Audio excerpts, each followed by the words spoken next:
The year is 814 BC. Phoenician ships cut through Mediterranean waters toward the North African coast. They're searching for something, a new beginning. The city of Tyre, back in present-day Lebanon, is sending its people outward. They need trade routes. They need power. They need land. The colonists anchor near what is now Tunisia. They build. They settle. They name their new home Carthage. In their language, it means new city. The Greeks will later call it Carthage. For centuries, Carthage remains tied to Tyre. It's a colony, nothing more. The real power sits across the sea. But then something shifts. The 7th century BC arrives with fire and conquest. The Neo-Assyrian Empire sweeps through Phoenicia like a storm. Tyre falls under foreign control. Communication breaks down. Supply lines collapse. Carthage finds itself alone. But then something unexpected happens. Instead of withering, the city grows stronger. Without Tyre's oversight, Carthaginian merchants expand aggressively. They push into new waters. They establish colonies along the coast. They build a network. By 300 BC, Carthage controls an empire that would make kings jealous. Northwestern Africa bows to their authority. Southern and eastern Iberia pays tribute. Sicily, Sardinia, Corsica, Malta, the Balearic Islands, all answer to Carthage. The Western Mediterranean has a new master. Their secret? Naval dominance. Carthaginian warships patrol every major trade route. From West Asia to Northern Europe, goods flow through Carthaginian hands. Gold, silver, tin, grain, purple dye. The city grows impossibly rich. What nobody expected was how they'd fight. Carthage builds an army unlike anything the ancient world has seen. Iberians, Gauls, Numidians, Greeks, mercenaries from every corner of the known world march under Carthaginian command. It's not loyalty that binds them, it's gold. The city itself becomes a marvel. Massive harbors, towering walls, markets that never sleep.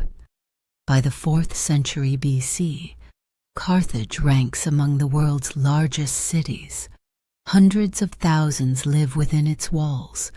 Innovation explodes. They're producing glass, revolutionizing agriculture, perfecting ship design. But power breeds enemies. The Berbers of North Africa watch Carthage's expansion with growing suspicion. The Greek cities of Sicily fight back against Carthaginian encroachment. War becomes constant, brutal, unforgiving. And then Rome enters the picture, a young republic hungry for its own dominance. At first, they're just another rival, just another conflict to manage. Nobody in Carthage realizes they're staring at their future destroyer. The Romans struggle with the name at first. Their Latin tongues twist around foreign sounds. Carthago, Carthago. The Greeks have their own version, Carchedon. The Etruscans say something close to Carthaza, but they're all trying to capture the same Punic words. Cart, Hadasht, new city. It's a name that tells a story. Every empire that encounters Carthage tries to pronounce it differently, tries to claim it in their own language. The word Punic itself comes from this linguistic tangle. Romans hear the Greeks calling these people Phoenics, Phoenicians. The name spreads. Poenus in Latin, Punicus, Phoenix. All variations of the same root, all trying to describe these Canaanite traders who've dominated Mediterranean ports for generations. But here's where it gets complicated. The Romans and Greeks use Phoenician and Punic interchangeably. They don't distinguish. To them, They're all the same people. Modern scholars draw a sharper line. Punic means Phoenicians in the west. Carthaginians, the ones who've broken away, the ones who've built their own empire. Regional identities emerge. Phoenicians in Sicily become Siculo-Punic. Those in Sardinia are Sardo-Punic. The Greeks look at North Africa's mixed populations and coin another term, Libi-Phoenicians. Half Phoenician, half Libyan, hybrid people for a hybrid world. But what did the Carthaginians call themselves? Nobody knows for certain. Back in the Phoenician homeland, the Levant, people knew their land as Put. They called themselves Panim. Ancient Egyptian records suggest another term, Canaani, Kinaani, Canaanites. There's a passage from Augustine written centuries later that scholars have debated for generations. Some read it as proof that North African Punic speakers called themselves Canaani, Canaanites, a direct link to their ancient roots. But recent analysis suggests something else. The passage might be misread, mistranslated. The evidence crumbles under scrutiny. Coins from Sicily offer a different clue. Some Western Phoenicians stamped the term Phoenix on their currency, an identity in metal, proof of who they believed they were. What's clear is this: the Carthaginians carried their heritage like a banner, even as the world around them used a dozen different names. They knew where they came from. They remembered Canaan. They remembered Tyre. But they'd become something new, something the ancient world had never seen before, and that terrified everyone who faced them. Here's the problem. Almost everything about Carthage was destroyed. When Rome finished with the Third Punic War in 146 BC, they didn't just conquer the city. They erased it. Buildings burned, libraries vanished, records turned to ash. What survives? Fragments, scraps. A few Punic texts translated into Greek and Latin before the destruction. Inscriptions carved into stone monuments. Objects buried in the ground. Material culture that tells stories without words. But the real record of Carthage comes from their enemies. Greek historians, Roman chroniclers, men like Livy, Polybius, Appian, Plutarch, Dio Cassius, Herodotus. They wrote the history that survived, and they hated Carthage. The Greeks competed with Carthaginian colonies in Sicily for centuries. Every battle, every treaty, every trade dispute poisoned their perspective. The Romans fought 3 devastating wars against Carthage. By the time their historians put stylus to wax, the conflict had defined Roman identity itself. What happened next shaped everything we know. Roman historians crafted what scholars now call the Interpretatio Romana, the Roman interpretation, a version of history drenched in bias. Carthaginians became villains, barbarians, baby killers, treaty breakers, everything Rome needed them to be to justify what came next. The distortion runs deep. Most accounts were written during or after the Punic Wars, when Roman hatred reached fever pitch. The city had to be monstrous to deserve its fate. But then archaeologists started digging. The late 19th century brought shovels to North African soil. They found Carthaginian sites, harbors, houses, temples, tombs, evidence that sometimes confirmed the ancient accounts, evidence that sometimes contradicted them completely. Steles emerged from the ground with Punic inscriptions, votive offerings, religious symbols like the sign of Tanit, a goddess the Greeks and Romans barely understood. Each artifact whispered a different story than the one Rome told. Yet ambiguity plagues everything. A foundation here, a fragment there. Enough to question the Roman narrative, not enough to replace it completely. The truth sits somewhere in the middle, buried under centuries of propaganda and ash. Carthage speaks to us through its enemies' words and its own silent ruins. Neither source can be fully trusted. Both must be carefully weighed. What emerges is a civilization far more complex than Rome wanted anyone to believe. But piecing it together requires reading between the lines of hostile accounts and interpreting artifacts that raise more questions than they answer. The greatest empire of the Western Mediterranean left almost no voice of its own.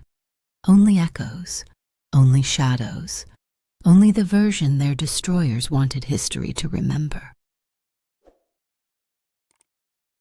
Nobody knows exactly when or why Carthage was founded. The truth vanished centuries ago. What remains are legends, stories shaped by Greek and Roman values, filtered through their cultural lens. The Carthaginians themselves had their own version. Through the Phoenician prophet Cleodemus Malchus, transmitted by the Jewish historian Flavius Josephus, comes this claim: Carthaginians descended from Epher, son of Midian, grandson of Abraham himself, a biblical lineage, a sacred origin. The Greeks and Romans told different stories.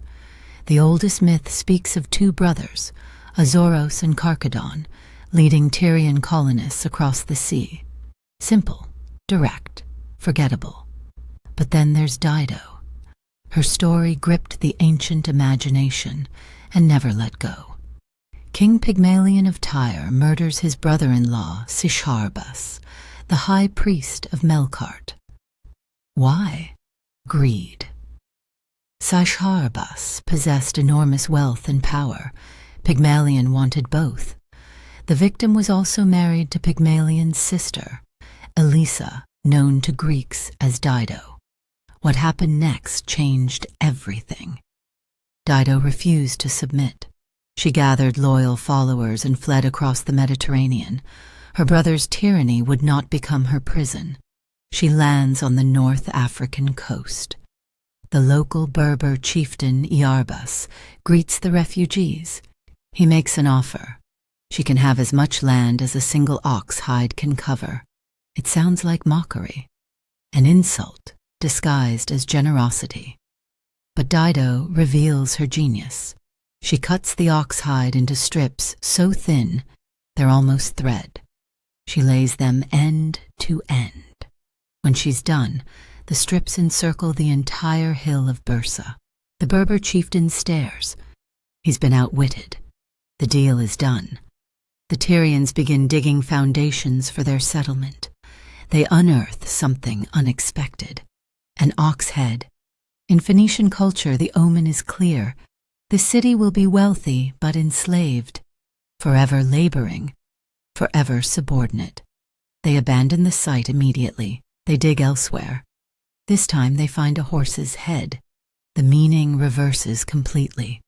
Horses mean courage, conquest, victory. This is where the city will rise. This is where Carthage, new city, will become Carthage. Word of the settlement's success spreads fast. Phoenicians from nearby Utica arrive seeking opportunity. Indigenous Libyans integrate into the growing population. Prosperity attracts people, like light attracts moths. But prosperity also attracts unwanted attention. King Iarbas returns with a new demand: marriage to Dido. If she refuses, he'll bring war. Dido faces an impossible choice: accept and betray her murdered husband's memory. Refuse and watch her people die in a war they cannot win. She chooses a third option. She orders a funeral pyre built in the city center. Her people gather, confused. Then she climbs atop the pyre and drives a sword through her own heart.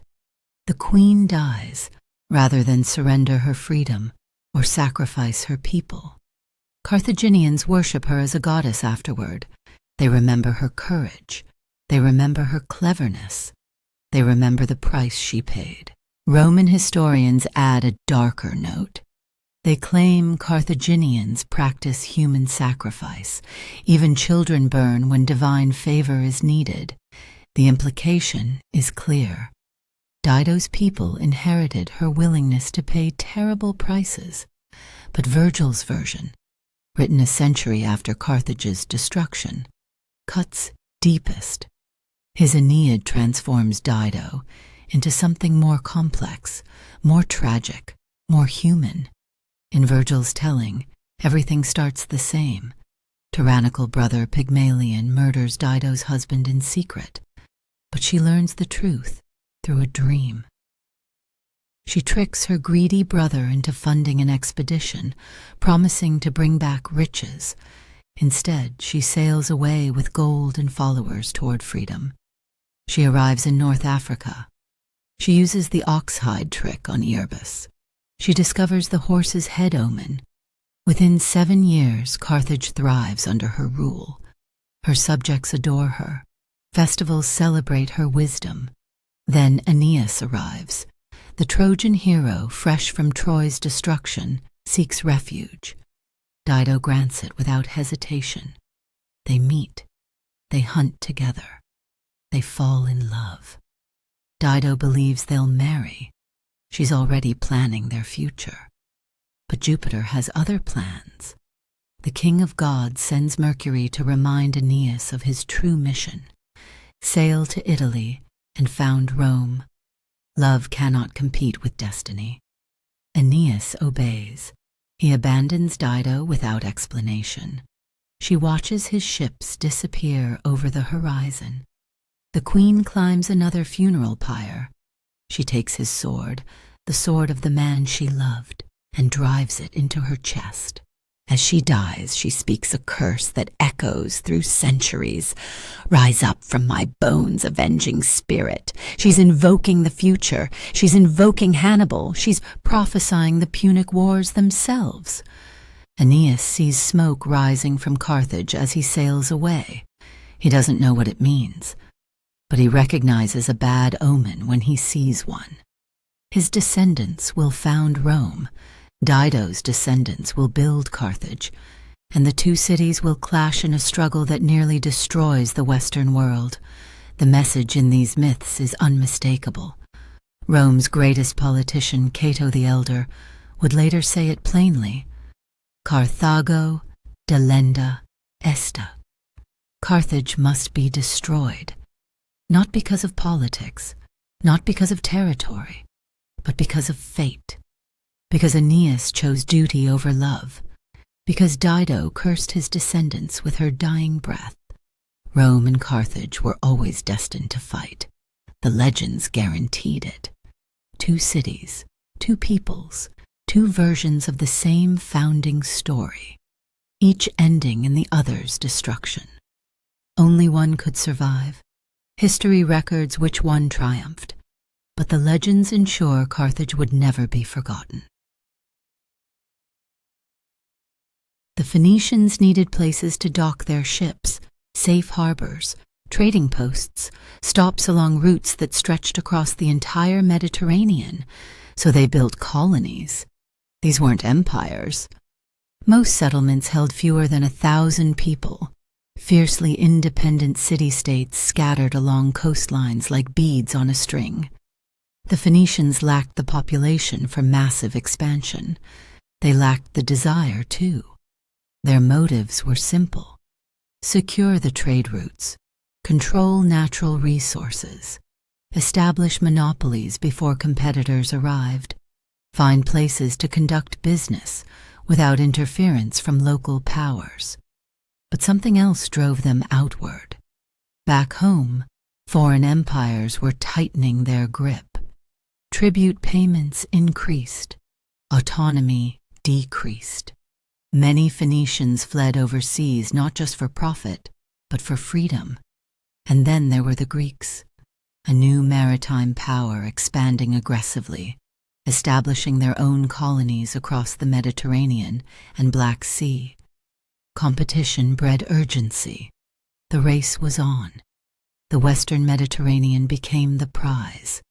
2 routes led to Iberia's legendary mineral wealth, one along the northwest African coast, another through Sicily, Sardinia, and the Balearic Islands.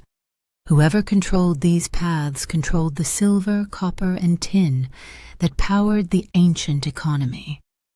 Tyre led the charge. As the wealthiest and most powerful Phoenician city-state, it planted colonies everywhere.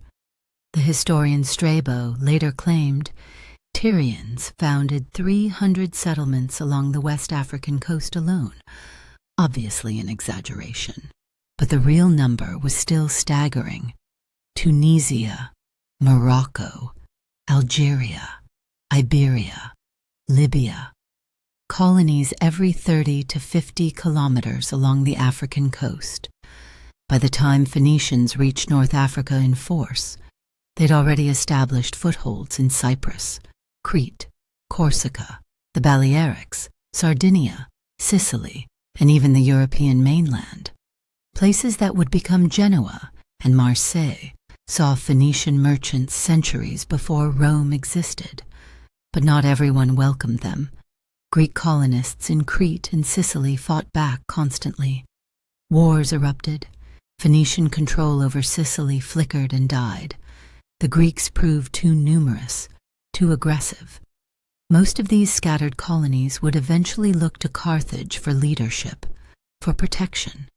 As Tyre and Sidon declined under foreign domination, Carthage rose to fill the void. The colony became the mother city. The site itself was chosen with ruthless practicality.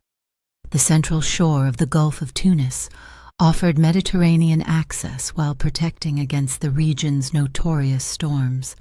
Ships could approach safely year-round.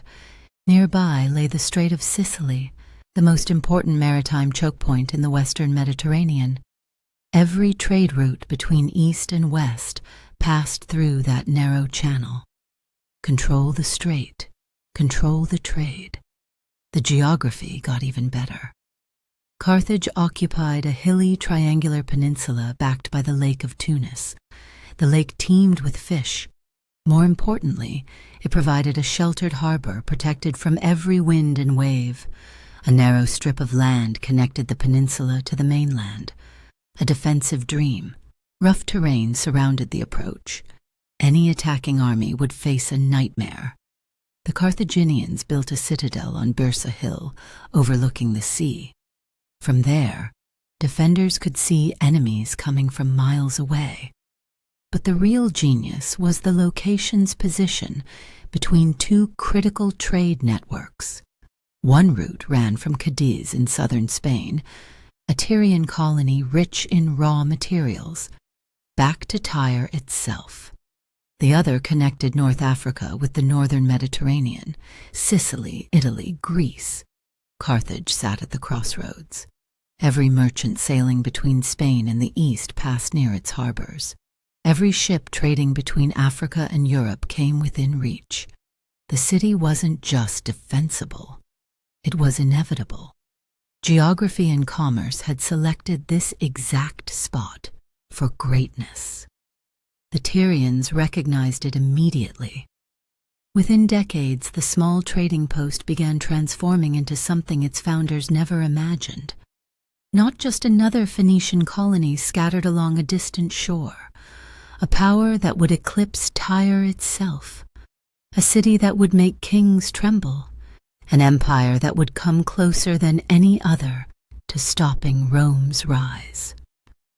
All because someone chose the right hill overlooking the right harbor at the intersection of the ancient world's most valuable trade routes. Carthage didn't grow like other Phoenician colonies. Most settlements stayed small, struggling to survive on rocky coasts with limited resources. Carthage exploded. The climate was perfect. The soil was rich. Trade routes converged like rivers meeting the sea. Within a single century, 30,000 people called Carthage home. No other Phoenician colony came close. Meanwhile, back across the Mediterranean, Tyre was dying. For centuries, it had been the beating heart of Phoenician civilization.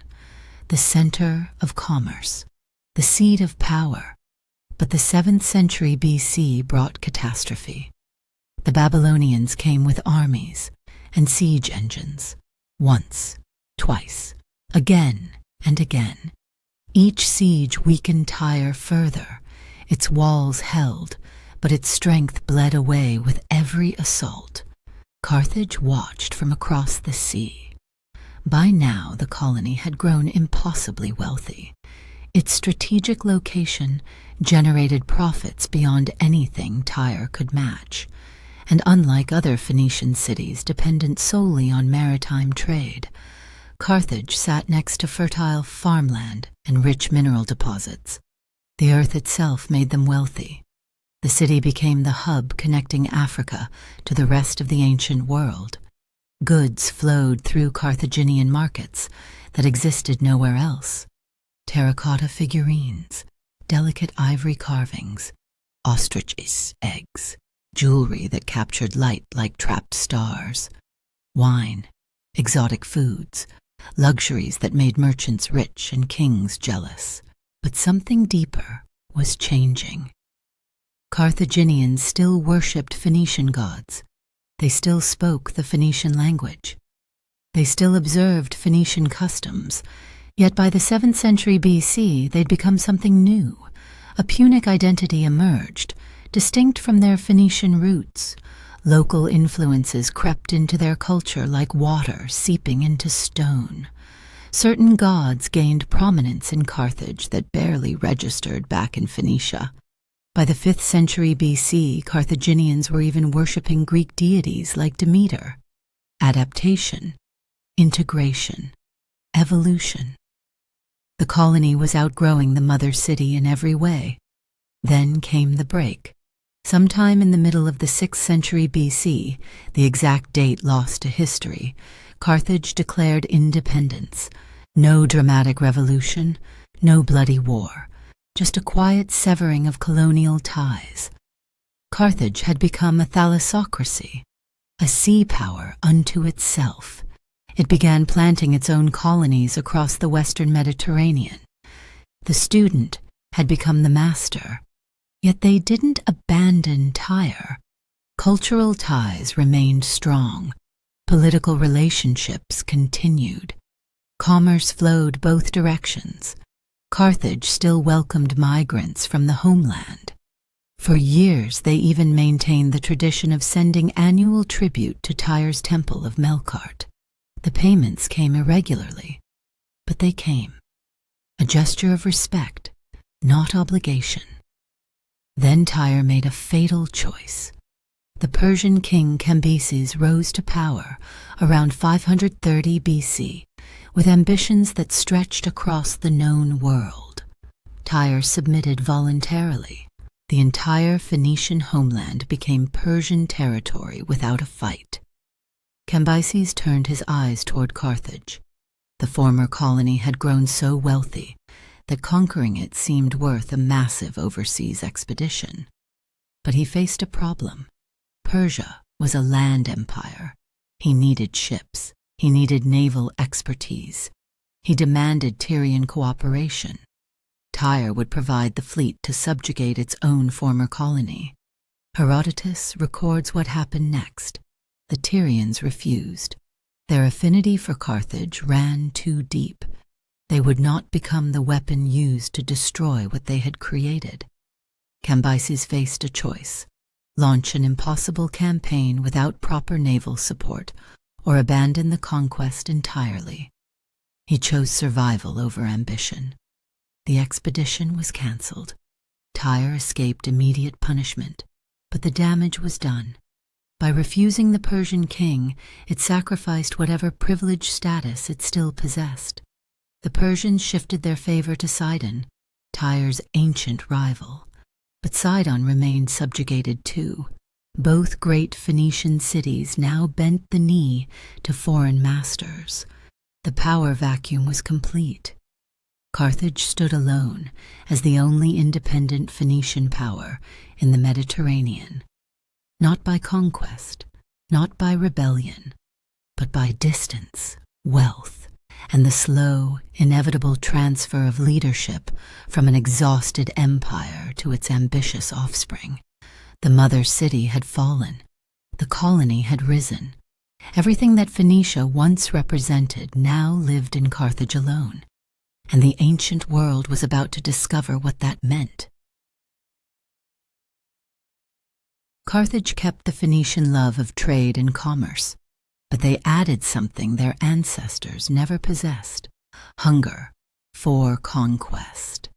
The Phoenician city-states back home rarely expanded territorially. They built trading posts, not empires. They sought profit, not power.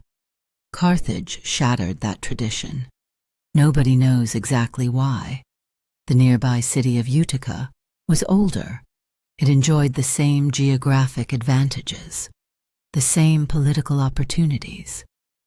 Yet Utica never tried to dominate its neighbors. It eventually submitted to Carthaginian influence instead. One theory points to refugees. When Babylon and Persia crushed the Phoenician homeland, survivors fled across the sea. They brought Tyre's culture with them, its wealth, its traditions, its displaced ambitions. Carthage's population swelled with people who'd lost everything and refused to lose again.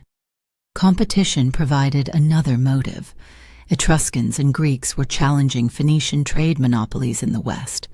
Foreign powers were strangling Phoenicia in the east. Carthage faced a choice: consolidate power or watch their commercial empire crumble. But domestic politics may have been the real catalyst. Around 550 BC, a man named Mago Puaus seized control. He commanded the army. He dominated politics. And he changed everything. Justin claims Mago was the first Carthaginian leader to properly organize the military system. New strategies, new technologies, new approaches to warfare. He recognized Carthage's critical weakness: too few citizens to defend scattered colonies across the Mediterranean. His solution was radical: recruit foreigners, hire mercenaries, build an army from subject peoples: Libyans, Iberians, Sardinians, Corsicans, anyone willing to fight for Carthaginian gold. The Magonid family dominated Carthaginian politics for decades. After Mago's death, under their leadership, expansion accelerated. Conquest became policy. By the 4th century BC, Carthage controlled the western Mediterranean. It would maintain that dominance for 300 years. Every nearby Phoenician colony fell under Carthaginian authority: Hadrumetum, Utica, Hippo Diarytos, Kirkuan, all submitted. Neighboring Libyan tribes were conquered and subjugated. Coastal North Africa, from Morocco to western Libya, answered to Carthage. The islands became Carthaginian possessions: Sardinia, Malta, the Balearics, the western half of Sicily, secured by coastal fortresses at Motia and Lilybaeum. The Iberian Peninsula offered the greatest prize: precious metals, silver, copper, tin, in quantities that made conquest worthwhile. Carthaginian settlements there grew larger and wealthier than anywhere outside Africa itself. The foreign domination of Phoenicia back east completed Carthage's transformation. It supplanted Sidon as the supreme Phoenician city-state, not through inheritance, through power. But Carthage's empire didn't look like other empires. It was informal, multifaceted. Different regions experienced different levels of control. Some territories became colonies, directly governed by Carthaginian magistrates. Others maintained autonomy, under defensive pacts. Many simply paid tribute and surrendered their foreign policy in exchange for protection. Not everyone submitted willingly. Colonies in Iberia and Sardinia resisted. Carthaginian armies crushed them. Unlike the old Phoenician cities that granted colonies independence, Carthage appointed officials to control them directly. This policy would backfire. During the Punic Wars, many Iberian towns would side with Rome, remembering how Carthage had stripped away their freedom. Treaties and alliances created a complex web of obligations. Some arrangements resembled Athens' Delian League, shared funding and manpower for mutual defense. Others echoed Sparta's system, subject peoples serving as agricultural labor for the Punic elite. Elements of Rome's approach appeared too, allies contributing troops and resources to Carthaginian military campaigns. In 509 BC, Carthage and Rome signed their first treaty. It defined their respective spheres of influence and commercial activities. The document reveals Carthaginian control over Sicily and Sardinia. More importantly, it proves Carthage stood as Rome's equal. Rome's influence was limited to parts of central and southern Italy. Carthage dominated the sea and much of the western Mediterranean. Two powers, two different approaches to empire. Carthage emphasized maritime trade over territorial expansion. It focused on coastal settlements and invested heavily in its navy. Its ambitions were commercial, not imperial. Carthage emphasized maritime trade over territorial expansion. It focused on coastal settlements and invested heavily in its navy. Its ambitions were commercial, not imperial. Hegemony through treaties and arrangements, not conquest. Rome was different. Romans focused obsessively on expanding across mainland Italy.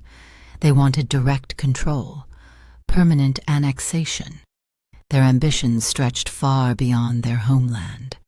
These differences would shape everything that followed. When the powers finally collided, they'd be fighting two different kinds of war with two different visions of empire.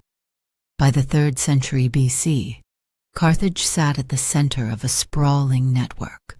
Colonies, client states, trade routes spanning from Iberia to Libya. It controlled more territory than Rome. Its population reached 250,000, one of the largest cities in the Mediterranean world. The Carthaginians paid Libyan tribes for access to Cape Bon's fertile agricultural land. They kept commercial operations separate from Rome through formal treaties. They absorbed Phoenician colonies and extended control over Libyan, African, and even some Roman territories. Many Phoenician cities now paid tribute to support Carthaginian troops. In exchange, Punic armies defended them. But protection came with a cost. These cities possessed few real rights. They existed within Carthage's shadow, subordinate to its interests. The merchant colony had become something unprecedented. Not quite an empire in the traditional sense, not quite a commercial league either. Something in between, something the ancient world had never encountered before, and it was about to face a rival equally unprecedented. A land power with naval ambitions, a republic with imperial dreams, a city called Rome that refused to accept Carthaginian dominance as permanent. The treaties would hold for now. The peace would last. But the two powers were circling each other like predators, each recognizing in the other an existential threat. Only one could dominate the Mediterranean. The question wasn't if they'd fight. The question was when. The wars with Greece were different from what came later with Rome. No one was fighting for survival. No cities faced total annihilation. This was about money, trade routes, commercial monopolies, economic influence, control of the markets that made cities wealthy. Carthage and the Greek city-states both wanted the same thing: dominance over Mediterranean commerce. For centuries, Phoenicians had ruled the waves. Their ships reached every corner of the known world. Their trading posts dotted every profitable coastline. They'd built a commercial empire without serious competition. Then the Greeks arrived. Their merchants grew bolder. Their colonies multiplied. Their ships challenged Phoenician monopolies everywhere they met. Both peoples had been expanding simultaneously since the 9th and 8th centuries BC. Phoenicians sailing west from Tyre, Greeks pushing out from their homeland, colonies sprouting like weeds across the Mediterranean's western reaches. At first, there was room for both. The sea was vast, markets were plentiful, competition remained manageable, but tensions built with every new settlement, every new trade agreement, every disputed harbor and contested route. The increased presence of both peoples made conflict inevitable. Sicily became the flashpoint. The island sat at the Mediterranean's geographic heart. Control Sicily, control the trade flowing between east and west. Control Sicily, control access to Italy, Africa, and the Iberian Peninsula beyond. Greeks had settled the eastern portion of the island. Carthaginians held the west. For a while, an uneasy balance held. Each side eyed the other's territory. Each side calculated whether conquest was worth the cost. The first clashes were small: border disputes, trade disagreements, raids on merchant vessels. But small conflicts have a way of growing. Greek cities in Sicily grew wealthy and ambitious. They looked west toward Carthaginian holdings. Why share the island when they could dominate it entirely? Carthage thought the same thing looking east. What started as economic competition was about to explode into centuries of warfare. The Sicilian Wars would drag both sides into a brutal struggle that would reshape the entire Western Mediterranean, but neither side understood what they were beginning. Neither realized that their conflict was preparing the groundwork for something far worse: the military innovations, the naval tactics, the alliance systems, the hatreds. All of it was practice for the real war, the one that would determine not just who controlled Sicily, but who would dominate the entire ancient world. Rome was watching, learning, waiting for its moment. And when that moment came, everything the Greeks and Carthaginians had fought over for centuries would become irrelevant. Because Rome didn't fight for trade routes. Rome fought for annihilation. Carthage's wealth demanded protection. Maritime trade had made the city rich beyond measure, but wealth attracts predators. The Carthaginians built a navy powerful enough to secure every shipping lane their merchants needed. That navy brought them into direct collision with Syracuse. The Greek city-state wanted the same thing Carthage wanted: control of the central Mediterranean. Syracuse had been founded in the mid-7th century BC and had grown into one of the wealthiest, most powerful Greek polities anywhere. In the region, it stood supreme. Sicily became the battlefield. The island sat practically at Carthage's doorstep, impossible to ignore, impossible to abandon. From the beginning, both Greeks and Phoenicians had recognized its value.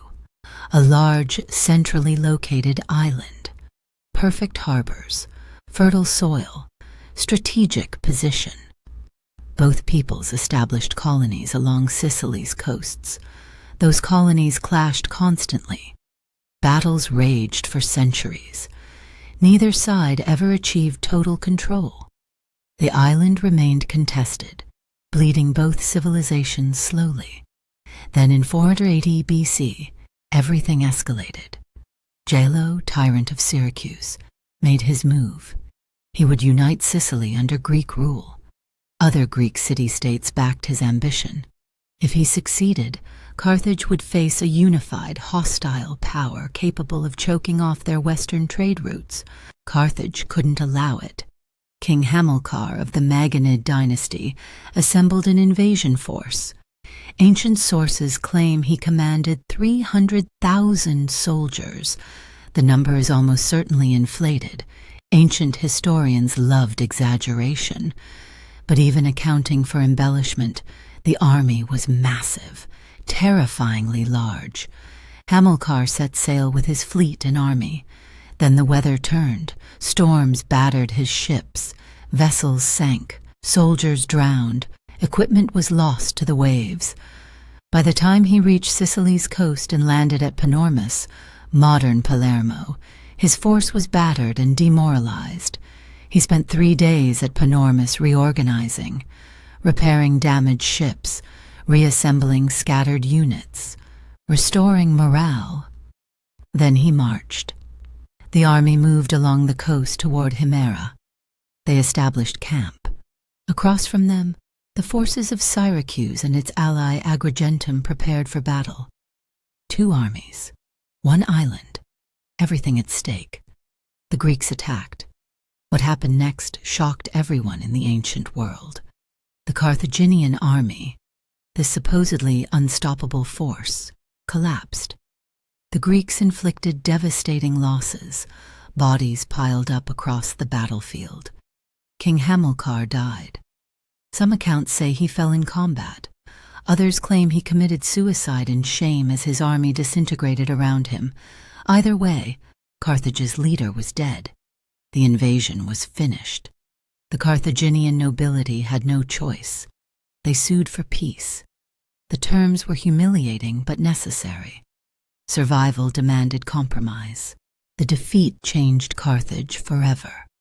The city retained some presence in Sicily, a few footholds, a few coastal fortresses, but most of the island would remain in Greek hands.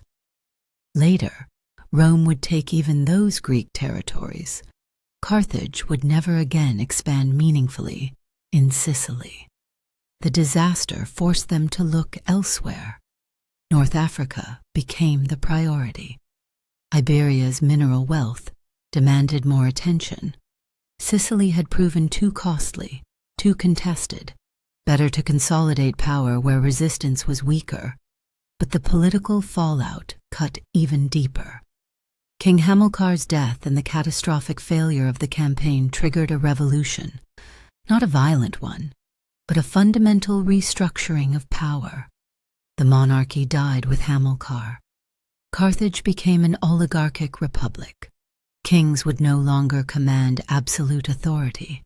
Assemblies of nobles would check their power. Even common people gained some voice through popular assemblies. The defeat at Himera had cost Carthage an army, a king, and its ambitions in Sicily. But it gained something unexpected, a government that would prove more stable, more adaptable, more resilient than the monarchy that preceded it. Rome was still a minor power confined to central Italy. The Punic Wars were centuries away. Carthage had time to rebuild, time to adapt, time to prepare. But the lesson of Himera was clear. Military disasters demanded political change. Unchecked power led to catastrophic decisions. Balance was survival. Carthage would remember that lesson. And when Rome finally came, that republican government would fight with a determination no monarchy could match. By 410 BC, Carthage had healed its wounds. The disaster at Himera was 70 years in the past. The city had conquered much of modern Tunisia. New colonies dotted northern Africa. The empire was expanding again. But Carthage was looking beyond the Mediterranean, too. Hanno the navigator pushed down the West African coast into unknown waters. Himilco the navigator explored the European Atlantic. Expeditions reached Morocco and Senegal. The Carthaginians were mapping the world. Then catastrophe struck from an unexpected direction. The Iberian colonies revolted. They seceded. Suddenly, Carthage lost access to massive deposits of silver and copper, the lifeblood of their economy and military. Strategic minerals vanished overnight. The loss was intolerable. Combined with the need to control shipping routes more firmly, it pushed Hannibal Mago, grandson of the Hamilcar who died at Himera, to make a decision. Sicily had to be reconquered. In 409 BC, Hannibal Mago sailed for Sicily with his army. He targeted smaller cities first. Selinus fell. Then Himera, the site of his grandfather's humiliation. 70 years of shame were washed away in blood and fire. He returned to Carthage triumphant, laden with plunder. But Syracuse still stood. The primary enemy remained untouched. In 405 BC, Hannibal Mago launched a second expedition. This time he would finish what his grandfather started. The campaign began well. Then disaster arrived wearing a different face. During the siege of Agrigentum, plague swept through the Carthaginian camp. Soldiers died by the hundreds, then thousands. Hannibal Mago himself succumbed to the disease. His successor Hamilcar pressed on. He captured Gela. He defeated Dionysius of Syracuse's armies repeatedly. Victory seemed inevitable. Then plague struck again. The army was collapsing. Hamilcar had no choice but to sue for peace and retreat to Carthage. The treaty bought Syracuse time. By 398 BC, Dionysius had rebuilt his strength. He broke the peace treaty without warning, attacking the Carthaginian fortress at Motia in western Sicily. Hamilcar's response was swift and brutal. He led an expedition that not only reclaimed Motia, but seized Messene as well. Within a year, Carthaginian forces were besieging Syracuse itself. The city's fall seemed certain. Then plague returned again. The disease ravaged Carthaginian ranks, killing thousands. The siege weakened. The momentum died. The pattern repeated with horrifying consistency. Carthage would gain the upper hand. Then disease would strike.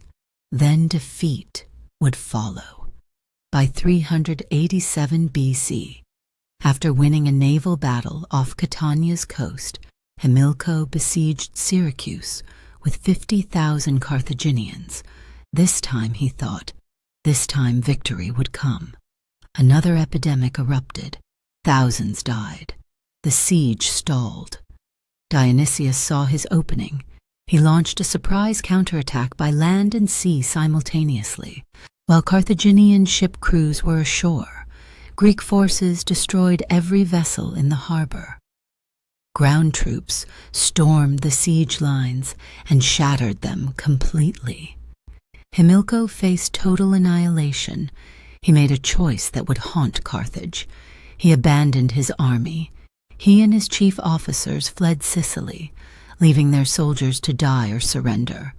The army was destroyed. The campaign collapsed. Carthage sued for peace again. The terms were humiliating. Again. Hamilcar returned home in disgrace. His people met him with contempt. The shame was unbearable. He committed suicide by starvation, a slow, agonizing death that matched his slow, agonizing failure. Despite consistent bad luck and devastating reversals, Carthage couldn't abandon Sicily. The obsession ran too deep. The island was too important. The wounded pride demanded satisfaction. For the next 50 years, an uneasy peace held. Carthaginian and Greek forces skirmished constantly. Neither side could deliver a knockout blow. Border conflicts bled both sides without resolving anything. By 340 BC, the situation had deteriorated completely. Carthage controlled only the southwest corner of Sicily, a fraction of what they'd once held, a shadow of their ambitions. The Greeks had won, not through a single decisive victory, but through attrition, through plague, through Carthage's repeated inability to translate military success into lasting conquest. Sicily had become Carthage's graveyard. Armies died there. Generals died there. Ambitions died there. Yet Carthage couldn't walk away. The island would haunt them for another century. And when Rome finally entered the picture, Sicily would become the spark that ignited the wars that would destroy Carthage entirely. But for now, in 340 BC, the city licked its wounds in the southwest corner of the island, diminished, frustrated, but still obsessed, still convinced that one more campaign, one more general, one more army might finally break the curse that had plagued them since Hamilcar died at Himera 140 years before. In 315 BCC, the tables turned again. Agathocles of Syracuse shattered the peace treaty and launched an aggressive campaign. His goal was simple: dominate all of Sicily, drive Carthage into the sea. Within 4 years, he'd seized Messene. He laid siege to Agrigentum. He invaded the last Carthaginian territories on the island. Carthage's foothold in Sicily was collapsing. Then Hamilcar arrived, grandson of Hanno the Great. He brought Carthage's response, and it was devastating. Carthage's control over Mediterranean trade routes had made them wealthy beyond measure. That wealth had built a navy unmatched in power and sophistication. Hamilcar used it brilliantly. Within a single year, everything changed. The Carthaginians didn't just stop Agathocles, they reversed his conquests completely. They controlled almost all of Sicily. Syracuse itself was under siege. Greek power on the island faced extinction. Agathocles stared at defeat. His city was surrounded. His armies were losing. Time was running out. What he did next shocked the ancient world. In absolute secrecy, he assembled an expedition of 14,000 men, not to break the siege, not to reinforce Syracuse, to attack Carthage itself. He sailed directly for North Africa. The audacity was breathtaking. While his own city was besieged, he invaded his enemy's homeland. The strategy worked. Panic erupted in Carthage. The city faced an enemy army on African soil for the first time in living memory. Hamilcar had no choice. He abandoned the siege of Syracuse and rushed most of his army back across the Mediterranean.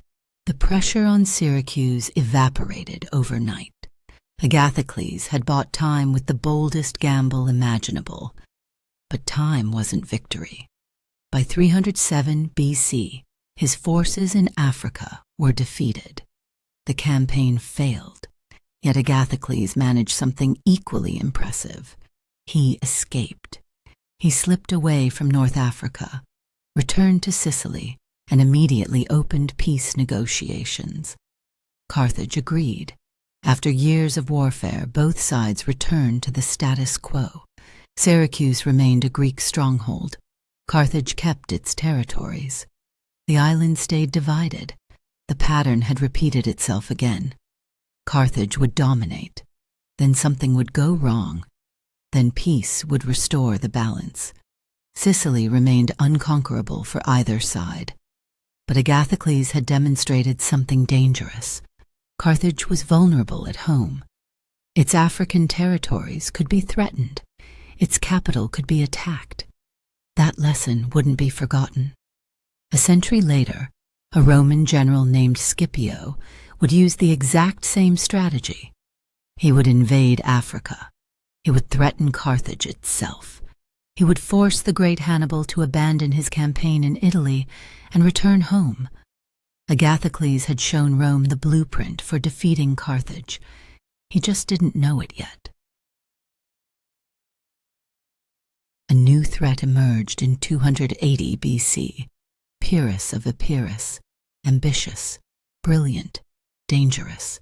He challenged both Roman and Carthaginian control over the Mediterranean. Nobody expected what happened next. The Greek city of Tarentum in southern Italy faced an expanding Rome. Desperate, they called for help. Pyrrhus saw opportunity, not just to save one city, but to forge an entirely new empire. He sent an advance guard of 3,000 infantry to Tarentum under his advisor Cineos. Meanwhile, he marched his main army across the Greek peninsula. He crushed the Thessalians. He defeated the Athenians. Victory after victory secured the Greek mainland. Then he rejoined his forces in Tarentum and turned against Rome. At Asculum, he won a decisive battle. But the cost was staggering. His casualties were devastating. The term Pyrrhic victory, a win that destroys the winner, would be born from this campaign. The Carthaginians watched nervously. Justin claims they worried Pyrrhus might target Sicily next. Polybius confirms Carthage and Rome signed a mutual defense pact shortly after Asculum. Ancient enemies became temporary allies against a common threat. Their concerns proved prophetic. During the Italian campaign, envoys arrived from the Sicilian Greek cities Agrigentum, Leontini, Syracuse. They offered to submit to Pyrrhus's rule if he helped eject Carthage from Sicily. Pyrrhus calculated quickly. He'd lost too many men fighting Rome. The Italian campaign couldn't be sustained. But Sicily? Sicily offered fresh opportunity. Weaker opponents, easier conquest. He responded with overwhelming force, 20 to 30,000 infantry, 1,500 to 3,000 cavalry, 20 war elephants, 200 ships. The Sicilian campaign lasted 3 years. Carthage suffered defeat after defeat. Pyrrhus seized the garrison at Heraclea Minoa. He captured Azones, cities that had been allied to Carthage, Selinus, Haliciae, Segesta, switched sides immediately. The Carthaginian stronghold at Eryx held out longer, strong natural defenses, large garrison. But eventually it fell too. Aetia surrendered without resistance. Panormus, with Sicily's best harbor, succumbed to siege. The Carthaginians were pushed to the island's westernmost edge. They held only Lilybaeum. Pyrrhus laid siege. Facing catastrophe, Carthage sued for peace. They offered enormous sums of money. They offered ships. Pyrrhus refused everything. His demand was absolute. Carthage must renounce all claims to Sicily, total surrender or continued war. The siege of Lilybaeum dragged on. The Carthaginians held firm. Their forces were large. Their siege weapons were numerous. The rocky terrain favored defenders. Pyrrhus's losses mounted daily. He tried building more powerful war engines. 2 months passed. The fortress wouldn't fall. Finally, he abandoned the siege. But Plutarch claims Pyrrhus had grander ambitions now. He wanted Carthage itself. He began preparing an invasion of North Africa. To fund his expedition, he turned brutal. He executed 2 Sicilian Greek rulers on false charges of treason. He treated his former allies ruthlessly. The very people who'd invited him to Sicily now hated him. Some Greeks switched sides. They joined forces with the Carthaginians. The balance shifted. Carthage took up the war vigorously as Pyrrhus's support crumbled. Cassius Dio reported that Carthage harbored exiled Syracusans and harassed Pyrrhus so severely that he abandoned not just Syracuse, but Sicily entirely. A renewed Roman offensive in Italy demanded his attention elsewhere. He couldn't fight on 2 fronts. He prepared to evacuate. What happened during the evacuation became legendary. As Pyrrhus's army was being transported by ship to mainland Italy, the Carthaginian navy struck. The Battle of the Strait of Messina was a massacre. Out of 110 ships, the Carthaginians sank or disabled 98. Pyrrhus's invasion fleet was obliterated. His army barely escaped. Carthage sent reinforcements to Sicily immediately. After Pyrrhus departed, they quickly regained control of all their former territories. The king of Epirus continued his Italian campaigns, but they proved inconclusive. Eventually he withdrew to Epirus, his grand dreams shattered. For Carthage, the war restored the status quo. They held western and central Sicily again. The Greek threat was neutralized. For Rome, everything changed. Much of Magna Graecia fell under Roman influence. They defeated the legendary Pyrrhus, a military genius with elephants and professional armies. Rome's victory proved it was a rising power, not a regional player. The two Mediterranean giants were closer than ever. Their spheres of influence were touching. Collision was inevitable. An account, probably invented but prophetic, claims Pyrrhus said this as he departed Sicily. "What a wrestling ground we are leaving, my friends, for the Carthaginians and the Romans." He understood what was coming. The two powers would clash over the exact same ground he'd just abandoned. Sicily would become their battlefield, and when they finally fought, it wouldn't be for trade routes or territory alone. It would be for survival, for dominance over the entire Mediterranean world, for the right to exist at all. The Punic Wars were coming, and neither Rome nor Carthage could imagine how terrible they would be.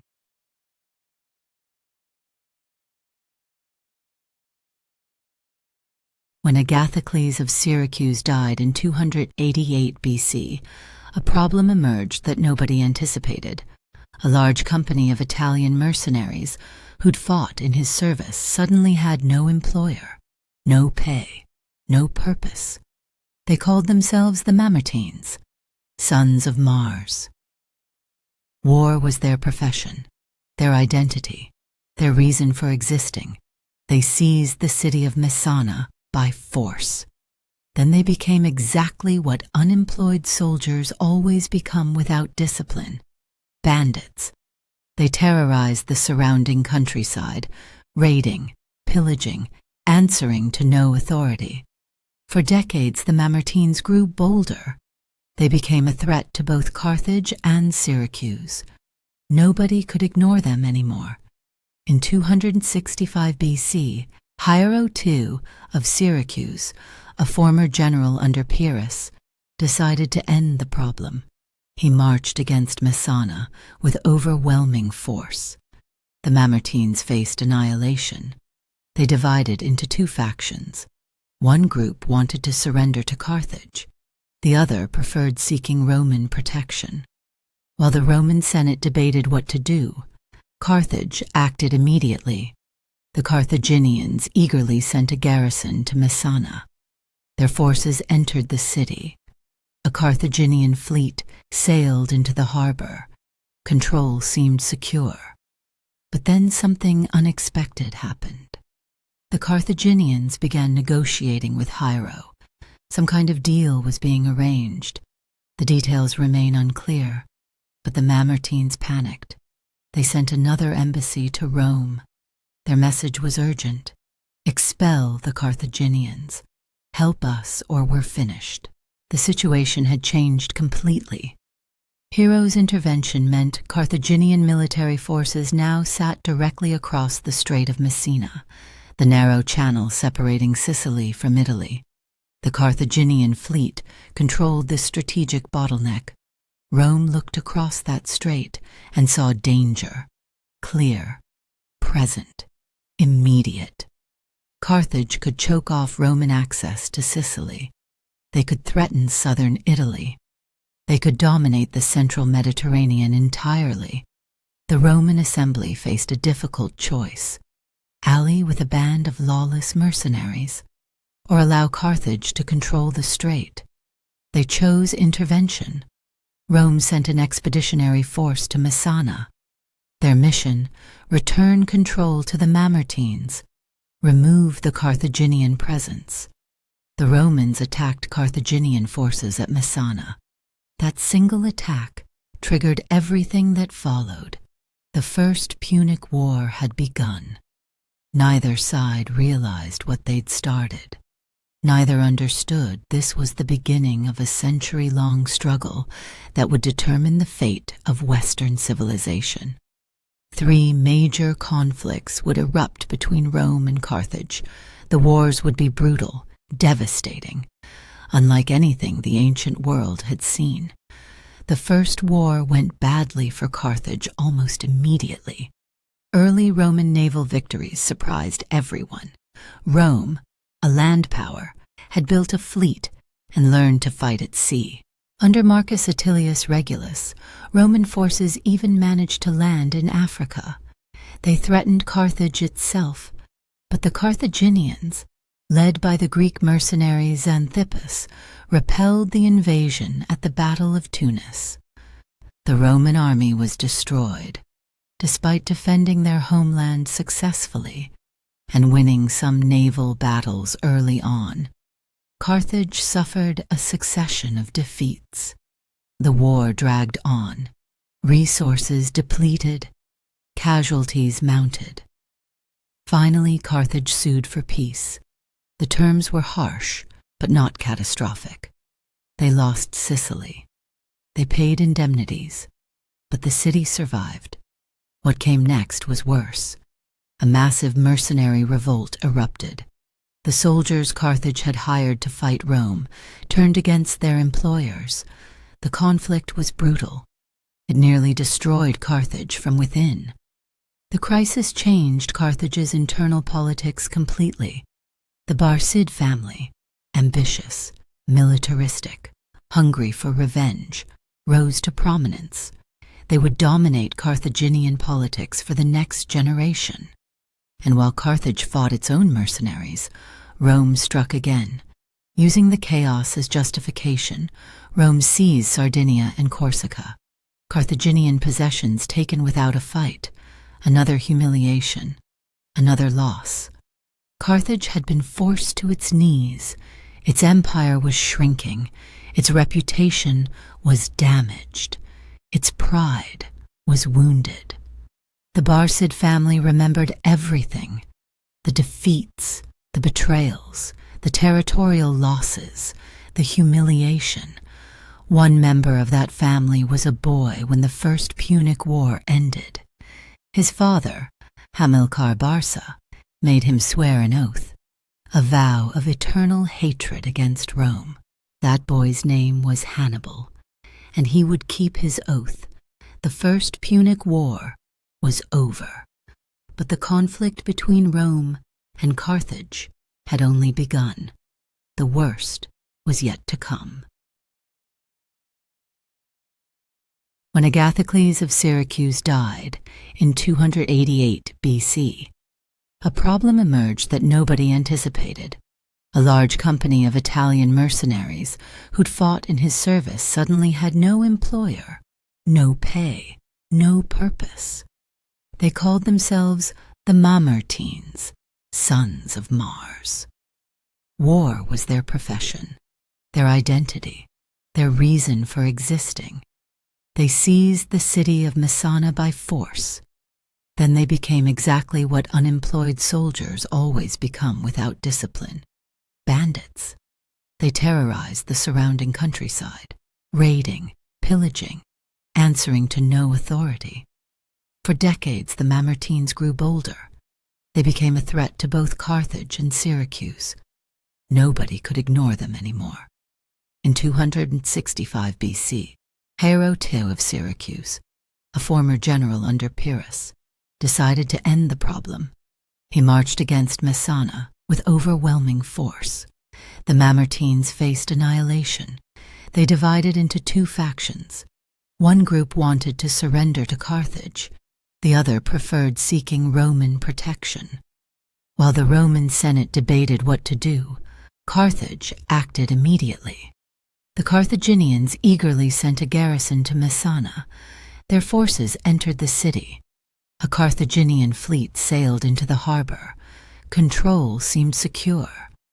But then something unexpected happened. The Carthaginians began negotiating with Hiero. Some kind of deal was being arranged. The details remain unclear, but the Mamertines panicked. They sent another embassy to Rome. Their message was urgent: expel the Carthaginians. Help us, or we're finished. The situation had changed completely. Hero's intervention meant Carthaginian military forces now sat directly across the Strait of Messina, the narrow channel separating Sicily from Italy. The Carthaginian fleet controlled this strategic bottleneck. Rome looked across that strait and saw danger, clear, present, immediate. Carthage could choke off Roman access to Sicily. They could threaten southern Italy. They could dominate the central Mediterranean entirely. The Roman assembly faced a difficult choice: ally with a band of lawless mercenaries, or allow Carthage to control the strait. They chose intervention. Rome sent an expeditionary force to Messana. Their mission: return control to the Mamertines, remove the Carthaginian presence. The Romans attacked Carthaginian forces at Messana. That single attack triggered everything that followed. The First Punic War had begun. Neither side realized what they'd started. Neither understood this was the beginning of a century-long struggle that would determine the fate of Western civilization. 3 major conflicts would erupt between Rome and Carthage. The wars would be brutal, devastating, unlike anything the ancient world had seen. The first war went badly for Carthage, almost immediately. Early Roman naval victories surprised everyone. Rome, a land power, had built a fleet and learned to fight at sea. Under Marcus Attilius Regulus, Roman forces even managed to land in Africa. They threatened Carthage itself, but the Carthaginians, led by the Greek mercenary Xanthippus, repelled the invasion at the Battle of Tunis. The Roman army was destroyed. Despite defending their homeland successfully and winning some naval battles early on, Carthage suffered a succession of defeats. The war dragged on. Resources depleted. Casualties mounted. Finally, Carthage sued for peace. The terms were harsh, but not catastrophic. They lost Sicily. They paid indemnities. But the city survived. What came next was worse. A massive mercenary revolt erupted. The soldiers Carthage had hired to fight Rome turned against their employers. The conflict was brutal. It nearly destroyed Carthage from within. The crisis changed Carthage's internal politics completely. The Barcid family, ambitious, militaristic, hungry for revenge, rose to prominence. They would dominate Carthaginian politics for the next generation. And while Carthage fought its own mercenaries, Rome struck again. Using the chaos as justification, Rome seized Sardinia and Corsica. Carthaginian possessions taken without a fight. Another humiliation. Another loss. Carthage had been forced to its knees. Its empire was shrinking. Its reputation was damaged. Its pride was wounded. The Barcid family remembered everything: the defeats, the betrayals, the territorial losses, the humiliation. One member of that family was a boy when the First Punic War ended. His father, Hamilcar Barca, made him swear an oath, a vow of eternal hatred against Rome. That boy's name was Hannibal, and he would keep his oath. The First Punic War was over, but the conflict between Rome and Carthage had only begun. The worst was yet to come. Hatred doesn't die, it festers, it waits. The First Punic War ended, but the animosity between Rome and Carthage only deepened. Tensions simmered along their borderlands. Each side watched the other with suspicion and resentment. In 218 BC, the Second Punic War erupted. This time, the conflict would engulf the entire Mediterranean, west and east, every faction, every power. Nothing on this scale had been seen before. What happened next shocked the ancient world. Hannibal, son of Hamilcar Barca, keeper of his childhood oath, launched an invasion of Italy. But he didn't come by sea where Rome's newly built fleet could intercept him. He came overland, through hostile territory, across the Alps. The crossing was a nightmare. Mountains that pierced the clouds, passes choked with snow, cliffs that crumbled beneath soldiers' feet.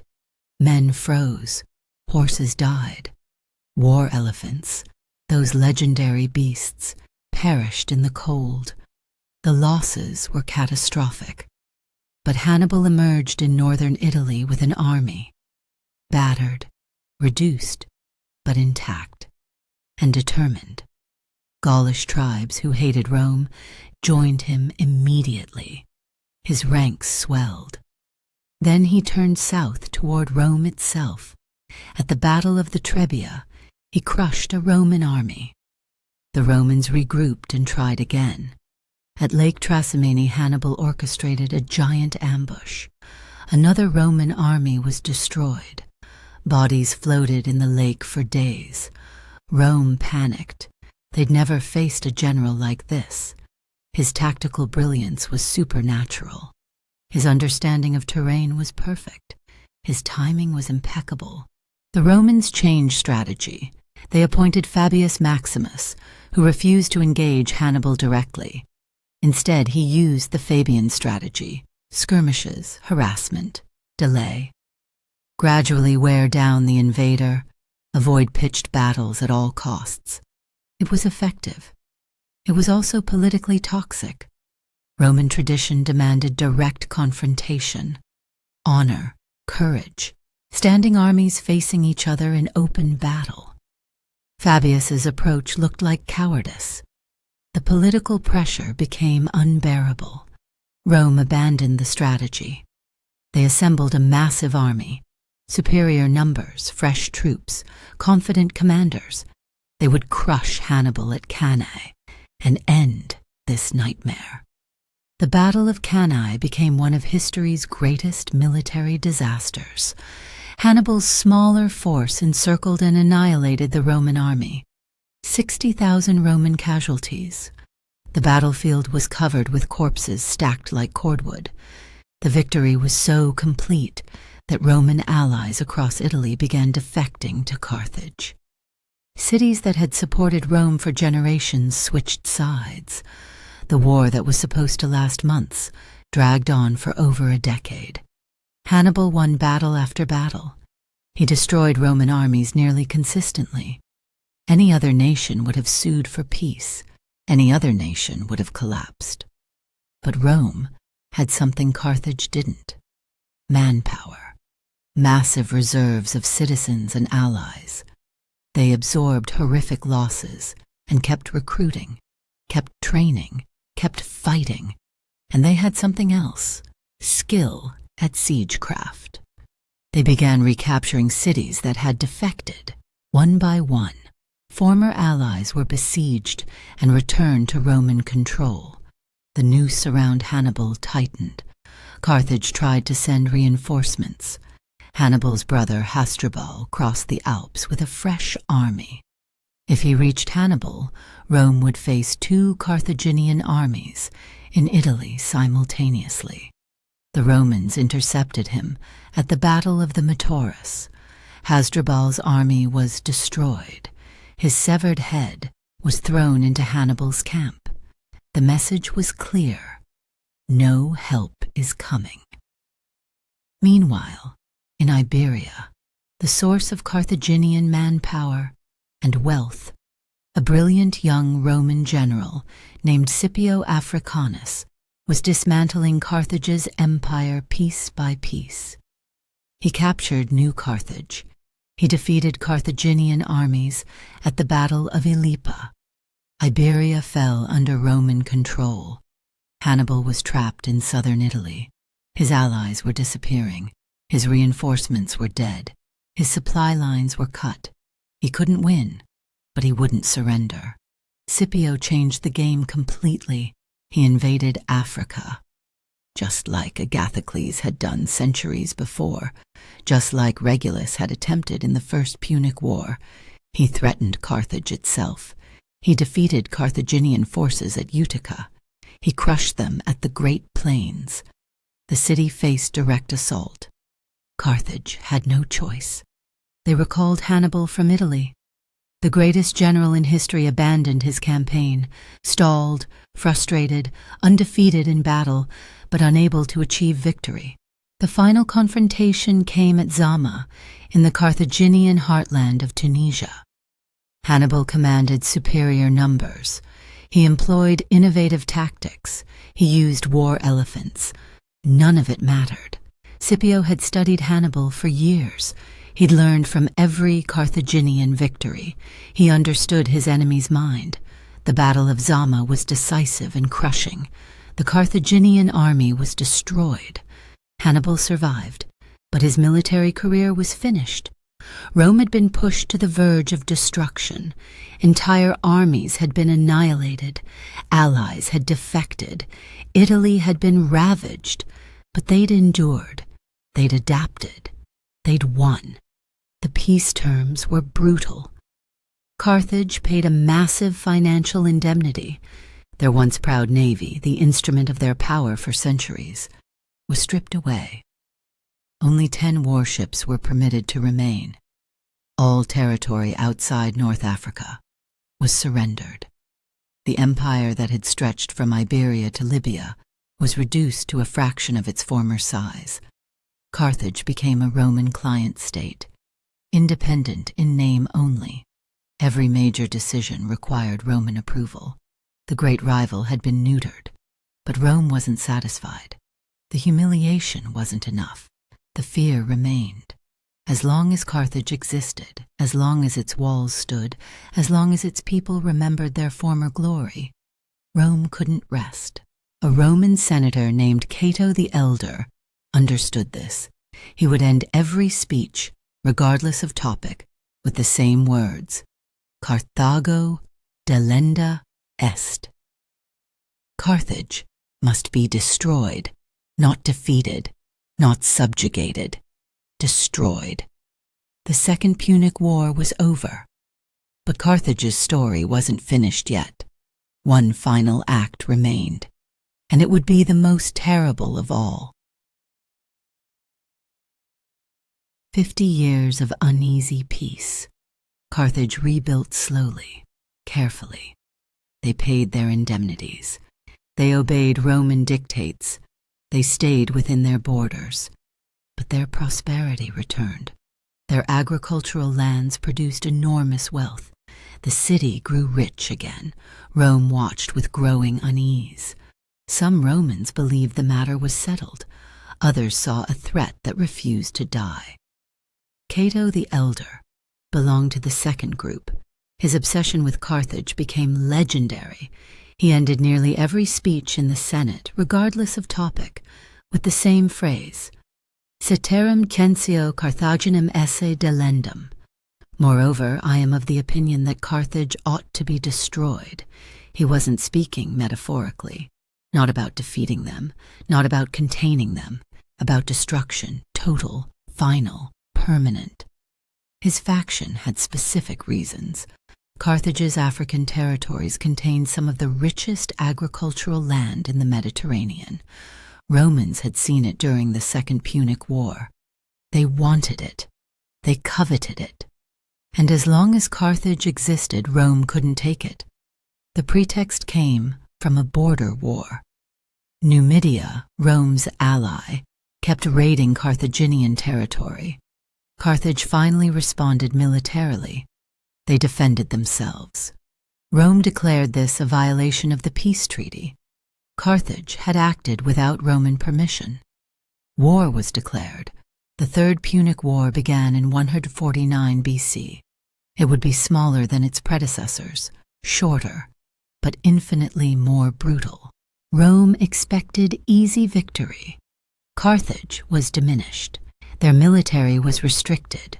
Their fleet was crippled. Their empire was gone. How much resistance could they offer? The answer shocked everyone. Carthage mounted a surprisingly strong defense. Roman forces were defeated at Lake Tunis. They lost at Nepharis. They were repelled at Hippogreta. The diminished Carthaginian navy even managed to inflict severe damage on a Roman fleet using fire ships. The city itself resisted siege for 3 years. 3 years of Roman assault. 3 years of Carthaginian defiance. The walls held. Then Rome changed commanders. Scipio Aemilianus, adopted grandson of the great Scipio Africanus, was appointed consul. He took command of the assault. The man who'd conquered Hannibal's descendant would finish what his grandfather started. The outcome was never in doubt. Rome was too large, too strong, too determined. But Carthage refused to surrender. They fought for every street, every building, every inch of ground. When the walls finally fell in 146 BC, the real horror began. This wasn't conquest. This was annihilation. Roman soldiers swept through the city, house by house, block by block. They killed without discrimination. Men, women, children, elderly, sick, wounded. None were spared. Tens of thousands died. Tens of thousands more were enslaved. The survivors were marched away in chains. Families were separated. Names were erased. Identities were destroyed. But Rome wasn't finished. They burned everything. Buildings, temples, libraries, records, art. Everything Carthaginian civilization had created over 7 centuries turned to ash. Then they demolished what remained, stone by stone, wall by wall. They reduced the city to rubble. They wanted nothing left. No monument, no memory, no trace. Legend claims they sowed the ground with salt so nothing would ever grow there again. The story is probably false. Salt was too valuable to waste. But the legend persists because it captures the spirit of what Rome intended. Complete erasure. Carthage wouldn't just be defeated, it would cease to exist. All remaining Carthaginian territory was annexed. The land became the Roman province of Africa. The war ended Carthage's independent existence. More than that, it eliminated the last Phoenician political power anywhere in the Mediterranean. An entire civilization's political legacy was extinguished. Rome had achieved what Cato demanded. Carthage was destroyed, not defeated, not subjugated, destroyed. But something unexpected happened. In destroying Carthage so completely, Rome ensured it would never be forgotten. The city became a legend, a warning, a symbol of what happens when empires collide. The merchant princes who dominated the Western Mediterranean for centuries, the sailors who'd explored unknown coasts, the generals who'd nearly defeated Rome itself, the people who'd built a commercial empire unlike anything before it.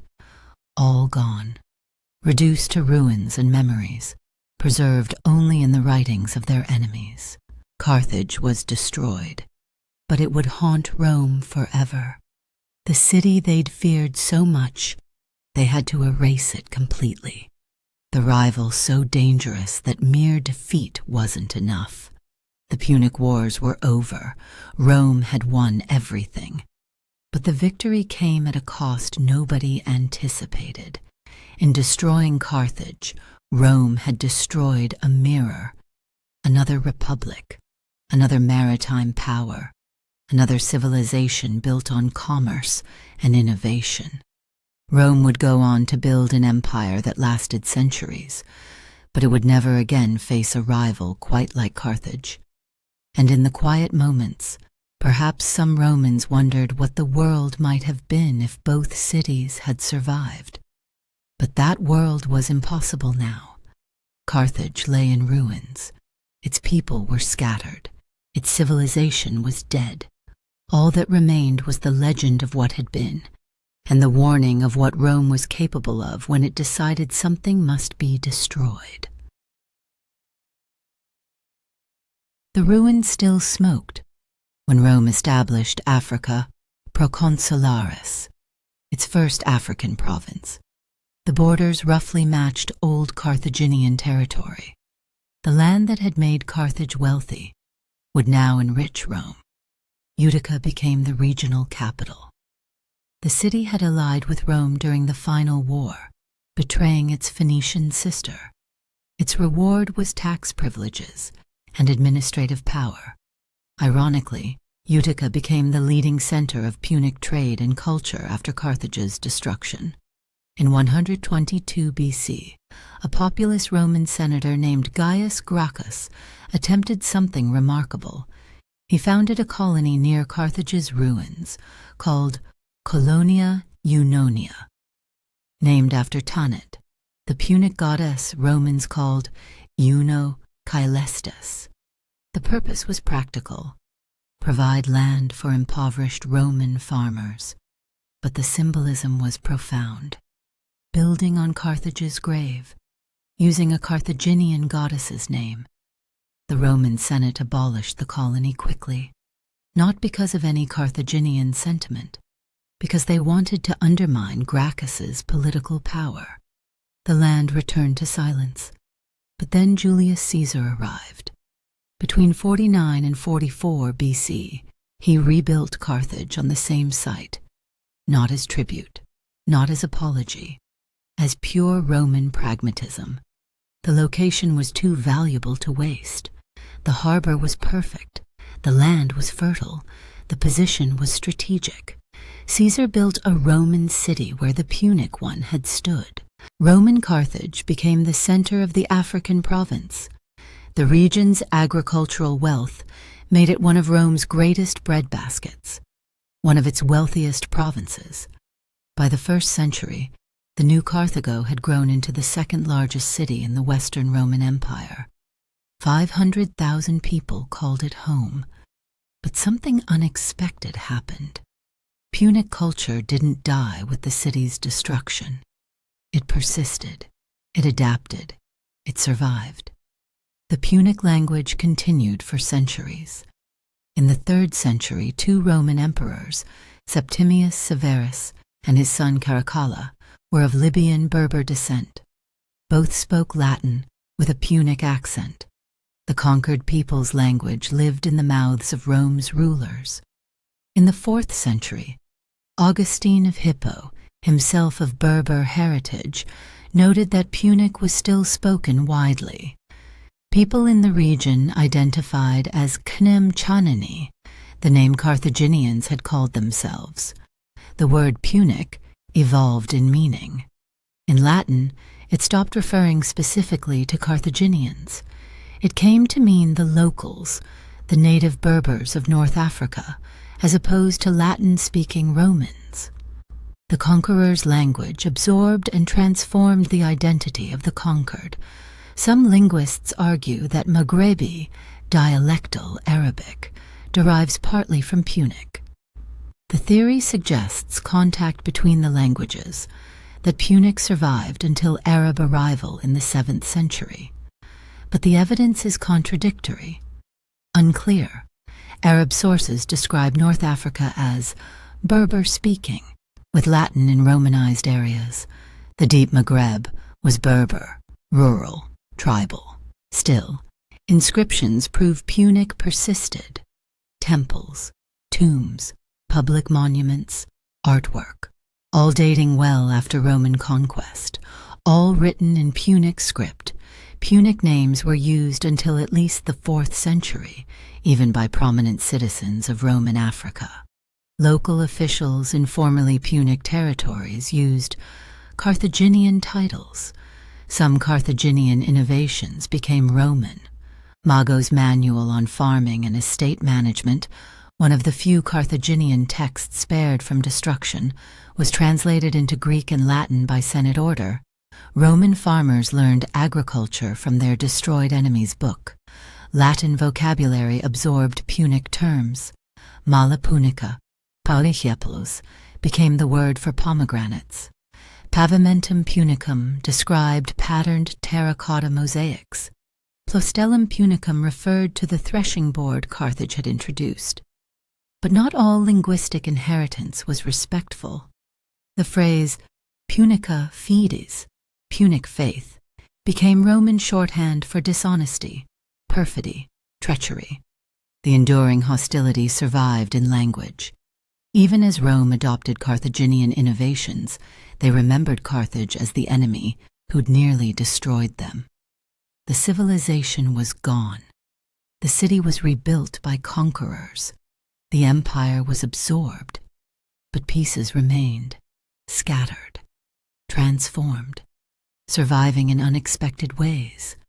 Farmers speaking Latin with Punic accents, officials using Carthaginian titles, words borrowed from a dead language, agricultural techniques from a destroyed culture, a goddess's name on a Roman colony.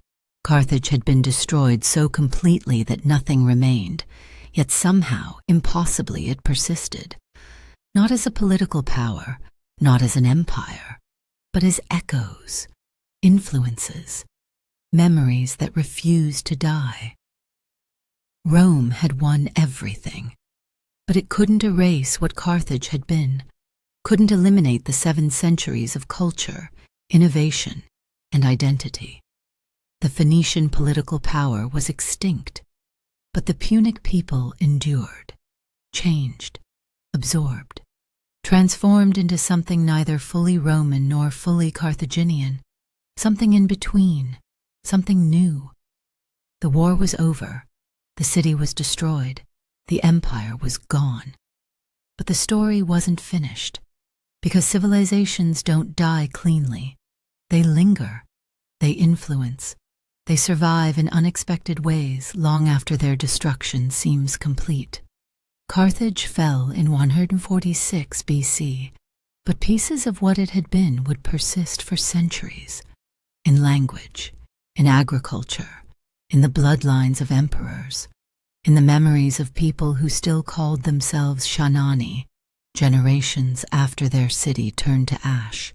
Rome destroyed Carthage, but it couldn't destroy everything Carthage had been. Some things survive even total annihilation. Some echoes last forever.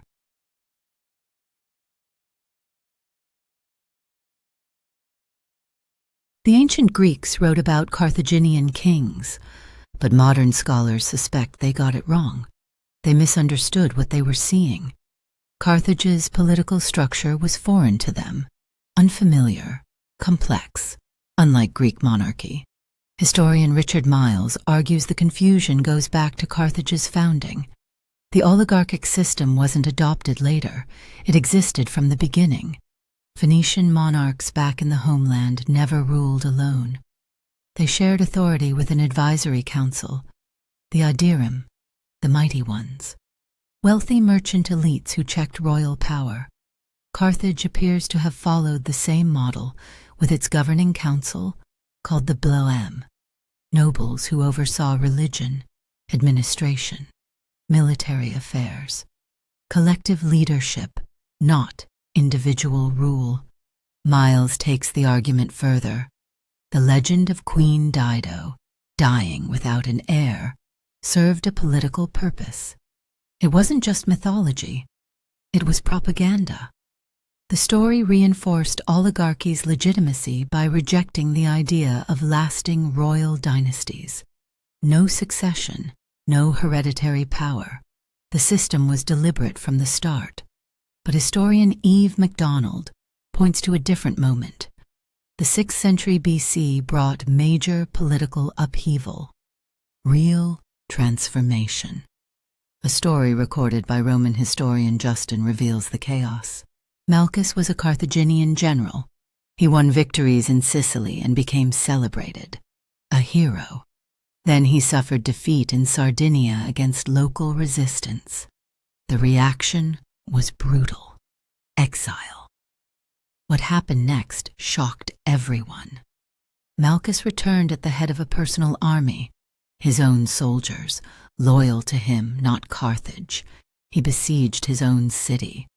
During the siege, he discovered his own son was serving religious duties in Tyre on Carthage's behalf. The young man was inside the besieged city. Malchus ordered his crucifixion. His own son, killed to prove his determination. He broke into Carthage.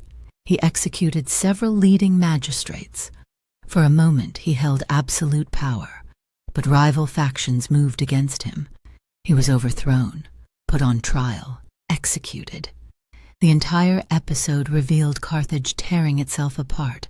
Personal armies, political executions, a general attacking his own city. This wasn't stable monarchy. This was transition, violence, constitutional crisis. A votive inscription from the late 6th century BC references Malchus directly. One reading translates a line as, "In the 20th year of the rule of the Stufits in Carthage." Stufits, not kings. Magistrates. Officials elected or appointed by councils. MacDonald stresses the importance. Both the inscription and Malchus's dramatic story point to the same conclusion. Carthage was shifting away from monarchy toward oligarchic republic. The violence was birth pangs of a new system. Historian Dexter Hoyos places Malchus's activity between 550 and 530 BC. The timing aligns with other evidence of political transformation. But Hoyos offers a different interpretation of the votive inscription. He reads it as the 120th year, not the 20th. If he's right, the implications change everything. Aristocratic rule was already established by the late 7th century BC. The oligarchy predated Malchus. His rebellion wasn't about creating a new system. It was about who would control the existing one. The evidence is fragmentary, contradictory. A single inscription read two different ways. Ancient accounts filtered through Greek and Roman misunderstanding. But patterns emerge. Carthage wasn't ruled by kings the way Greeks understood kingship. Power was shared, distributed, checked by councils and assemblies. The system was republican before Rome's republic existed, but the transition wasn't smooth.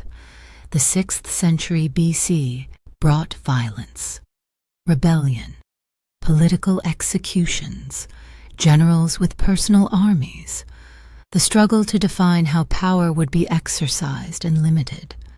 What emerged was something unique, not quite Greek democracy, not quite Roman republicanism, something distinctly Carthaginian, an oligarchic republic that combined merchant wealth, aristocratic councils, popular assemblies, and elected magistrates. The Greeks called them kings because they didn't have words for what they were actually seeing. The Romans understood better. They recognized a fellow republic. That's partly why they feared Carthage so much. It wasn't just a rival empire. It was a rival system. Proof that republics could build empires just as effectively as monarchies. The political transformation of the 6th century BC created the government that would challenge Rome for Mediterranean supremacy, the oligarchy that would fund Hannibal's armies, the republic that would survive 2 Punic wars before finally being destroyed in the 3rd. All of it traced back to moments like Malchus's rebellion, to constitutional crises resolved through violence, to the slow, painful evolution from Phoenician colonial governance to an independent republic. Carthage's politics remain partially obscured. The sources are hostile or confused.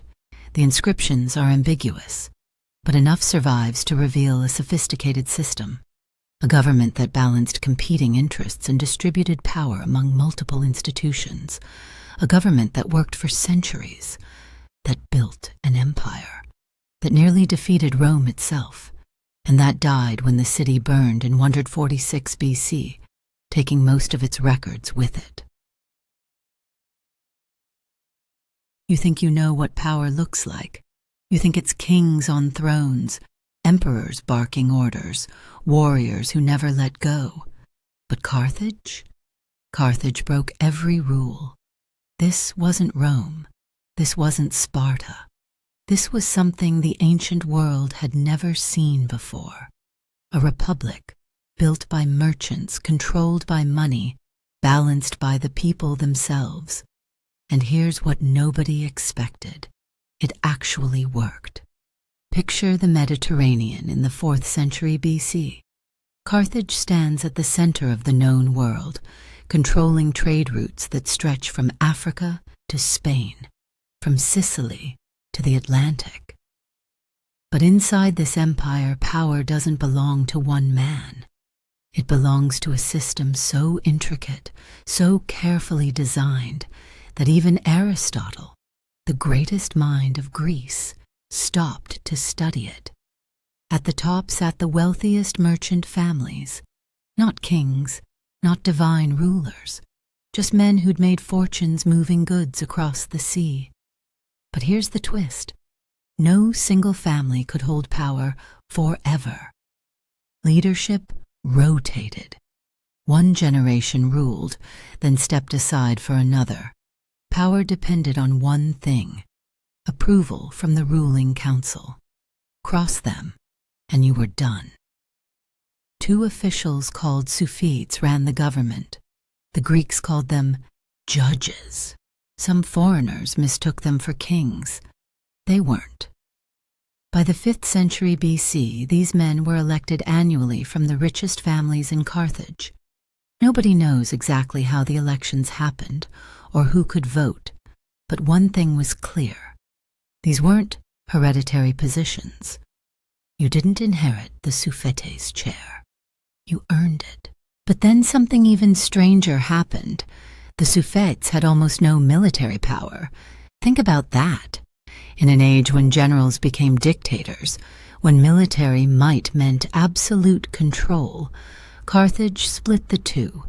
Generals were separate officials, either appointed or elected, serving only as long as the war lasted. Military power and political power never mixed. This was revolutionary. In Rome, a consul could command armies. In Greece, leaders were warriors. But in Carthage, a general couldn't become suffete while leading troops. The system prevented it, at least usually, because there was a loophole. If your family controlled the suffetes, you could install relatives as generals. And one family figured this out: the Barcids. They would dominate both positions, bend the rules, and nearly destroy Rome itself. But that comes later. The real power sat in shadows. A council of elders, the Aderim, 30 men who controlled everything that mattered: the treasury, foreign policy. During the Second Punic War, even military decisions. These weren't elected by the masses. These were the wealthiest men in Carthage, chosen by their peers, ruling through unanimous consent. Nothing happened without them. The suffetes and the council had to agree on every major decision. Complete agreement. One dissenting voice could stop the entire government. But then Carthage did something nobody expected, something that would have been unthinkable in most ancient societies. They created the 104. Aristotle called this tribunal Carthage's highest constitutional authority, a judicial body with terrifying power. Their job: watch the generals, watch the officials, make sure nobody betrayed the republic. They could impose fines. They could order crucifixion. They formed special committees, pentarchies, to investigate political matters, root out corruption, ensure the system survived. This was the check on power that other civilizations lacked. While Greek generals became tyrants and Roman commanders marched on their own capital, Carthage had a council that could execute you for overstepping. Yet somehow, despite the iron grip of the oligarchs, the people had a voice. Trade unions existed. Town meetings happened. A popular assembly gathered when the suffets and council deadlocked. If the elite couldn't agree, the people decided. Aristotle himself confirmed it. The voice of the people was predominant in the deliberations. The people solved problems themselves. This wasn't just oligarchy. This wasn't pure democracy. This was balance. Monarchy through the suffets, aristocracy through the council, democracy through the assembly. Three forces pulling against each other, keeping Carthage stable for centuries. Aristotle praised it. His contemporary Isocrates went further. He ranked Carthage's political system as the best in the ancient world, equal only to Sparta. And here's what made this truly remarkable. Aristotle considered Carthage a proper polis, a Greek city-state. The Greeks believed only they could create such societies, that all other peoples lived in primitive tribal systems. Yet Aristotle admitted the Carthaginians, barbarians, had built something equal to Crete and Sparta, an ideal society.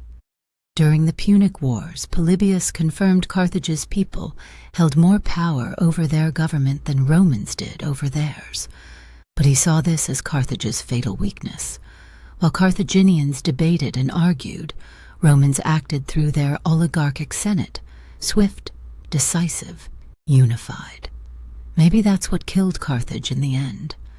Too much democracy when the moment demanded dictatorship. The Republic had a constitution.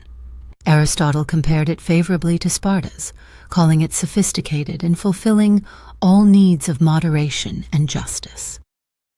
Eratosthenes, head of the Library of Alexandria, praised Carthaginians as refined and admirably governed. Remarkable words from a Greek about barbarians. This republican system spread across Carthage's empire. Officials called suffetes governed colonies throughout the Mediterranean.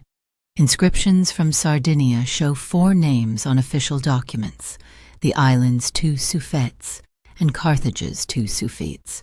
Local governments coordinated with the capital, a hierarchy of power extending across the sea. But this maritime empire had secrets. Carthaginian traders kept their roots hidden from Greek competitors. Wars erupted between 600 and 500 BC over trade, over access, over knowledge itself. Early records suggest Carthage was protectionist. African harbors exported goods, while Greek products stayed out. Control the sea, control the wealth, control the world. For centuries, the system held. Families rose and fell. Generals won wars and faced the 104. The people spoke when the elite couldn't agree. Carthage grew rich, grew powerful, grew stable. But systems built on balance can be broken. And when one family, the Barcids, learned to game the rules, everything would change. The Republic would stretch, the checks would fail, and Rome would finally find its match. The greatest threat Rome ever faced wouldn't come from a king or an emperor. It would come from a republic that had perfected the art of power. The system worked, but who belonged to it? Who could vote? Who could lead? These questions haunted Carthage for centuries. Like the Latin republics and Greek city-states, Carthage probably had citizenship, some way to separate those who participated in politics from those who didn't. Rights, privileges, duties, the marks of belonging. But here's the problem. Nobody knows for certain how it worked. The popular assembly let common people speak, yet no ancient source mentions citizenship requirements for participation. Nothing. Carthaginian society had layers, slaves at the bottom, peasants above them, then merchants, aristocrats, professionals. The empire stretched across the Mediterranean in a web of colonies, subject peoples, client states, allied tribes, and puppet kingdoms.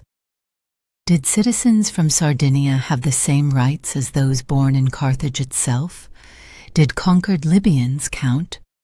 The records don't say, but Roman sources offer a clue. They claim Carthaginian citizens, especially those running for high office, had to prove their bloodline traced back to the city's founders. If true, this meant Phoenicians stood above everyone else. And among Phoenicians, those whose ancestors arrived first held the most power. Think about what that meant.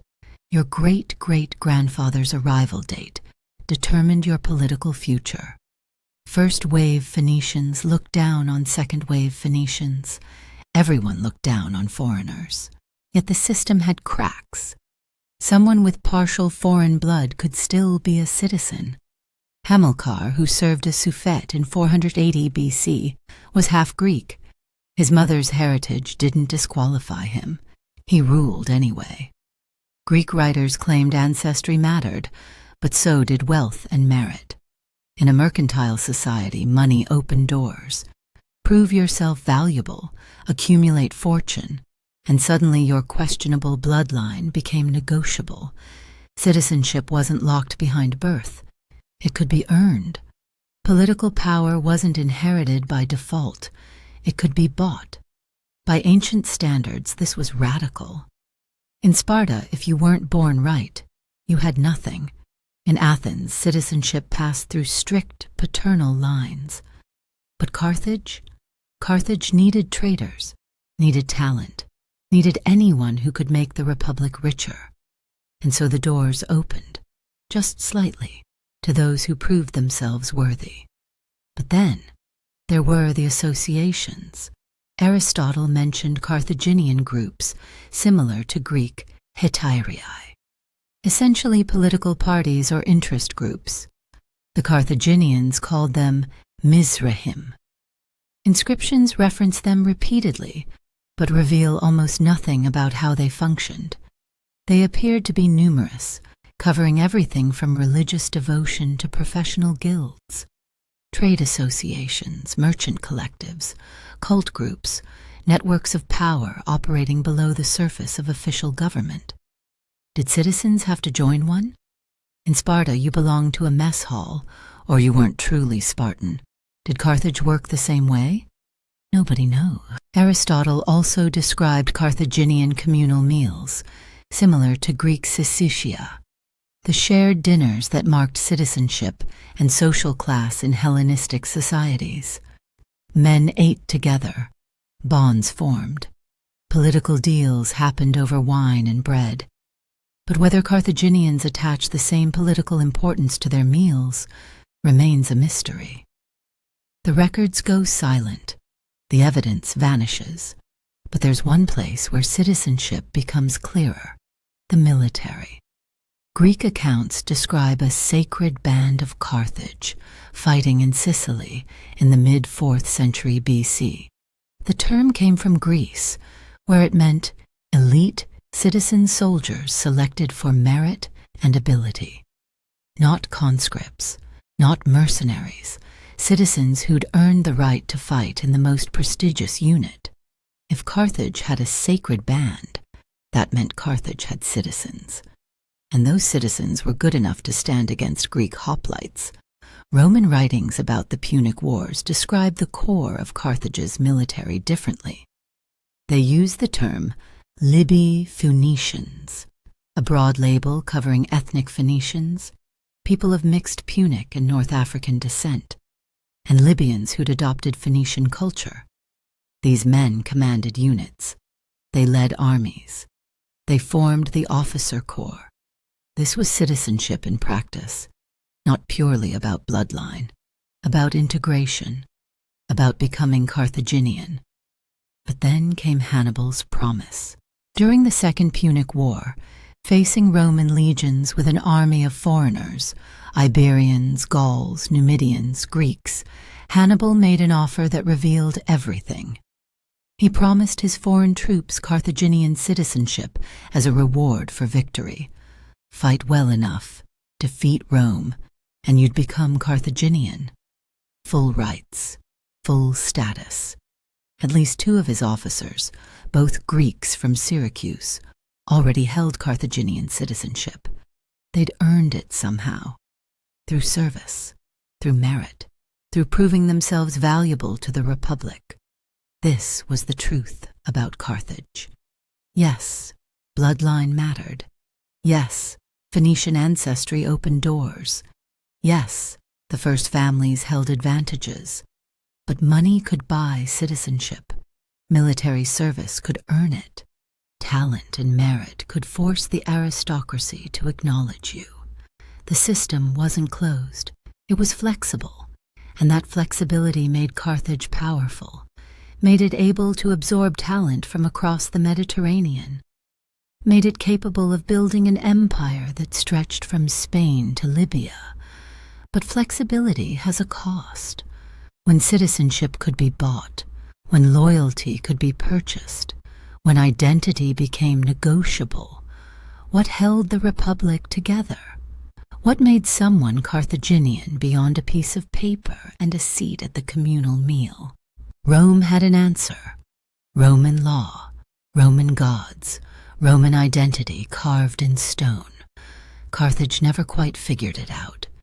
And when the wars came, when the empire fractured, when subject peoples had to choose between Carthage and Rome, that ambiguity would become fatal. Who belonged to Carthage? Everyone and no one. The Republic that welcomed the world would discover the world had no reason to fight for it when the end finally came. Carthage fell. The city burned. Rome salted the earth and declared victory. But here's what Rome couldn't destroy: the system itself. Centuries after Carthage's destruction, its political institutions survived, not as relics, not as memories, as living, functioning parts of the Roman world. The Republic died, but its ghost kept ruling. In Sardinia, inscriptions from Roman settlements kept mentioning suffetes, not Roman magistrates, suffetes. The old Punic title, the old Punic office, still operating under Roman occupation. Punic descendants clung to the name, perhaps as resistance, cultural, political, a quiet refusal to become fully Roman. As late as the mid-2nd century AD, 200 years after Carthage's fall, 2 suffetes wielded power in Bithynia, a city in the Roman province of Sardinia and Corsica. The old system refused to die. But then something stranger happened. Rome didn't just tolerate Carthaginian offices. Rome adopted them. The Romans repurposed the word suffet to refer to local magistrates throughout Africa, proconsulares, the province that included Carthage's core territories, not as enemies, not as conquered peoples maintaining outdated traditions, as official Roman administrative positions. Suffetes governed over 40 towns and cities in Roman Africa: Altiberos, Calama, Capsa, Cirta, Gadiaufala, Gals Limisa, Mactar, Thuga. Many were former Carthaginian settlements, but some had never been Punic at all. Volubiles in modern Morocco had belonged to the Kingdom of Mauritania, a Roman client state with no Carthaginian history. Yet even there, suffetes governed. The title spread beyond Carthage's old empire. It appeared in interior regions Carthage had never settled, never conquered, never touched. This wasn't cultural preservation by Punic refugees. This was something else entirely. Punic settlers and refugees had made themselves useful to Rome. They offered a government system that worked, that local populations understood, that required minimal Roman oversight. Rome, pragmatic as always, accepted it, Why impose new institutions when the old ones functioned perfectly well? By the 1st century AD, something had changed. Records from Altiburos, Mactar, and Thuga mention 3 Sufids serving simultaneously. Not 2, as Carthaginian tradition demanded. 3. This was no longer the balanced magistracy of ancient Carthage. This was Rome using Punic nomenclature for Romanized institutions. The name remained, but the system had warped. That 3rd Sufete, a non-annual position, a tribal or communal chieftain, marked the moment when external African groups bent to Roman political control. The form survived, the substance transformed. Roman authors struggled with the term. In at least 6 works of Latin literature, the word sufis, Rome's approximation of sufet, appears. But many Roman writers, translating Greek sources, made a critical error. They called Carthaginian sufetes kings, using the Latin rex. The Greeks had done the same, equating sufetes with the more monarchical basileus. Nobody understood what a suffet actually was. To Mediterranean minds trained on kingship and dictatorship, an elected magistrate with limited power made no sense. So they called them kings, and history remembered them wrong. But the greatest proof of Carthage's survival came from Leptis Magna. Starting in the late 2nd or early 1st century BC, after Carthage's destruction, Leptis Magna began minting autonomous coinage with Punic inscriptions, not Latin, not Greek, Punic, the dead language of a dead city, stamped on money circulating under Roman authority. Leptis Magna had free city status within the Roman world. 2 sufetes governed it. Public officials bore titles like Maxima, Adir, Ararim, and Nequim Elim, pure Punic terminology surviving in a Roman province. This was the final irony. Rome had annihilated Carthage, destroyed every stone, massacred or enslaved its people, and forbidden anyone from rebuilding on the site. Total victory, absolute destruction. Yet across North Africa and the Mediterranean islands, Carthaginian political institutions not only survived, they thrived. Rome found them so effective, so adaptable, that it incorporated them into the empire itself. The Sufetes, who once challenged Roman consuls, now served as Roman magistrates. The system that Aristotle praised, that Isocrates elevated above all others, became a tool of Roman administration. Carthage lost the war, but in the most unexpected way, it won something else. Its government, refined over centuries, balanced between oligarchy and democracy, proven stable across generations, became immortal. Not through military conquest, through pure utility. Rome conquered Carthage, but Carthage's institutions conquered time itself, outlasting the republic that created them by 400 years. The merchants of Tyre had built something so functional, so elegant, that even their destroyers couldn't imagine anything better. The last Sufides governed Roman cities. In the 2nd century AD, their authority derived from Caesar's heirs, their title inherited from Phoenician traders who'd sailed west 1,000 years before. Carthage was gone, but its shadow stretched across the Roman world, governing in silence, enduring through adaptation, proving that some ideas survive even when civilizations fall. That's the final lesson of Carthage. You can burn a city, you can kill its people, you can erase it from the map, but if the system works, if it truly works, no conqueror can destroy it. They'll just rename it and keep using it forever. By 264 BC, on the eve of Rome's first strike, Carthage controlled an empire that stretched across the known world. Look at the map. Most of the western Mediterranean belonged to them. North Africa from Libya to Mauritania, Sicily, Sardinia, the Balearic Islands, Spain, tiny islands scattered like jewels, Malta, the Aeolian Islands, the Pelagi Islands, and the ancient Phoenician settlements, Lixus near Tangier, Mogador on Morocco's Atlantic coast, Gades in Andalusia, Utica in Tunisia.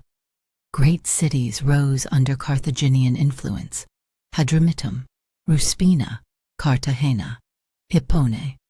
Some, like Gades and Utica, had been founded by Phoenicians centuries before Carthage even existed, between the 12th and 10th centuries BC, when Carthage was nothing but empty land on a peninsula surrounded by lagoons. At its height, the African Empire alone held 3 to 4 million inhabitants. Not soldiers, not elites, people, farmers, merchants, craftsmen, slaves. An empire built on trade, not conquest. On ports, not fortresses. But here's the question nobody could answer. What held it together? The exact relationship between Carthage and its possessions remains largely unknown.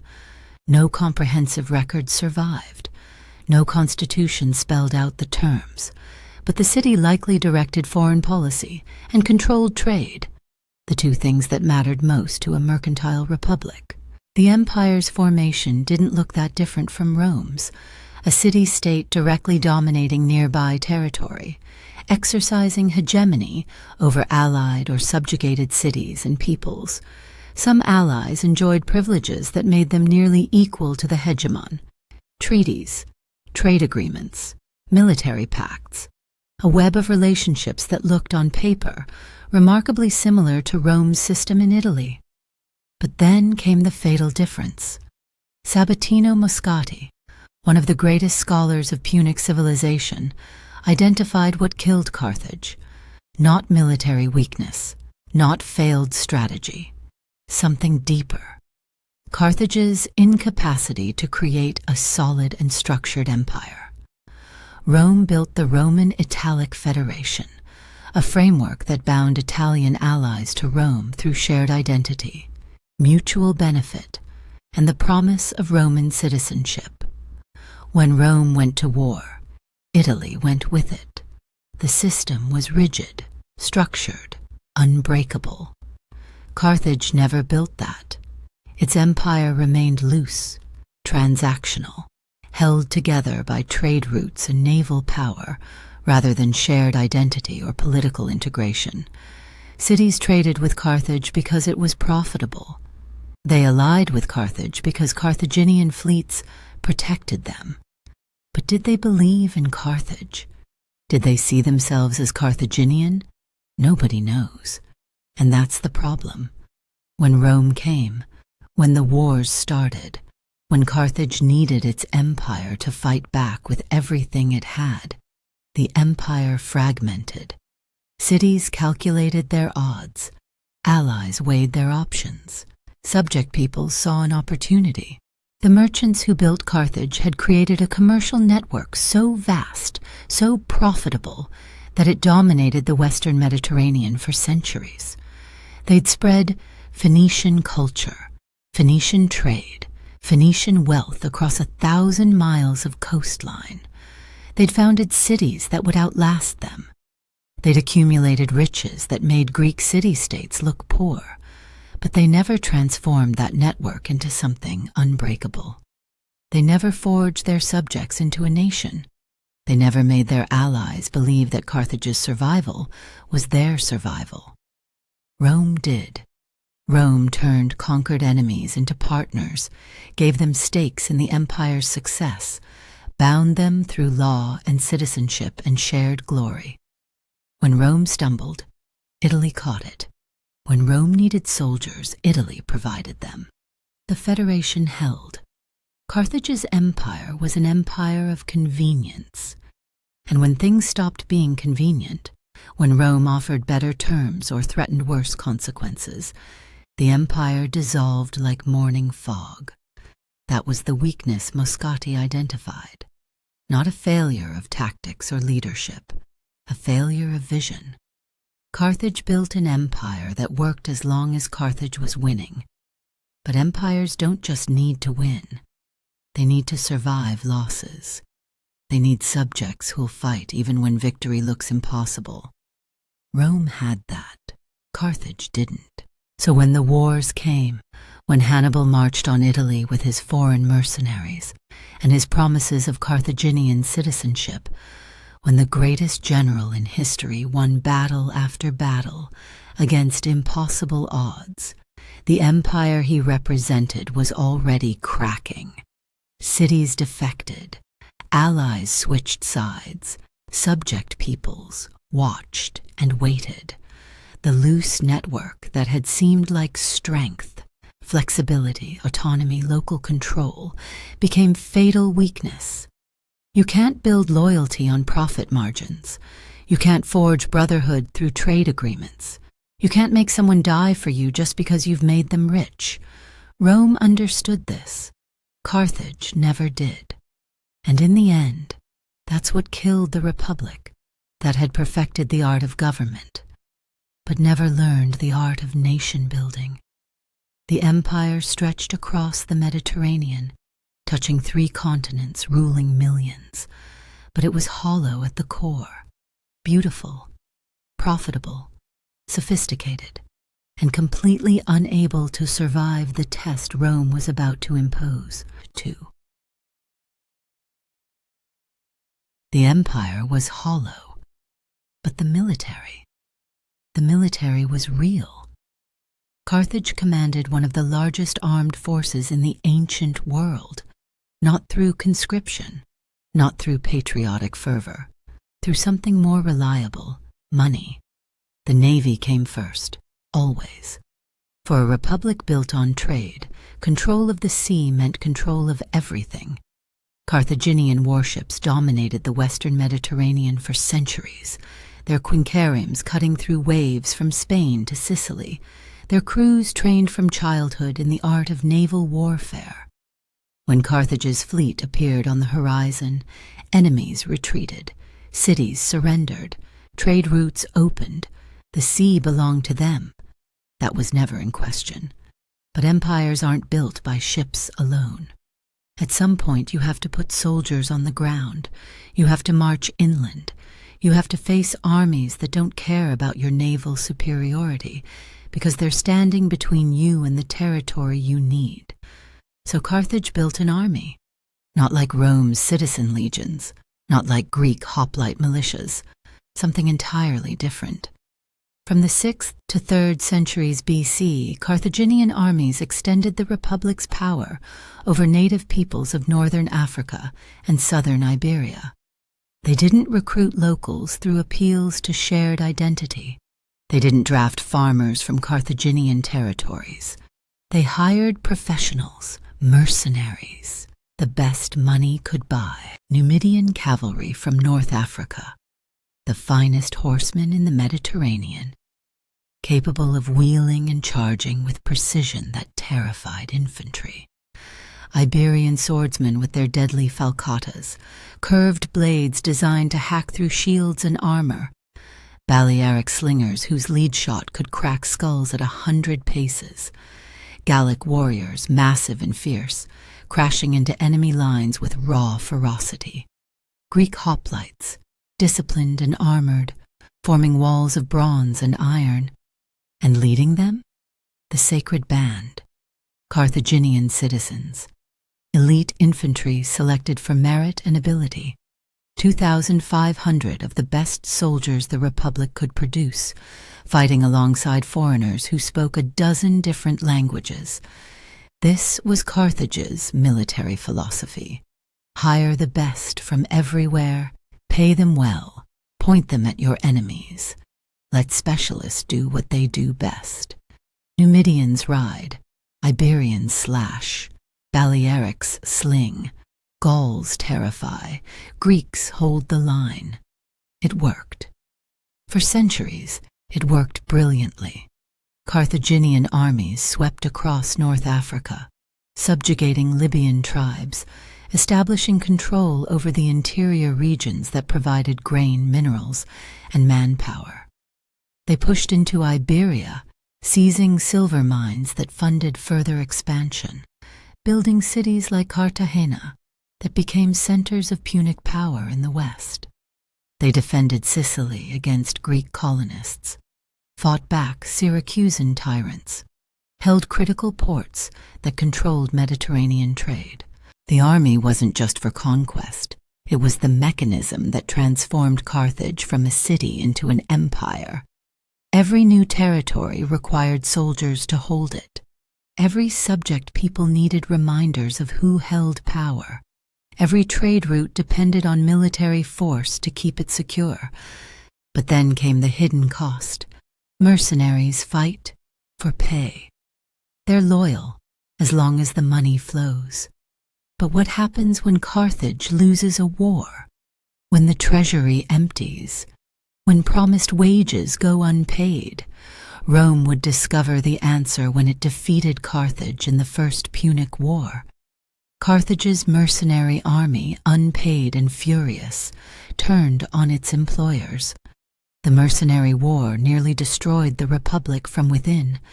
Foreign soldiers who'd fought for Carthage now burning its cities, besieging its territories, demanding blood payment for broken promises.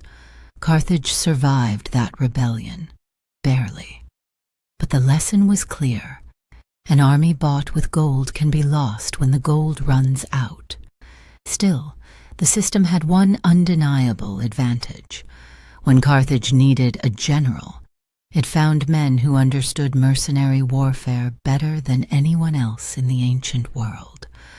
Commanders who could speak multiple languages, manage diverse troops, turn cultural differences into tactical advantages.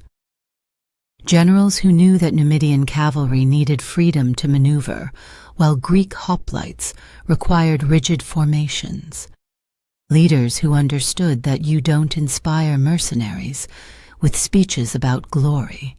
You inspire them with victories and treasure. The Barcid family perfected this. Hamilcar Barca rebuilt Carthage's Spanish territories after the First Punic War, training his sons, Hasdrubal, Mago, and Hannibal, in the art of mercenary command.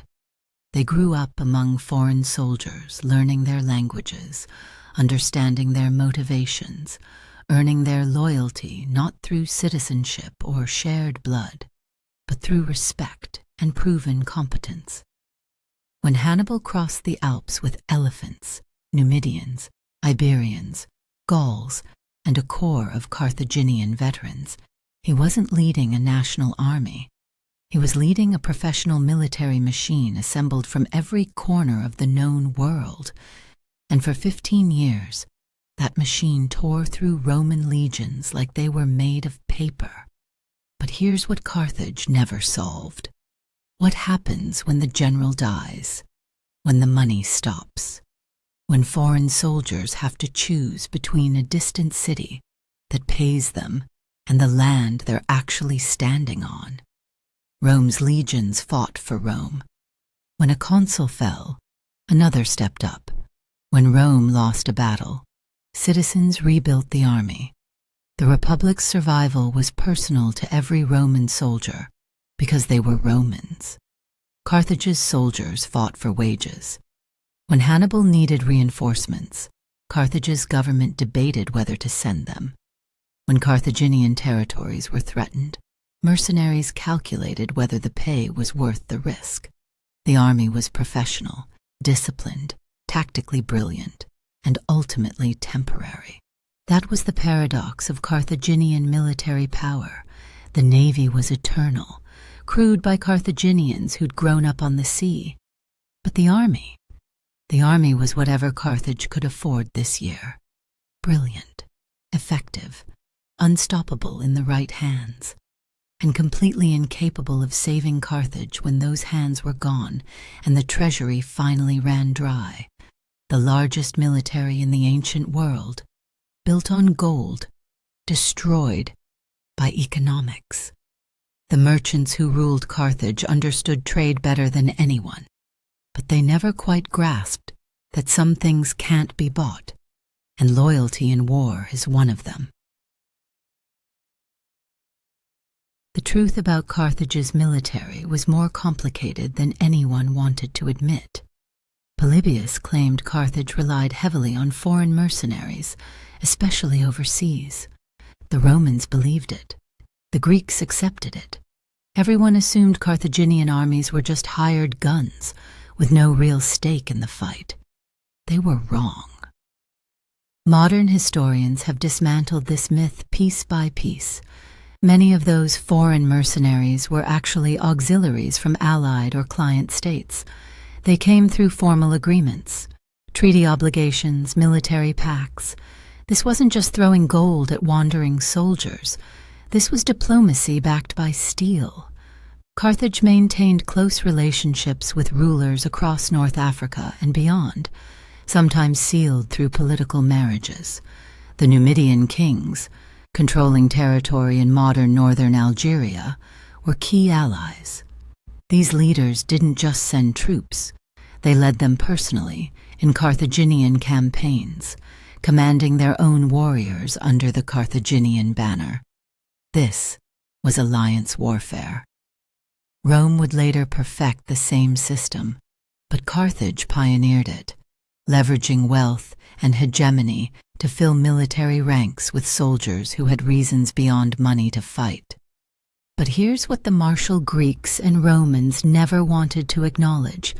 Carthage used citizen soldiers too. During the Sicilian Wars, ethnic Punics and Phoenicians fought in significant numbers. Aristotle himself reported that Carthaginian citizens wore armbands, signifying their combat experience, a mark of honor, of military valor respected just as much as in Greece or Rome. The sacred band of Carthage, that elite force of professional citizen soldiers, fought in Sicily in the mid-4th century BC with skill that impressed even Greek observers. Then Agathocles destroyed them in 310 BC. The entire sacred band wiped out in a single devastating campaign. After that, the balance shifted. Foreign mercenaries and auxiliaries became more prominent, not because Carthaginians couldn't fight, but because they adapted. The Republic learned a brutal lesson. Citizen armies are precious. When you lose them, you lose irreplaceable human capital.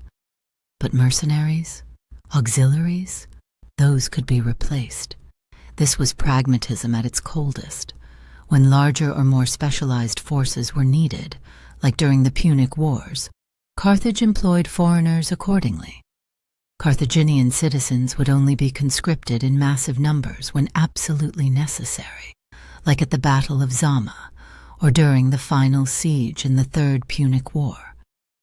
But the core never changed. The foundation of every Carthaginian army came from northwest Africa itself. Ethnic Libyans, Numidians, the Libyan Phoenicians, that broad category covering ethnic Phoenicians, mixed Punic North African bloodlines, and Libyans who'd adopted Phoenician culture. These troops formed the backbone, the reliable center around which everything else revolved. Around them, Carthage assembled the Mediterranean's most diverse military force in history. Celts recruited from Gaul, Balearic slingers whose accuracy was legendary, Iberians with their curved falcatas and fierce loyalty, Greek mercenaries valued for their discipline and hoplite tactics. Each group fought in their own national units, maintaining their own equipment, their own fighting styles, their own identities.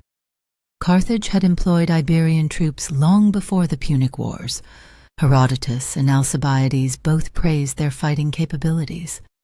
But after the Barcids conquered large portions of Iberia, Iberians flooded into Carthaginian armies in even greater numbers, though their loyalty ran more to the Barcid family than to Carthage itself, a detail that would matter later. The Romans were astonished by this diversity. Livy characterized Hannibal's army as a hodgepodge of the riffraff of all nationalities. The disdain dripped from every word. How could such a chaotic mix of peoples possibly function as a cohesive military force? But then Livy observed something that contradicted his own prejudice. The Carthaginians never forced uniformity on their troops. Celts fought like Celts. Iberians fought like Iberians. Greeks maintained their phalanx formations. Yet somehow these disparate forces achieved such unity that they never quarreled amongst themselves, nor mutinied, even during the most difficult circumstances. This was command genius. Punic officers at every level maintained coordination among forces that spoke different languages, worshipped different gods, and came from cultures that had nothing in common except Carthaginian pay. Officers had to ensure military commands were properly communicated and translated to respective foreign troops. Imagine shouting orders through interpreters while Roman cavalry charges toward your position. Yet it worked. Carthage turned diversity into tactical advantage. Celts and Iberians served as shock troops, crashing into enemy lines with raw aggression. North Africans formed the cavalry, their Numidian horsemen considered by far the best horsemen in Africa. Campanians from southern Italy served as heavy infantry, armored and disciplined. Then came the masterstroke. Carthage deployed these units to non-native lands. Iberians and Gauls fought in Italy and Africa. African troops fought in Spain. This ensured they had no affinity for their opponents and could surprise enemies with unfamiliar tactics. Roman soldiers who'd trained against Greek-style hoplites suddenly faced Celtic berserkers or Numidian cavalry employing hit-and-run tactics they'd never encountered. The Numidian cavalry alone changed warfare. Their speed and agility proved pivotal to multiple Carthaginian victories.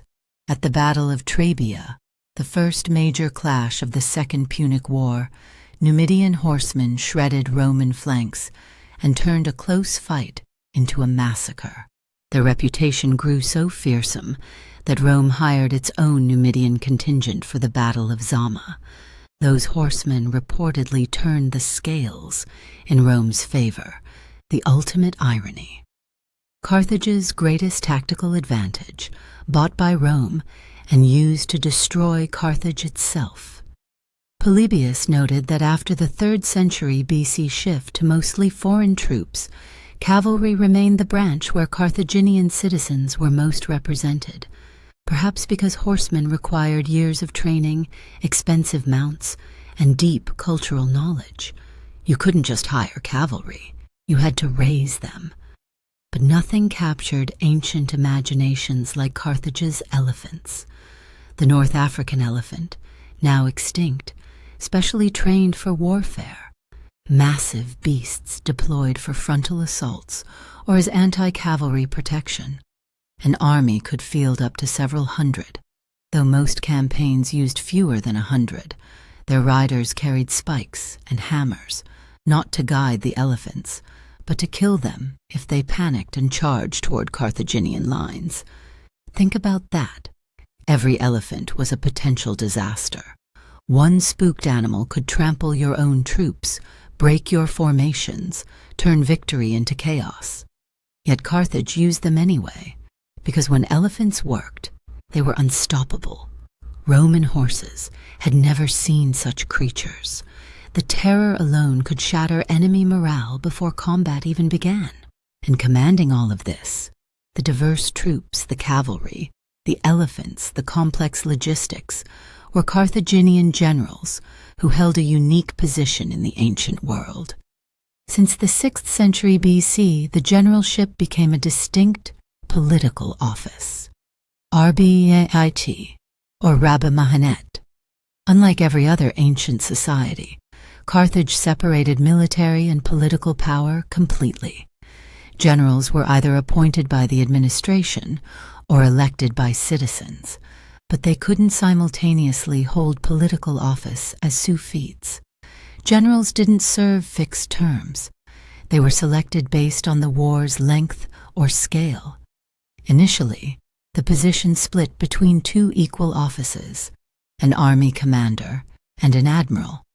By the mid-3rd century, campaigns were run by a supreme commander with a deputy. During the Second Punic War, Hannibal exercised total control over all military affairs.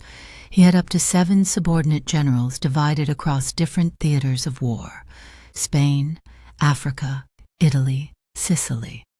One man coordinating a multi-front conflict with forces speaking a dozen languages, spread across thousands of miles, united only by his tactical genius and the promise of Roman plunder. This was Carthaginian military power at its apex.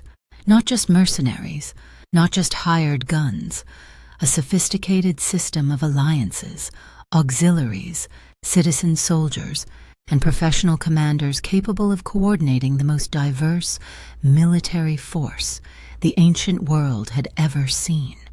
It nearly conquered Rome. It would have worked, except for one fatal flaw.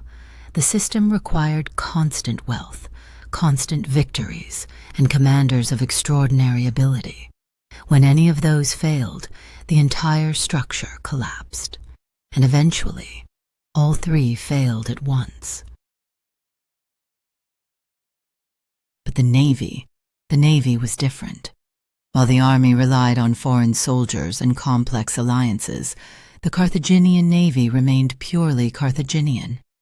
The sailors and marines came from Punic citizenry itself, not mercenaries, not auxiliaries, citizens who'd grown up on the sea, whose fathers and grandfathers had sailed these same waters.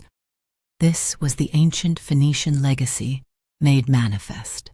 Polybius wrote that Carthaginians were more exercised in maritime affairs than any other people. Skilled mariners, expert navigators, master shipbuilders. The sea wasn't just their profession, it was their identity. And the numbers proved it.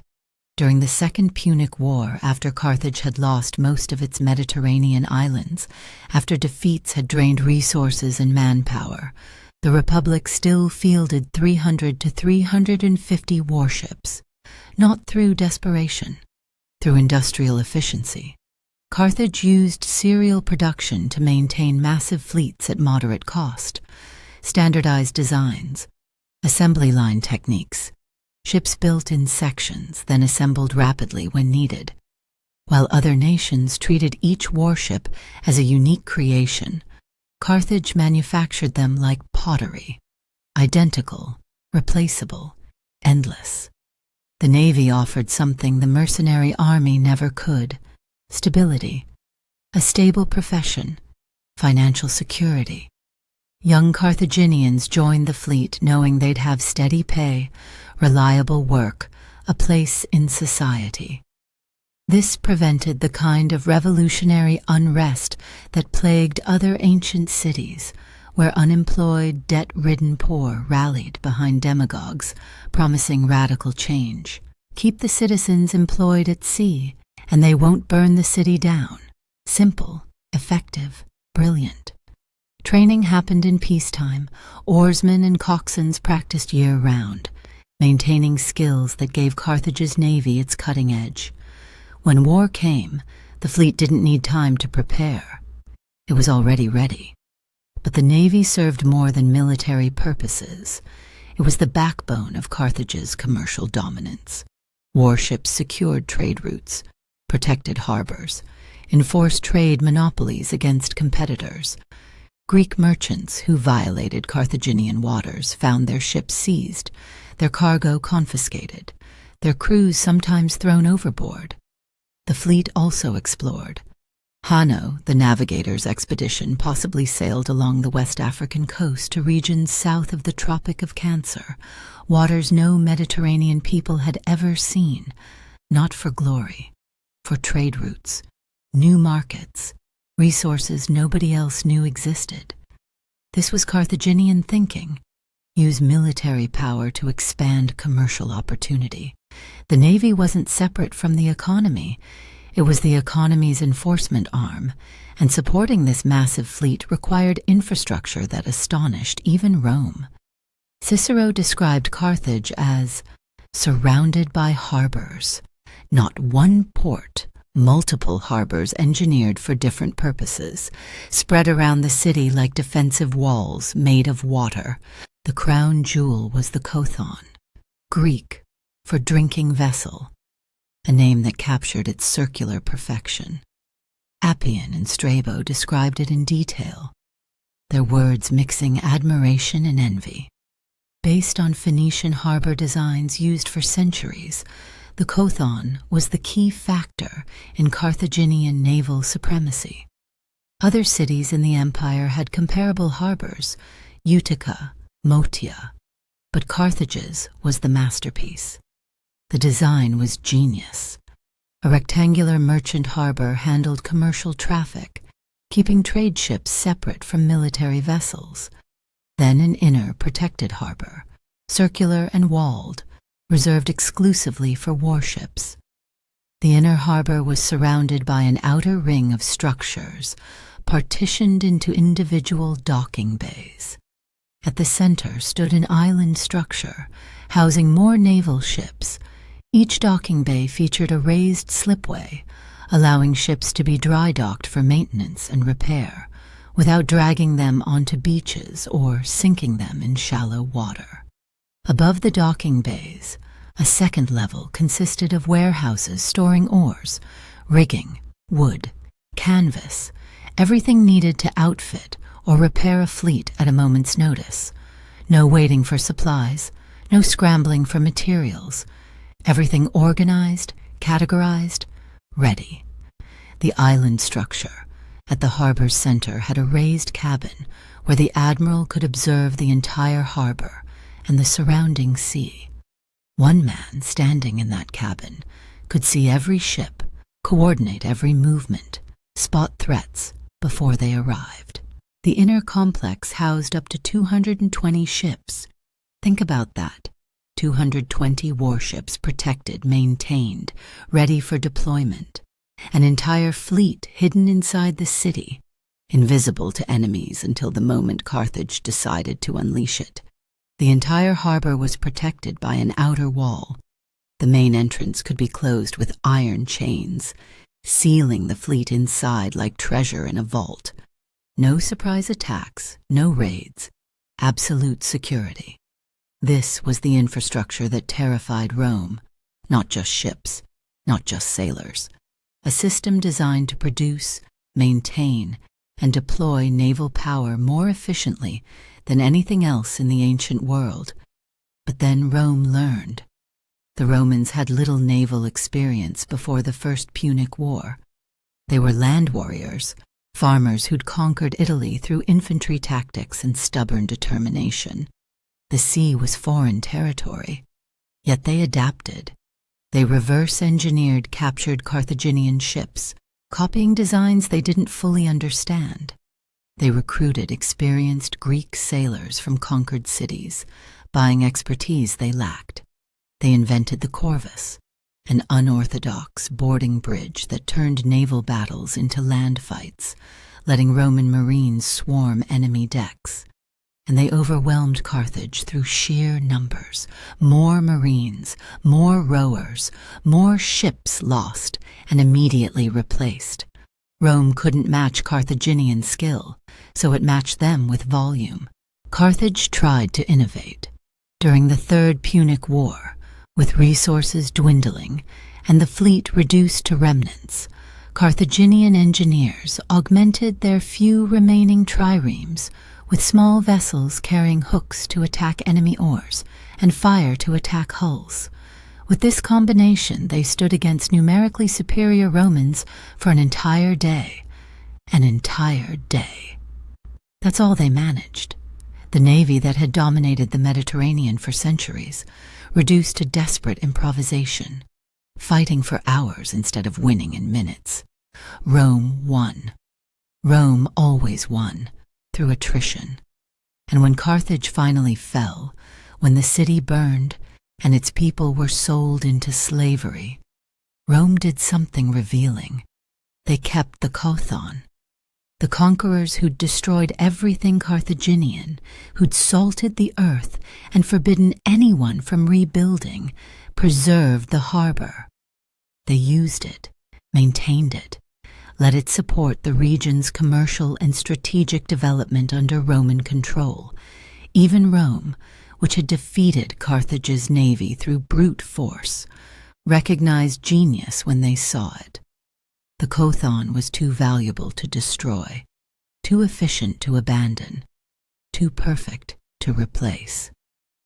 So it survived, the last remnant of Carthaginian naval supremacy, serving Roman ships, supporting Roman trade, helping Rome dominate the same waters Carthage had once controlled. The navy had been Carthage's greatest strength, pure, citizen-manned, industrially efficient, supported by infrastructure no other power could match. For centuries it made Carthage invincible at sea, but navies can't conquer land. They can't hold territory. They can't force decisive victory when the enemy refuses to meet you on the water. Rome understood this. Rome built legions that could lose fleet after fleet and still march on Carthage itself. The greatest navy in the ancient world couldn't save the republic that built it. Because in the end, empires aren't won by controlling the sea. They're won by controlling the land and the people who live on it. Carthage mastered the waves, but Rome mastered everything else, and that made all the difference. But here's what made Carthage truly revolutionary. The generals answered to politicians. In every other ancient society, military commanders held absolute power. A Roman consul commanded armies and sat in the Senate. A Spartan king led troops and ruled the state. Greek generals became tyrants. Persian satraps were warlords. Everywhere else, military success meant political power. Automatic, inevitable, unstoppable.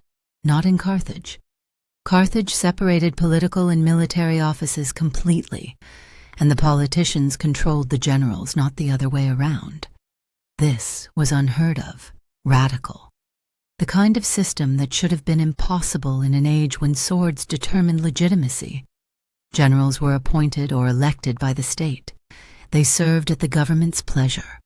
And when campaigns ended, their performance was reviewed. Not gently, not with understanding, with brutal, terrifying scrutiny. The government became infamous for its treatment of defeated commanders. Failure meant execution, usually crucifixion, the most humiliating death imaginable, reserved for slaves and traitors. Your body nailed to wood, left to die slowly while citizens passed by. A warning to every ambitious general who thought military glory exempted them from accountability. Before the 4th or 5th century BC, the Supreme Council and Sufetes probably judged generals themselves. But then someone decided that wasn't enough. They needed specialists, experts in finding fault, a dedicated body with one purpose, ensuring no general ever became powerful enough to threaten the Republic.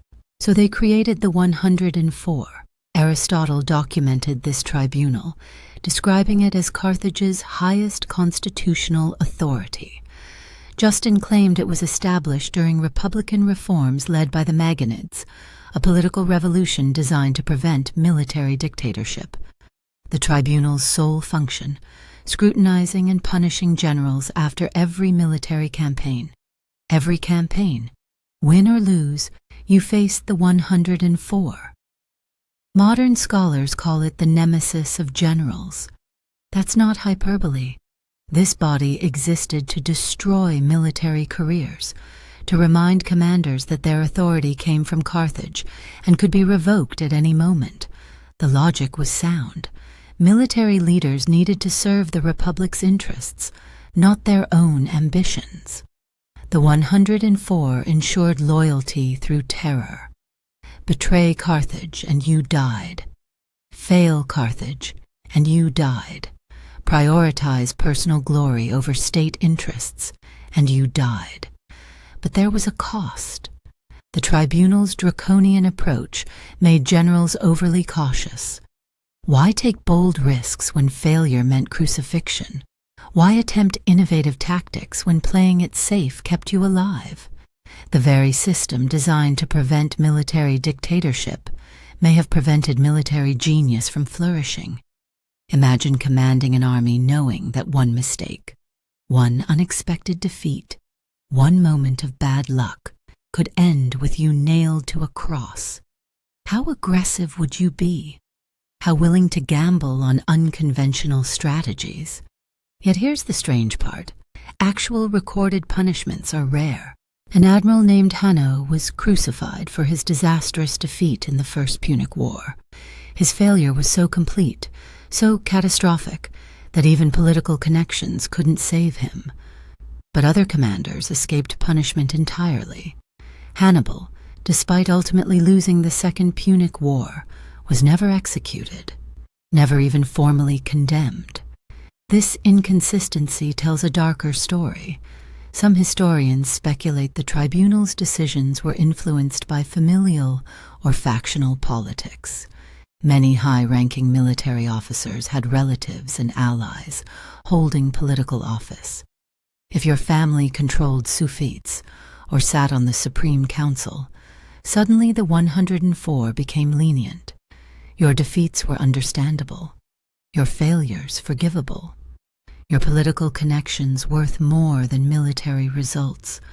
But if you lacked connections, if your family wasn't powerful enough, if you'd made enemies among the elite, then the tribunal became your executioner. Your failures were unforgivable, your mistakes treasonous, your life forfeit.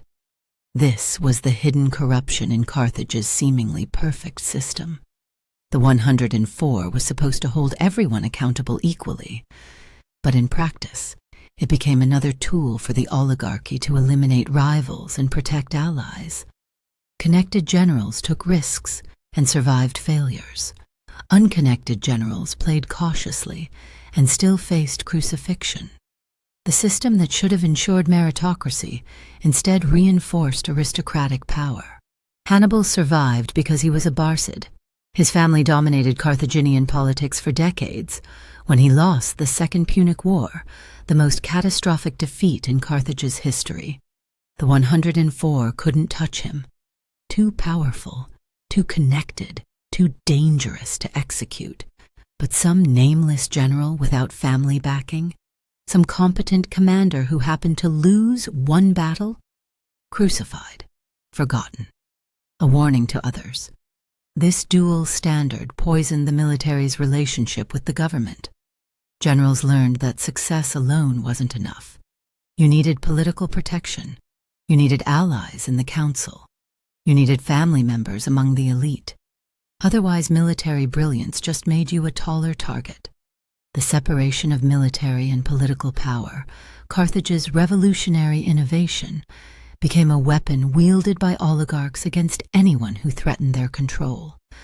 The very system designed to prevent generals from seizing power instead ensured that only politically connected generals could succeed. And there's the final irony. Rome, which never separated military and political power, produced generations of commanders who served the state faithfully. Consuls led armies and returned to civilian life. Generals celebrated triumphs and retired to their farms. The system that should have created military dictators instead created loyal servants of the Republic. Carthage, which did everything right by separating powers and holding generals accountable, created fear, caution, and political corruption. The perfect system on paper became a nightmare in practice. The 104 stood as proof that even genius political design can be corrupted by human ambition, that checks and balances only work if applied equally. that accountability without fairness is just tyranny wearing a different mask. Carthage built a system to control its generals, but in the end, the system controlled nothing except who lived and who died, based on their last name. And when the wars came, when Carthage needed bold commanders willing to risk everything, the shadow of the tribunal hung over every decision. Some innovations succeed too well. The 104 succeeded at preventing military dictatorship, but it also succeeded at preventing the kind of aggressive, risk-taking leadership that might have saved Carthage from Rome. The Republic that perfected accountability forgot that fear makes cowards, and cowards don't win wars. By the time anyone realized this, Rome was already at the gates, and all the perfectly balanced political institutions in the world couldn't stop legions from burning everything to ash. The Carthaginians spoke Punic, a variety of Phoenician brought from their ancestral homeland in present-day Lebanon. This Semitic language connected them to their origins, to the Phoenician cities their ancestors had left centuries before, to an identity that stretched back through generations of merchants and sailors who'd crossed the Mediterranean seeking fortune. Like its parent language, Punic was written right to left in an alphabet of 22 consonants without vowels, a script that looked alien to Greek and Latin eyes, but felt natural to anyone raised speaking it. Most of what survives comes through inscriptions, tombstones, treaties, dedications to gods, official decrees carved in stone, fragments of a living language frozen in time. During classical antiquity, Punic echoed throughout Carthage's territories and spheres of influence across the western Mediterranean, northwest Africa, Mediterranean islands.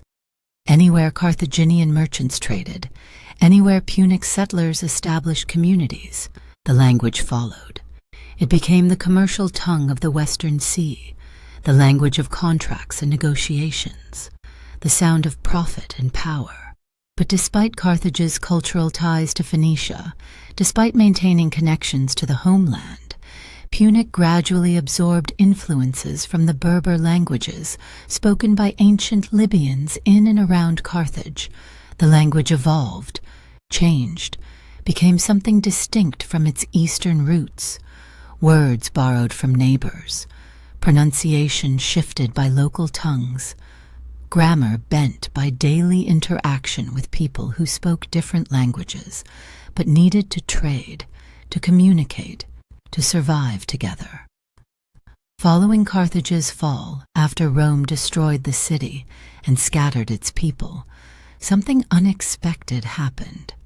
A Neo-Punic dialect emerged that diverged from classical Punic in spelling conventions and the widespread use of non-Semitic names, mostly of Libyco-Berber origin. This wasn't linguistic decay. This was adaptation, survival, the language refusing to die even when the civilization that birthed it had been annihilated. The dialect spread through dominant merchants and trade stops throughout the Mediterranean Sea, carried by survivors who'd fled the burning city, by descendants who remembered, by communities that had spoken Punic for generations and saw no reason to stop just because Rome had won the war. The Carthaginians spoke Punic, a variety of Phoenician brought from their ancestral homeland in present-day Lebanon.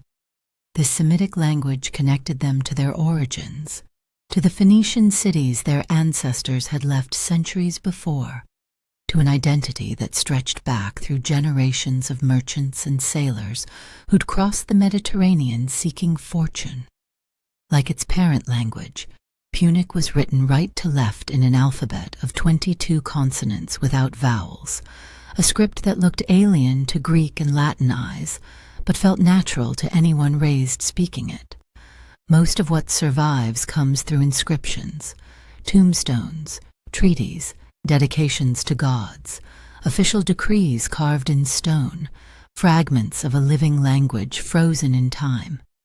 During classical antiquity, Punic echoed throughout Carthage's territories and spheres of influence across the western Mediterranean, northwest Africa, Mediterranean islands. Anywhere Carthaginian merchants traded, anywhere Punic settlers established communities, the language followed. It became the commercial tongue of the Western Sea, the language of contracts and negotiations, the sound of profit and power. Notwithstanding Carthage's destruction and the assimilation of its people into the Roman Republic, Punic persisted for centuries in the former Carthaginian homeland. This defied everything Rome attempted: cultural erasure, forced Latinization, the systematic destruction of Carthaginian identity. Yet the language survived, spoken in homes and markets, whispered in prayers, taught to children who would never see Carthage but carried its voice in their mouths. Augustine of Hippo, himself of Berber descent, serves as the primary source on late Punic's survival. He spoke and understood the language in the 5th century AD, more than 500 years after Carthage fell, and testified that people in his region of North Africa still self-identified as Chunani, Canaanite, Carthaginian, claiming an identity that officially no longer existed. Contemporaneous funerary texts found in Christian catacombs in Sirte, Libya, bear inscriptions in ancient Greek, Latin, and Punic side by side, revealing a fusion of cultures under Roman rule, where the conquered language stood equal to the conquerors, where the dead were honored in 3 tongues because identity wasn't simple, wasn't pure, wasn't something Rome could legislate away. Evidence suggests Punic was still spoken and written by commoners in Sardinia at least 400 years after Roman conquest, not among elites trying to preserve culture, among regular people for whom Punic remained the natural language of daily life, more comfortable than Latin, more familiar than Greek, simply the way they spoke and always had. Beyond Augustine, other literate North Africans knew Punic until the 2nd or 3rd centuries, though they wrote it in Roman and Greek script. The alphabet had changed, but the words remained, adapted to new writing systems because the language itself was too useful, too ingrained, too essential to abandon. Among peasants, Punic persisted even longer, remaining spoken at least until the end of the 4th century in rural areas where Latin never fully penetrated, where old ways survived because nobody with power cared enough to stamp them out completely. This linguistic persistence reveals something profound about Carthage's legacy. Rome could destroy cities, execute populations, forbid reconstruction, impose new governments and new gods and new laws. But language lives in human mouths, passes between generations in whispers and songs and daily conversation. You can't crucify a language. You can't burn it like a library. It survives as long as someone remembers, as long as children learn it, as long as communities find it more useful or meaningful than whatever the conqueror offers as replacement. For 800 years after Carthage fell, Punic endured, first as the language of a dead empire, then as Neo-Punic dialect, adapting to new realities, finally as peasant speech in remote villages where Rome's influence barely reached. 8 centuries. Longer than Carthage itself existed as an independent power. The Republic died in fire and blood, but its voice echoed across North Africa and the Mediterranean islands for generations upon generations, a ghost that refused exorcism, a cultural identity that proved more durable than walls or warships or any physical manifestation of power. The merchants of Tyre who founded Carthage brought their language west and planted it in African soil. It grew roots so deep that even Rome, which prided itself on civilizing conquered peoples, which turned Gauls into Romans and Iberians into citizens, couldn't kill it. Punic survived because it was useful, because it was beautiful, because it was home, and in the end, that proved more powerful than legions or political systems or any of the sophisticated institutions Carthage had created. The last Punic speaker probably died sometime in the 5th or 6th century AD, 1,000 years after Carthage's founding, speaking words their ancestors had carried across the sea from Phoenicia when the world was young, and Rome was just a village of shepherds on 7 hills. That's the real victory. Not military, not political, but cultural. The voice that outlasted everything else. The final proof that some things cannot be conquered, only forgotten. And Punic refused to be forgotten for a very, very long time. The language survived, but commerce was Carthage's soul. While other civilizations built empires through conquest, Carthage built its power through trade. And that trade network stretched farther than any army could march. Carthaginian merchant ships surpassed in number even those of the original Phoenician city-states, visiting every major port in the Mediterranean, plus Britain and the Atlantic coast of Africa. These weren't small vessels. They could carry over 100 tons of goods, massive by ancient standards, floating warehouses that connected continents and cultures through pure economic force. Archaeological discoveries reveal exchanges of staggering variety, vast quantities of tin for bronze-based civilizations, textiles of every kind, ceramics, fine metalwork, products from dozens of peoples, brought together by Carthaginian middlemen who understood that controlling trade routes meant controlling wealth itself. Even between the punishing Punic Wars, even when Rome and Carthage were locked in existential conflict, Carthaginian merchants remained at every Mediterranean port. They traded in harbors with warehouses, or directly from ships, beached on the coast, maintaining commercial relationships that transcended military hostilities, because money spoke louder than patriotism, and everyone needed what Carthage sold. According to Aristotle, Carthage had commercial treaties with various trading partners to regulate exports and imports, formal agreements that turned trade into diplomacy and economics into statecraft. This wasn't random merchant activity. This was systematic commercial dominance backed by naval power and legal frameworks that other civilizations couldn't match. The empire depended heavily on trade with Tartessos and other Iberian cities, from which Carthage obtained vast quantities of silver, lead, copper, and most critically, tin ore.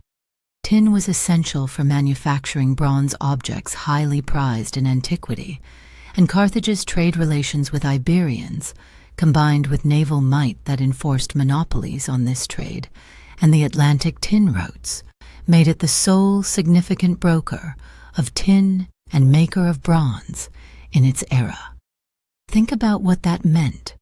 Every bronze weapon, every bronze tool, every bronze statue in the Western Mediterranean required Carthaginian involvement. They didn't just participate in the tin trade, they owned it, and maintaining this monopoly became one of the major sources of power and prosperity. Carthaginian merchants strove to keep the location of tin mines secret, guarding knowledge the way other nations guarded fortresses, understanding that information was more valuable than gold when it controlled an entire industry. Carthage's central location in the Mediterranean and control of waters between Sicily and Tunisia allowed it to dominate the Eastern peoples' supply of tin as well. Geography became destiny. Sitting at the crossroads of East and West, North and South, Carthage didn't need to produce everything. It just needed to control the channels through which everything flowed. The city was also the Mediterranean's largest producer of silver, mined in Iberia and on the northwest African coast. and after the tin monopoly, this became one of its most profitable trades. One mine in Iberia provided Hannibal with 300 Roman pounds of silver daily, not annually, daily. The kind of wealth that funded armies, bribed politicians, and built fleets that kept competitors at bay. Carthage's economy began as an extension of Tyre's, inheriting the parent city's trade routes and most valuable commodity, Tyrian purple dye. This dye, extracted from Murex marine snails, became one of the most highly valued products in the ancient Mediterranean, worth 15 to 20 times its weight in gold. No evidence of purple dye manufacture exists at Carthage itself, but mounds of Murex shells have been found at the Punic town of Kirkowana, at Dar Esafi on Cap Bon, at Djerba on the Gulf of Gabes in Tunisia. Strabo mentions the purple dye works of Djerba and the ancient city of Zauches, confirming that Carthaginian territories produced this liquid gold that dressed emperors and kings. In Roman society, where adult males wore togas as national garments, the toga praetexta decorated with a stripe of Tyrian purple, about 2 to 3 inches wide, was reserved for magistrates and high priests. Broad purple stripes adorned senatorial togas, while equestrians wore narrow stripes. Political hierarchy literally died into fabric, and Carthage supplied the color that marked power itself. Beyond its extensive trade network, Carthage had a diversified and advanced manufacturing sector that produced finely embroidered silks, dyed textiles of cotton, linen, and wool, artistic and functional pottery, faience, incense, and perfumes.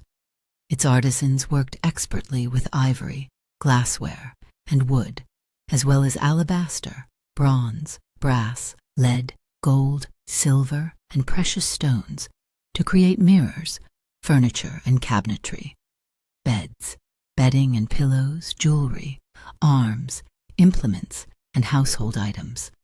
The city traded in salted Atlantic fish and fish sauce called garum, and brokered the manufactured, agricultural, and natural products of almost every Mediterranean people. Punic amphorae containing salt fish were exported from Carthaginian territory at the Pillars of Hercules, Spain, and Morocco, all the way to Corinth, Greece, demonstrating long-distance trade networks operating at industrial scale in the 5th century BC. Bronze engraving and stone carving reportedly reached their zenith in the 4th and 3rd centuries, Carthaginian craftsmanship becoming the standard against which others measured themselves.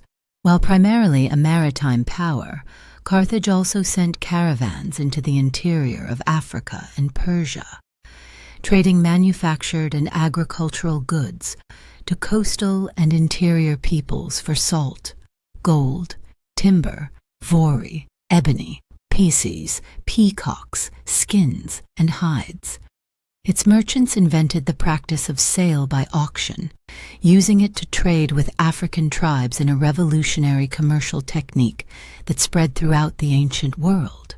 In other ports, they established permanent warehouses or sold goods in open-air markets, adapting their methods to local conditions and preferences. They obtained amber from Scandinavia, and from Iberians, Gauls, and Celts, received amber, tin, silver, and furs. Sardinia and Corsica produced gold and silver for Carthage, while Phoenician settlements on Malta and the Balearic Islands generated commodities sent back to Carthage for large-scale distribution. The city supplied poorer civilizations with simple products like pottery, metallic objects, and ornamentations, often displacing local manufacturing, but brought its finest works to wealthier customers like Greeks and Etruscans, who could afford premium goods and appreciated superior craftsmanship. Carthage traded in almost every commodity wanted by the ancient world, including spices from Arabia, Africa, and India, as well as slaves, The empire temporarily held portions of Europe and sent conquered barbarian warriors into North African slavery, turning military victory into commercial profit with brutal efficiency. Herodotus wrote an account around 430 BC of Carthaginian trade on Morocco's Atlantic coast, documenting exchanges that pushed beyond the Mediterranean into unknown waters. The Punic explorer and Sufete Hanno the navigator led an expedition to recolonize the Atlantic coast of Morocco that may have ventured as far down the African coast as Senegal and perhaps beyond. The Greek version of the Periplus of Hanno describes his voyage, and although exact distances remain uncertain, this short report, probably from the 5th or 6th century BC, identifies distinguishing geographic features like a coastal volcano and an encounter with hairy hominids, possibly gorillas, possibly myths, definitely proof that Carthaginian merchants pushed farther into the unknown than anyone else dared. The Etruscan language remains imperfectly deciphered, but bilingual inscriptions found at excavated Etruscan cities indicate Phoenicians had trading relations with Etruscans for centuries. In 1964, a shrine to Astarte, a popular Phoenician deity, was discovered in Italy containing 3 gold tablets with inscriptions in Etruscan and Phoenician, giving tangible proof of Phoenician presence in the Italian peninsula at the end of the 6th century BC, long before Rome's rise. These inscriptions imply a political and commercial alliance between Carthage and the Etruscan city-state of Caere, corroborating Aristotle's statement that Etruscans and Carthaginians were so close as to form almost one people. The Etruscans served as both commercial partners and military allies at different times, their relationship with Carthage shifting based on mutual interests, but always grounded in trade that enriched both civilizations. An excavation of Carthage in 1977 found artifacts and structural ruins, revealing the city's commercial infrastructure in remarkable detail. Urns, beads, and amulets lay among bedrock below the ruins. Excavators uncovered engraved limestones placed below the earth's surface, along with urns holding charred remains of infants and sometimes animals, evidence of religious practices that would later horrify Roman propagandists. But the excavation team also found evidence of how boats and goods moved through the city's water channels. Carthaginians built quay walls, serving as foundations for ship sheds, used to dry dock and maintain their vessels.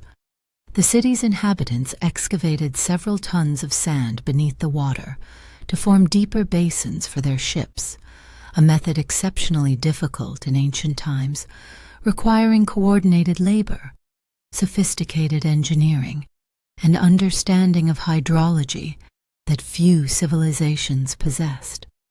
This infrastructure was especially important to Carthage's history and design because of its position on trade routes. The city wasn't just a port, it was a machine designed to process goods flowing between continents, a commercial engine that transformed raw materials into finished products and distributed them across the known world with efficiency no competitor could match.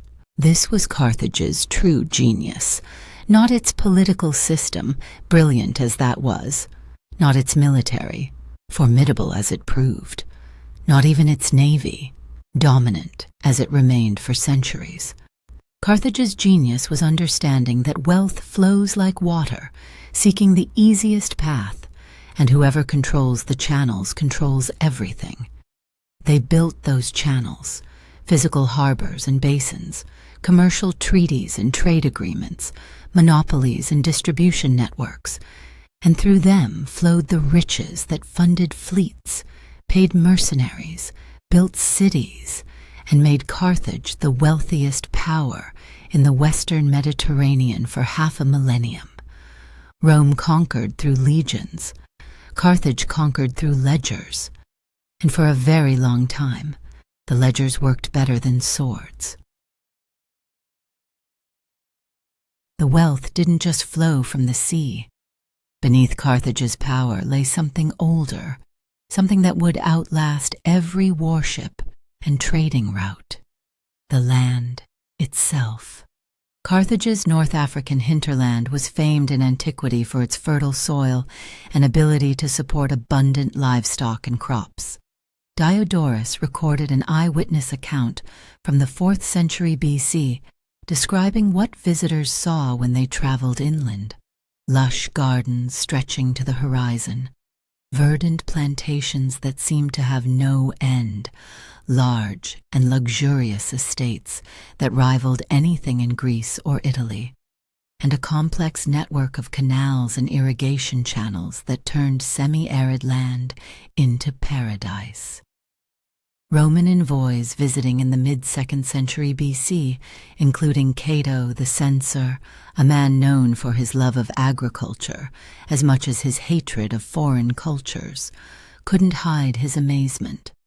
The Carthaginian countryside thrived with both human and animal life, producing more than he'd thought possible from African soil. Polybius, writing of his visit during the same period, made an even bolder claim. A greater number and variety of livestock were raised in Carthage than anywhere else in the known world. But this hadn't always been true. Initially, the Carthaginians followed their Phoenician founders' example and avoided agriculture almost entirely.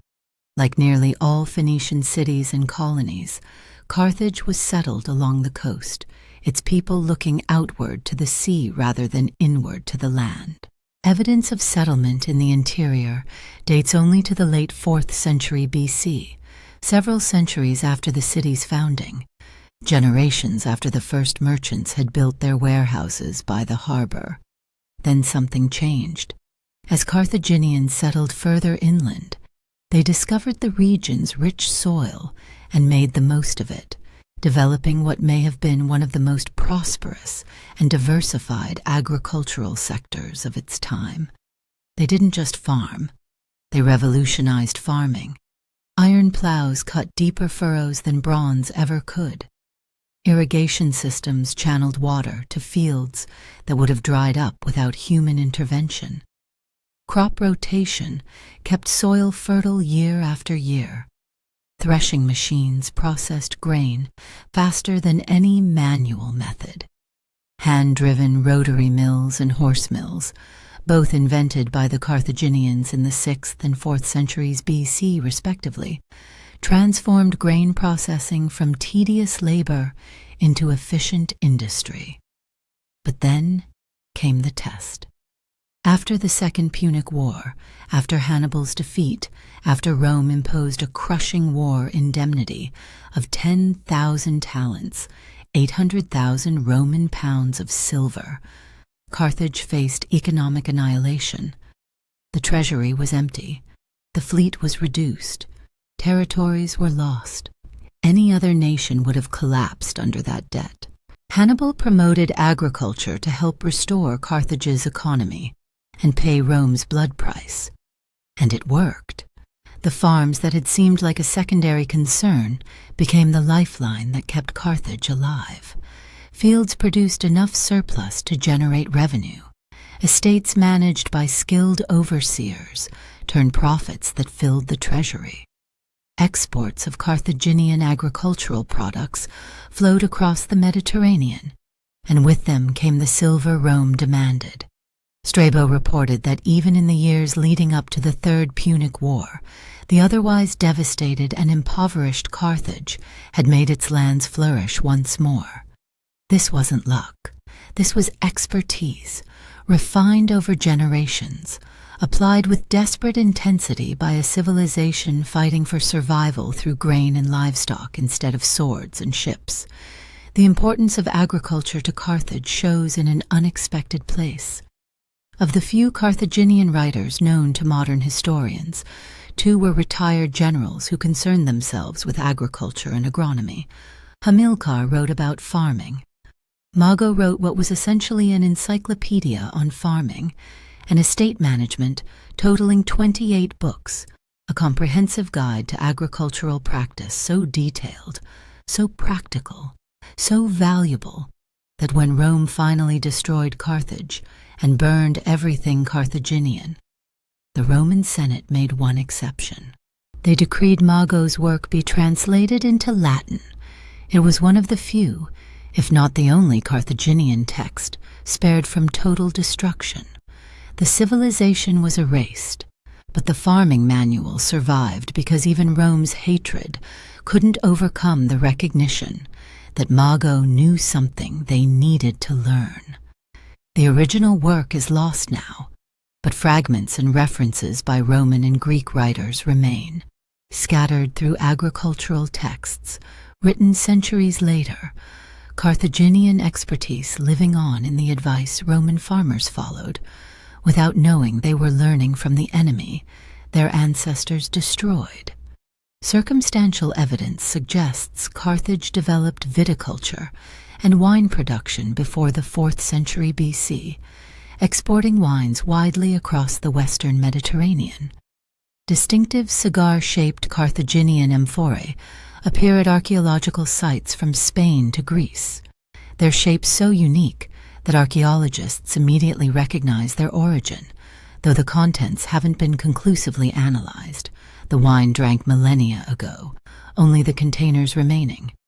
Carthage also shipped large quantities of raisin wine known in Latin as passum, which was popular in antiquity, including among Romans who would later claim they'd always hated everything Carthaginian, yet couldn't stop buying Carthaginian wine.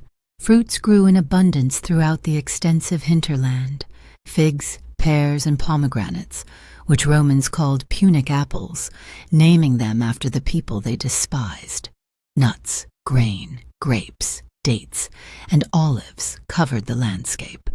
Olive oil was processed and exported all over the Mediterranean, Carthaginian oil competing with Greek varieties and often winning based on quality and price. The land produced not just food but wealth, transforming sunlight and water and soil into currency as reliable as silver. Carthage also raised fine horses, ancestors of today's barb horses, which are considered the most influential racing breed after the Arabian. These weren't just transportation. These were status symbols, military assets, trading commodities. A Carthaginian horse could command premium prices in any Mediterranean market, their speed and endurance legendary, their bloodlines carefully maintained by breeders who understood genetics before the word existed. This was the paradox of Carthage, a civilization founded by seafaring merchants who looked at land as something to pass over on the way to the next port. Yet when circumstances forced them to master agriculture, they didn't just learn, they excelled. They innovated. They created techniques and tools that would spread across the Roman world long after Carthage itself was ash. The merchants became farmers, and the farmers became so good that even Rome, in its moment of total victory, couldn't afford to lose their knowledge. The land fed Carthage when the sea couldn't. The farms paid debts when trade was disrupted. The estates generated wealth when territories were lost. And in the end, when Rome came with fire and determination to erase Carthage from existence, they salted the fields not out of military necessity but out of fear. Fear that Carthaginian agriculture was so advanced, so productive, so superior that even dead, it might outcompete Roman farms. They were right to be afraid, because fragments of Mago's agricultural encyclopedia survived, and Roman farmers read them and learned from them and used Carthaginian techniques to feed the empire that destroyed Carthage. The republic died, the city burned, the people were scattered or enslaved. But the knowledge of how to make land productive, how to coax abundance from soil, how to turn agriculture into science, that survived. And in surviving, proved that some victories are more permanent than any military conquest.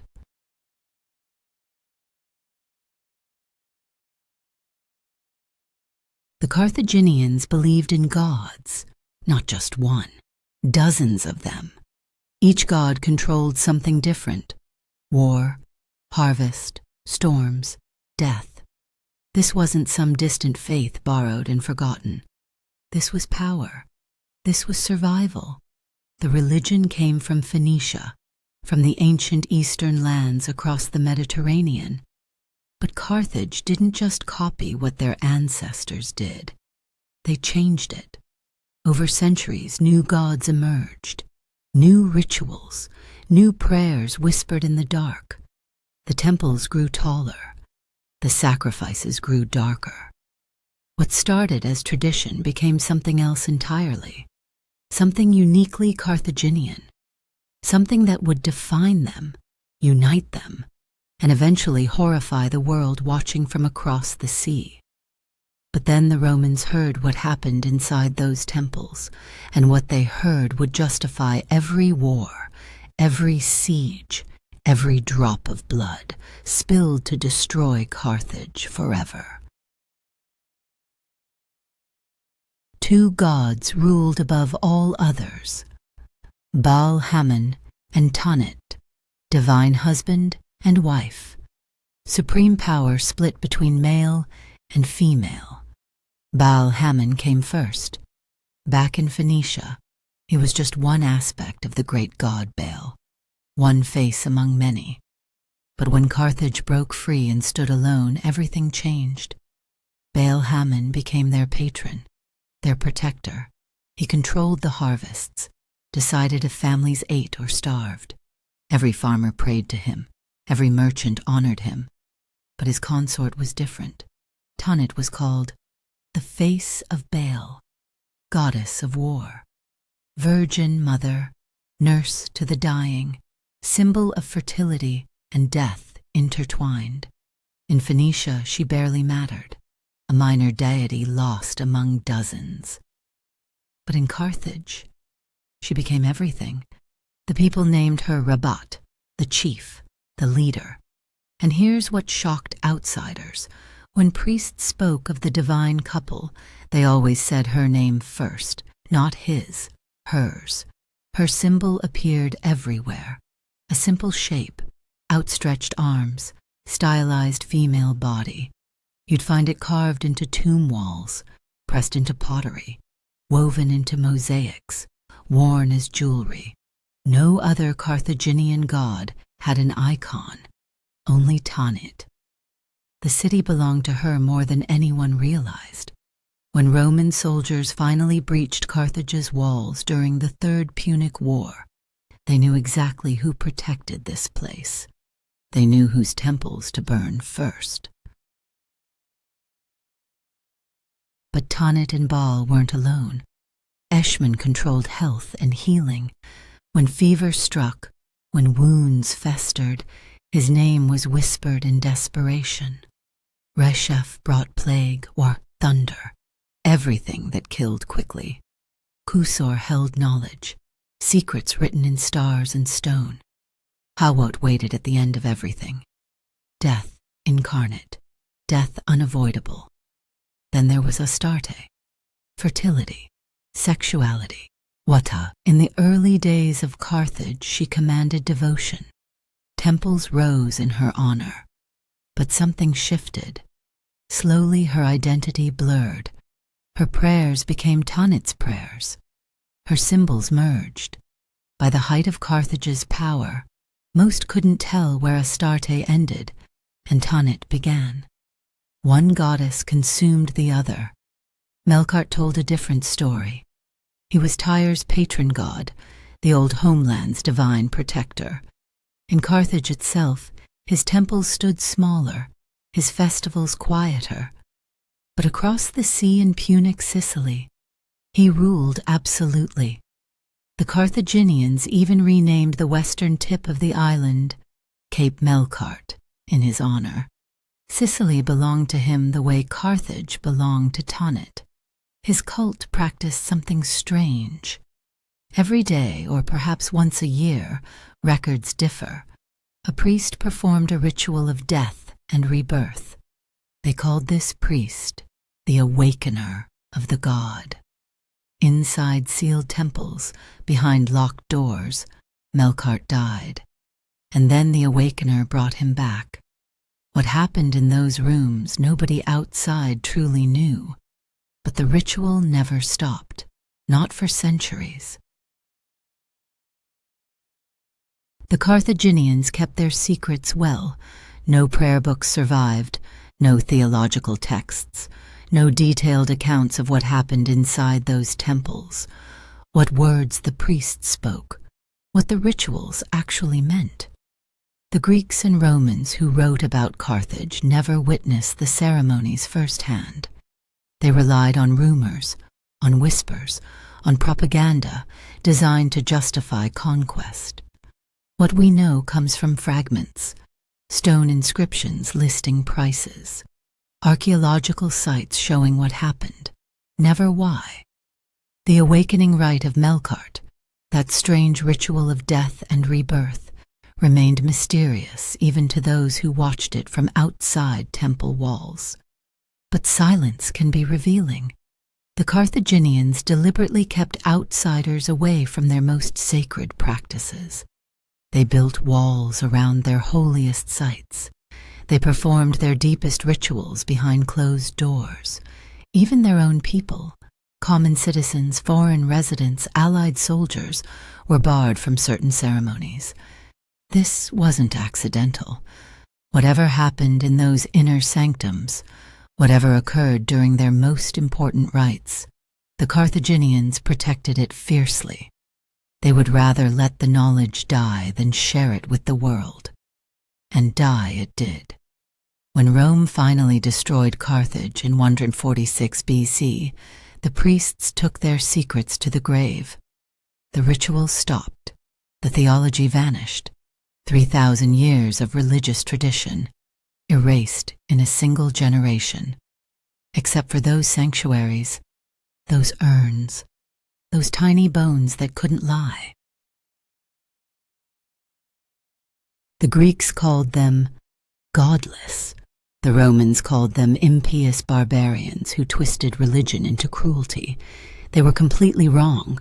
Carthage was drowning in faith. Sacred sites crowded every street corner. Temples rose as high as government buildings, sometimes higher. Athens had its shrines. Rome had its altars. Carthage matched them both, temple for temple, ritual for ritual.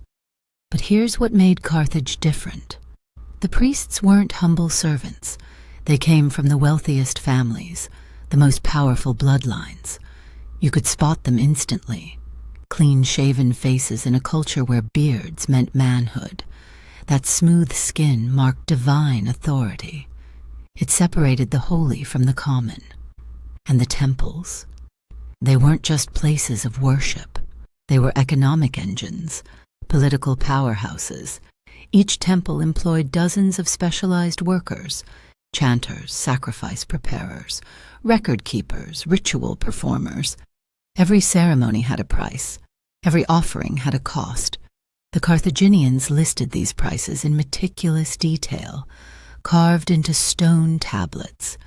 They even created bundle packages, different tiers of devotion for different budgets. You could pay premium for a perfect ritual. You could pay basic for something simple, but nobody could cheat the system. The temples posted warnings in public squares. Any priest caught overcharging would be fined heavily. Consumer protection, ancient style. The gods demanded fairness even in commerce. Religion wasn't separate from politics or economics in Carthage. It was politics. It was economics. Every public ceremony reinforced the state's legitimacy. Every sacrifice unified the population.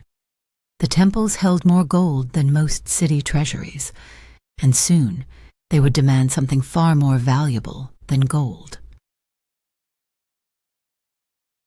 Carthage didn't reject foreign gods. It absorbed them, every culture they traded with, every city they conquered, every merchant ship that docked, new gods arrived. Egyptian deities, Greek goddesses, Mesopotamian spirits, Italian rituals. The Carthaginians studied them, tested them, and if they worked, they stayed. Bes, the ugly dwarf god from Egypt, became wildly popular. He protected against evil spirits, against the terrors that lurked in darkness. His grotesque face appeared everywhere, carved into tombs, painted on walls, pressed into amulets. When Carthaginians died, Bes guarded their journey to the afterlife. Isis arrived next, the Egyptian mother goddess whose cult was spreading like wildfire across the Mediterranean. Carthage built her a temple. The elite competed for the honor of serving her. One priestess was buried in a sarcophagus so beautiful, so perfectly crafted in Hellenistic style, it survived millennia. Then came the Greek goddesses who changed everything. Demeter and Kore, mother and daughter, grain and rebirth. They arrived after the brutal war, with Syracuse in the late 4th century BC. Maybe Carthage adopted them as appeasement, maybe as genuine devotion. Whatever the reason, their worship exploded. High-ranking families fought to become their priests and priestesses. The Carthaginians took their veneration so seriously, they hired Greek residents to oversee the rituals, outsiders brought in to ensure perfection. These foreign cults lasted for centuries. Into the 2nd century AD, long after Carthage itself was ash, but the most remarkable fusion was Melkart. The Carthaginians identified him with the Greek hero Heracles. By the 6th century BC, both Greeks and Carthaginians worshipped him as the same figure. An inscription in Malta honors him in both languages, Greek and Punic side by side. During the wars against Rome, Melkart became the unifying symbol. Carthaginian generals and Spanish mercenaries and Numidian cavalry, all sworn to different gods, could rally behind Heracles Melkart. His awakening ritual? Still performed in Numidia 2 centuries after Carthage burned. When Carthaginian officials signed their treaty with Macedon in 210 BC, they swore their oath to both pantheons, Greek gods and Carthaginian gods together. No contradiction, no conflict. In Carthage, all gods were welcome, but one ritual remained purely, horrifyingly Carthaginian. The Carthaginians left markers, limestone monuments called cipi and stelae, simple stone pillars, sometimes decorated, sometimes plain. They appeared everywhere the Phoenicians settled, from Carthage to Sicily, from Sardinia to Spain, an unbroken chain stretching across centuries, across the entire Western Mediterranean. But these weren't memorials to the dead. They were something else. Each stone stood over an urn. Inside those urns, cremated remains, human ashes mixed with bone fragments. The monuments rose in open-air sanctuaries, no roofs, no walls, just stone pillars standing under the sky. Hundreds of them in some locations, thousands in others.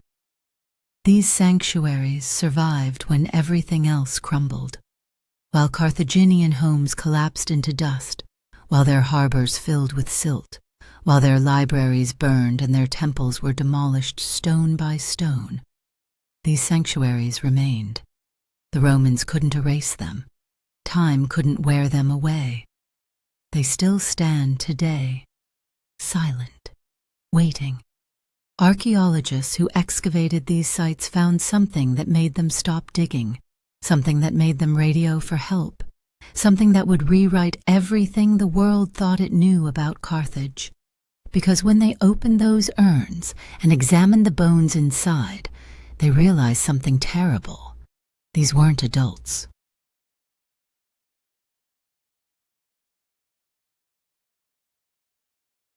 Mayuma's festival. One festival we know about was the Mayumas. Inscriptions carved in stone describe it briefly. The word itself comes from Semitic roots, but mirrors the Greek hydrophoria, water carrying. The ritual involved transporting water, probably from the sea to Tanit's temple. Priests carrying sacred vessels, crowds following in procession. Water blessed and poured. Every inscription about the festival ended the same way.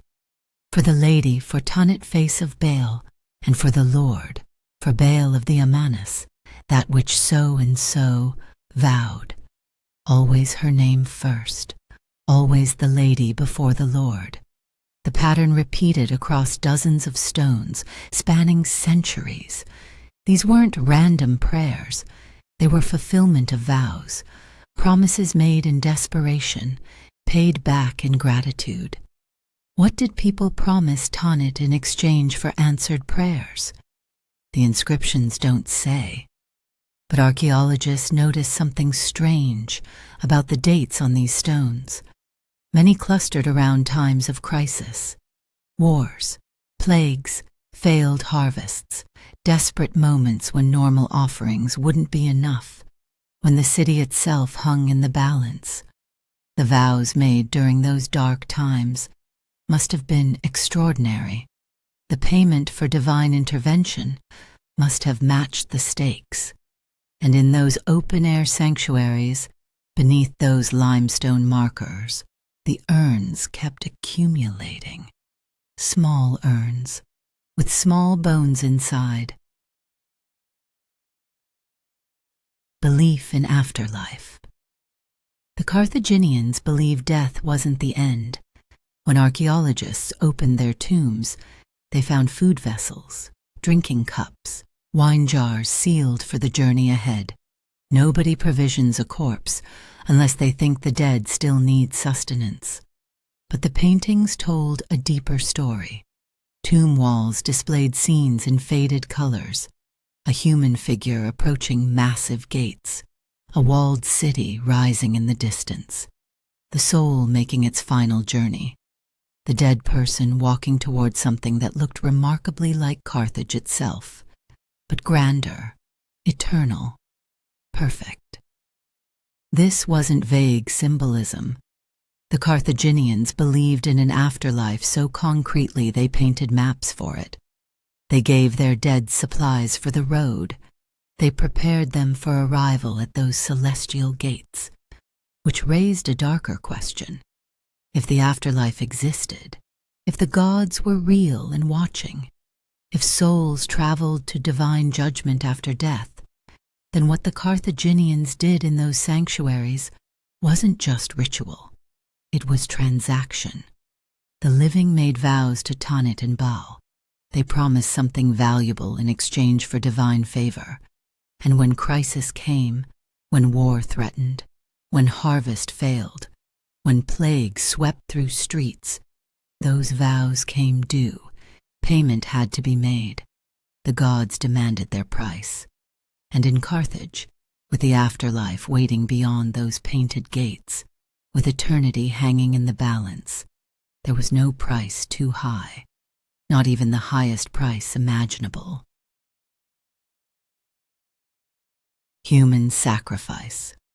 The accusation started early and never stopped. Plutarch said it. Tertullian said it. Orosius, Philo, Diodorus Siculus. All of them claimed the same thing. Carthage sacrificed children. They burned them alive as offerings to Tanit and Baal. Herodotus never mentioned it.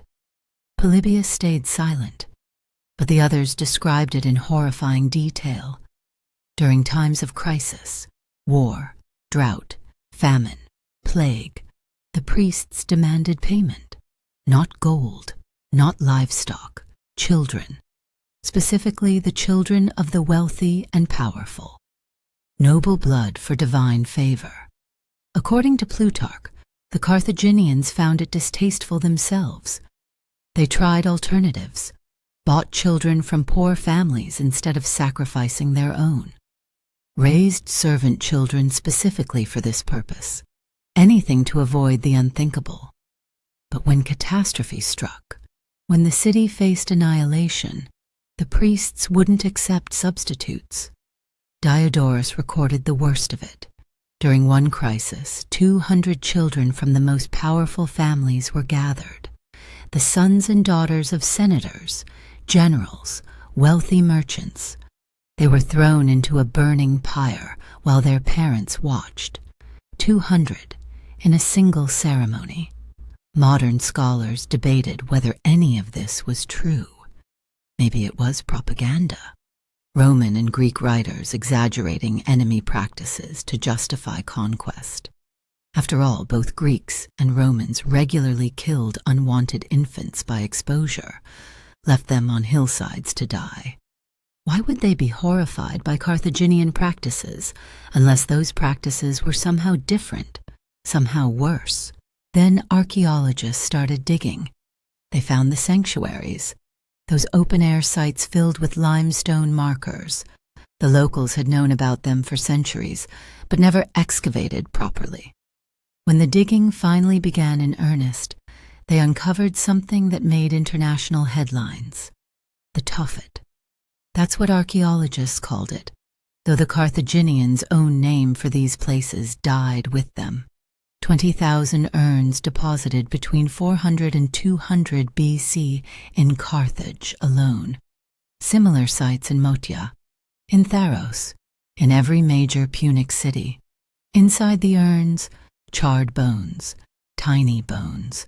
Most belonged to infants or fetuses, newborns who never took a breath, babies weeks or months old, occasionally children aged 2 to 4. The bones showed signs of exposure to extreme heat. Cremation. Some urns also contained lamb bones, especially in earlier deposits, as if animals had been offered first, then gradually replaced. Scientists studied the patterns. During times of prosperity, fewer urns appeared. During times of crisis, wars, famines, political upheaval, the numbers spiked dramatically. The correlation was undeniable. But what did it mean? Some scholars argued this proved everything the ancient writers claimed. The Carthaginians sacrificed children when they needed divine intervention most. The more desperate the situation, the higher the body count. Others pushed back hard. Infant mortality was catastrophically high in the ancient world.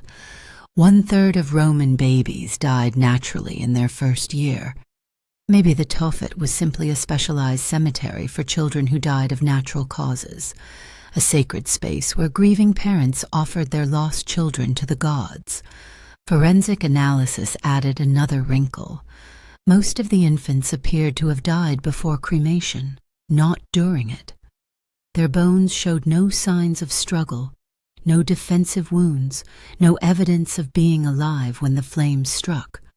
But that didn't settle the debate. A child could be killed quickly, smothered, poisoned, strangled before being placed in the fire.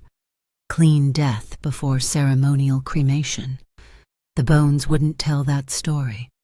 The inscriptions on the stones gave one more clue. That which so-and-so vowed, payment for promises made.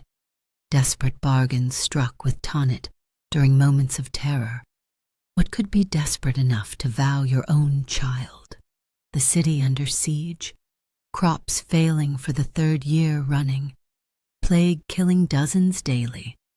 Your family's name, your bloodline, everything you've built, all of it hanging by a thread. So you make a promise to the goddess. Save us, and I will give you my most precious possession. And Punic listens. The siege breaks. The rains come. The plague recedes. Now the vow comes due. The priests arrive at your door. They don't need to say anything. You knew this moment would come. You made the promise with open eyes. Your child, your firstborn, your heir, the future of your house, is dressed in fine robes, led to the sanctuary. The other noble families watch, because their children stand there too. Everyone made the same bargain. Everyone pays the same price. The flames rise. In 2014, a comprehensive study examined the evidence from every angle: chemical analysis, historical records, archaeological patterns, forensic reconstruction. Their conclusion was unequivocal. The Carthaginians practiced human sacrifice, not constantly, not casually, but when the city needed it most, when survival hung in the balance, when the gods demanded payment for their protection. The children burned. 20,000 urns don't lie.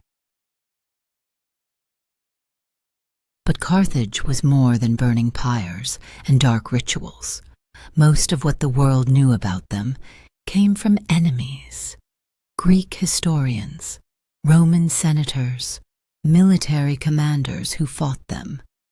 These writers focused on Carthaginian ships, their trade routes, their battle tactics, their wealth, the commerce, the warfare, the political intrigue, the daily life, the culture, the art and music and literature. Almost nothing survived, yet at its peak in the 4th and 3rd centuries BC, Carthage was colossal. 200,000 free men alone, not counting women, children, slaves, or foreign residents. Strabo claimed 700,000 total.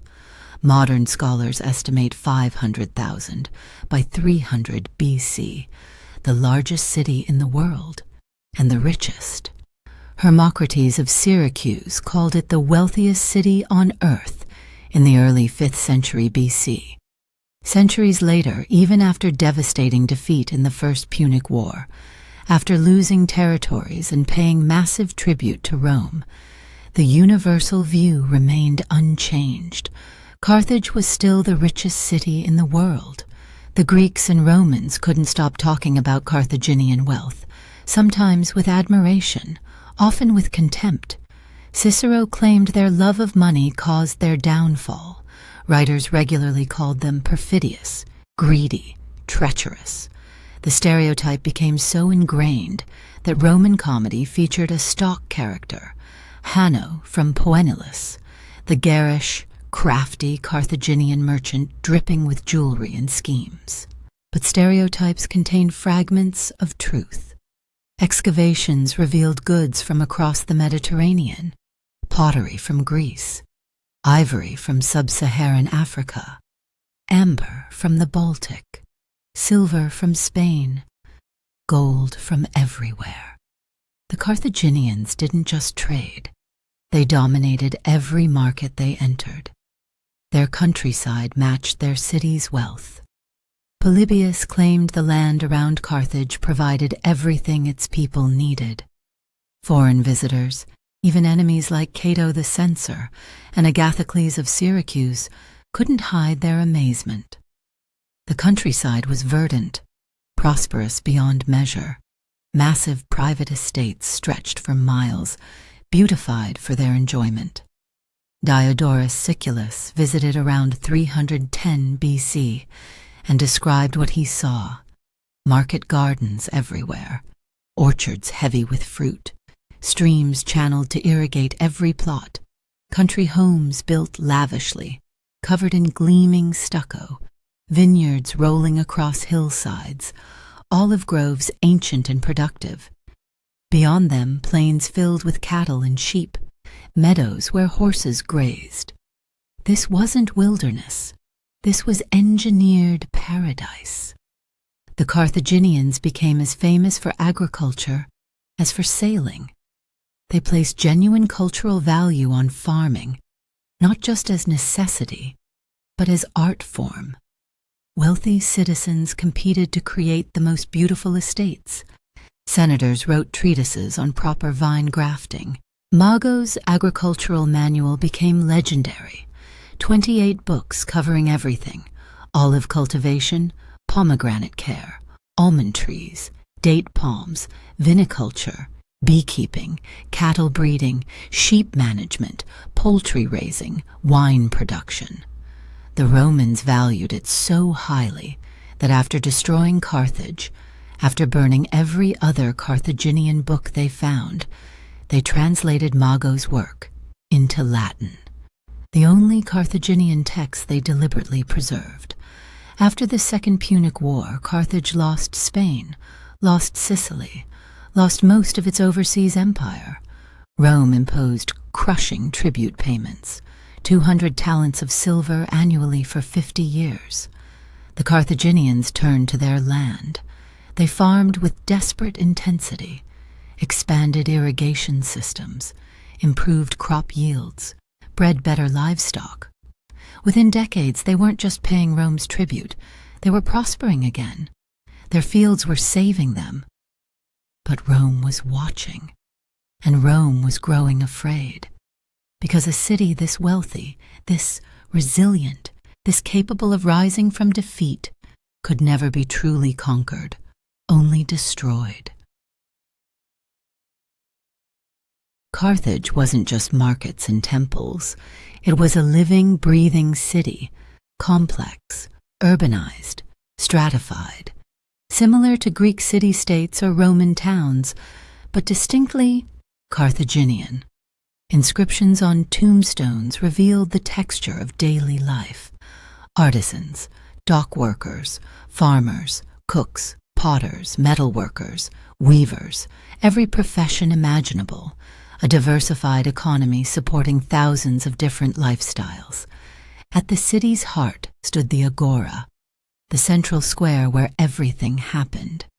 Business deals struck in shadowed corners, political debates erupting into shouting matches, festivals filling the space with music and wine, trials conducted in full public view, crowds pressing close to watch justice dispensed, government officials moving between buildings, merchants displaying goods, citizens gathering to argue, trade, gossip, conspire.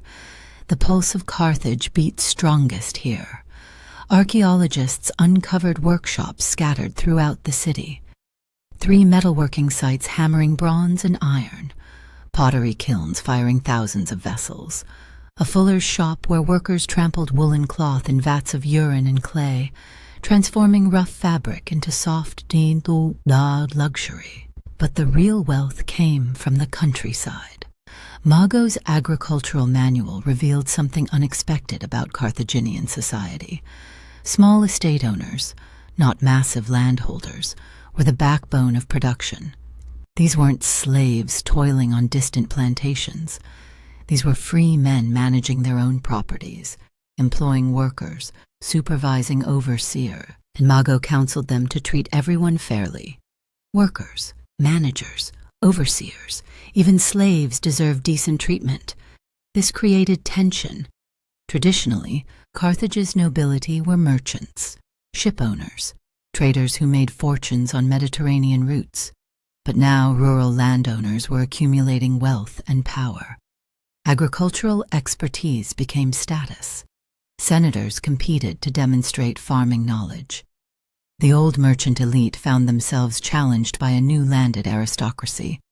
Some historians think urban merchants bought farmland as side investments or summer retreats, but Mago saw it differently. His words were sharp, almost contemptuous. The man who acquires an estate must sell his house, lest he prefer to live in the town rather than in the country. Choose, city or land. You can't serve both. Anyone who prefers to live in a town has no need of an estate in the country. It wasn't about profit. It was about identity, about which gods you worshipped, the urban deities of commerce or the rural gods of harvest, about where your loyalty truly lay.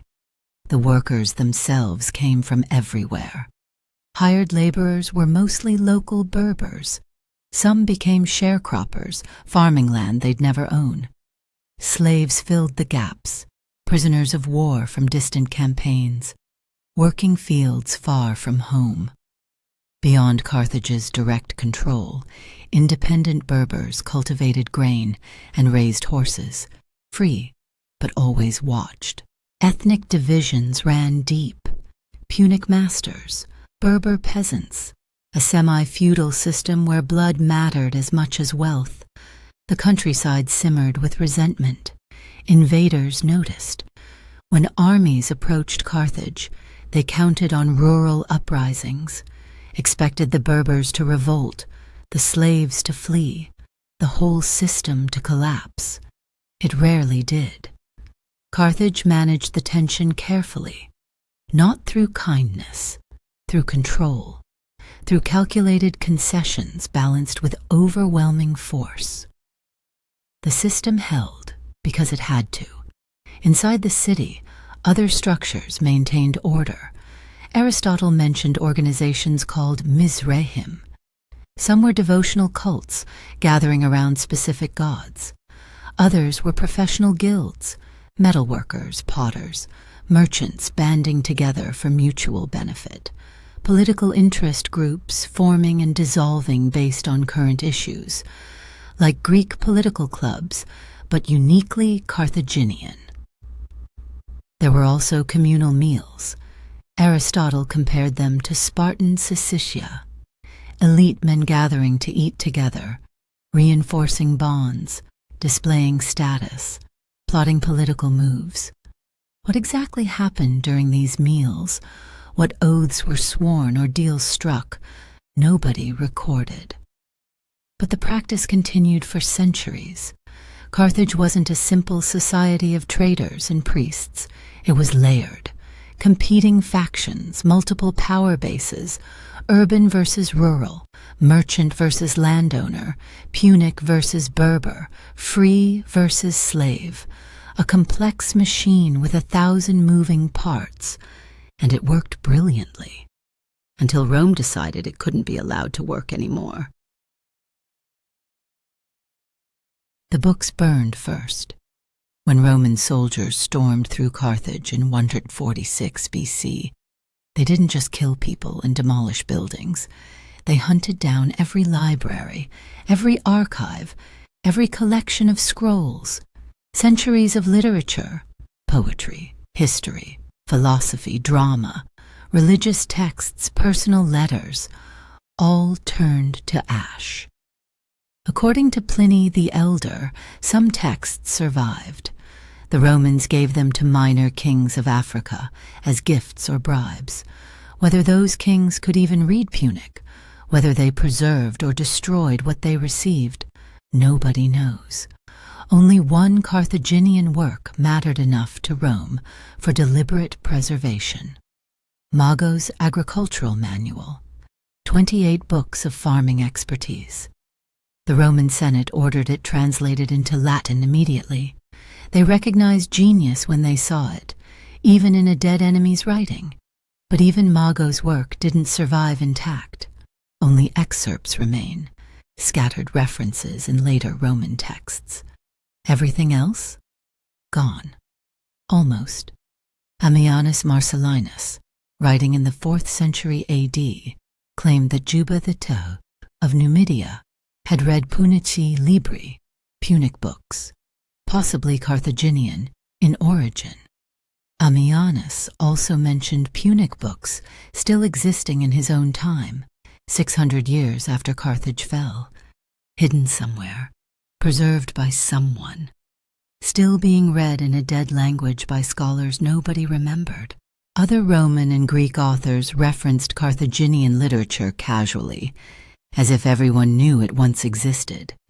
Most tantalizingly, they mentioned Hannibal's military memoirs, the greatest general of the ancient world, writing about his campaigns, his strategies, his battles, his thoughts as he crossed the Alps and terrified Rome, all lost. The Roman comedy Poenulus gave one strange glimpse into what survived in popular memory. Written shortly after the Second Punic War, it featured an elderly Carthaginian merchant named Hanno. Some of his lines were performed in actual Punic, the only lengthy examples of the language preserved in Greco-Roman literature. which meant Roman audiences understood enough Punic to find it funny. The language hadn't died yet. The culture lingered in jokes and stereotypes, but one Carthaginian achieved something remarkable. Hasdrubal was born in Carthage and studied philosophy. He became so accomplished he took a Greek name, Cleitomachus, and eventually headed the Academy of Athens, the most prestigious philosophical institution in the ancient world. He studied under the skeptic Carneades and wrote over 400 works. 400, almost all lost. Cicero revered him. Based major sections of his own philosophical works on Cleitomachus's writings, particularly on the withholding of assent. Cleitomachus dedicated his works to prominent Romans, poets, consuls, senators. He was respected in Rome, admired in Athens, famous throughout the Mediterranean. But he never forgot where he came from. When news reached Athens in 146 BC that Carthage had fallen, that the city was burning, that everything was gone, Cleitomachus stopped his lectures. He wrote a treatise addressed to his surviving countrymen, those who'd fled before the siege, those scattered across Africa and the Mediterranean, those who'd lost everything. He offered them consolation through philosophy, how to find meaning when your entire civilization has been erased, how to continue when your language is dying, your gods forgotten, your history rewritten by enemies. The treatise is lost too, but the fact that he wrote it, that even in Athens, surrounded by Greeks, leading the academy, famous and secure, he still identified as Carthaginian, still felt the wound of his city's destruction so deeply he had to respond. That survived in the historical record. One Carthaginian's grief, preserved by the very culture that destroyed his home. Rome nearly lost. That fact gets forgotten in the telling. The Roman Republic, future cornerstone of Christianity, European civilization, Western culture, almost fell to Carthage in the Second Punic War. If Hannibal had taken Rome, if Carthage had won, human history would have unfolded completely differently. The religion dominating half the world might be different. The languages spoken across continents might be different. The very foundation of Western thought might rest on Punic philosophy instead of Roman law. But Carthage lost, and the winners wrote the history. Before the wars, Greek and Roman observers praised Carthage. They marveled at its wealth, its republican government, its cultural sophistication. The admiration was genuine, sometimes grudging, but genuine. Then came the Punic Wars. Everything changed. During the conflicts and after Carthage's destruction, the accounts shifted. Roman writers portrayed Carthage as Rome's perfect opposite. Everything Rome wasn't, everything Rome opposed. Where Rome valued honor, Carthage practiced treachery. Where Rome revered the gods, Carthage committed blasphemy. Where Rome showed mercy, Carthage displayed cruelty. The propaganda worked brilliantly. For 2,000 years, that image dominated. Carthage became the villain in Rome's heroic story. Even Hannibal, grudgingly respected for his military genius, was portrayed as the exception, the one noble Carthaginian in a civilization of merchants and child killers. Western history, shaped almost entirely by Greco-Roman perspectives, accepted this narrative without question. Until the 20th century, archaeologists started digging properly. Historians began reading sources more critically. Evidence accumulated from sites across the Mediterranean, North Africa, Spain, Sicily, Sardinia, even sub-Saharan Africa. A different Carthage emerged, more complex, more nuanced, more sophisticated than the Roman caricature suggested. Its commercial network stretched farther than previously imagined. To the British Isles for tin, to West Africa for gold. possibly across the Atlantic, though evidence remains disputed. The Carthaginians weren't just traders. They were innovators. Like their Phoenician ancestors, they adapted constantly. New situations demanded new solutions, and they delivered. Even during the existential threat of the Punic Wars, even while fighting for survival, they continued evolving, adopting Greek military tactics, incorporating Iberian warfare styles, learning from every culture they encountered. Their literature is gone.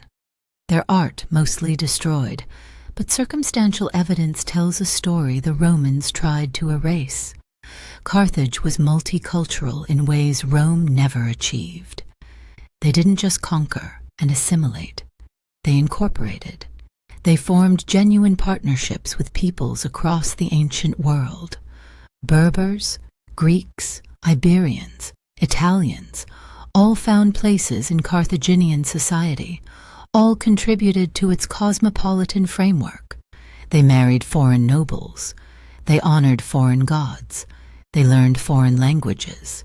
Their city became a meeting place where African, European, and Asian cultures blended into something unprecedented. This wasn't weakness. This was strength. A civilization that could absorb the best ideas from everywhere, that valued pragmatism over purity, that chose innovation over tradition. That civilization nearly conquered Rome, nearly changed everything. But history belongs to survivors, not the destroyed. For 2 millennia, Carthage existed primarily as Rome's enemy, defined by Roman words, judged by Roman standards. Only now, with Roman propaganda stripped away and archaeological evidence speaking for itself, does the real Carthage emerge. A civilization that deserved better than to be remembered only for how it died. Carthage refused to stay buried. Centuries after its destruction, writers kept returning to it, obsessed with what was lost, haunted by what might have been. Gustave Flaubert wrote Salammbô in 1862, set during the Mercenary War. He depicted child sacrifice in graphic, dramatic detail, the flames, the screams, the parents watching. In his telling, the boy Hannibal nearly became a victim himself, pulled from the edge of the pyre at the last moment. Historical accuracy mattered less than visceral impact. Flaubert wanted readers to feel ancient Carthage, even if he had to invent half of it. Giovanni Pastrone adapted the novel into Cabiria, a silent film epic that loosely followed Flaubert's vision.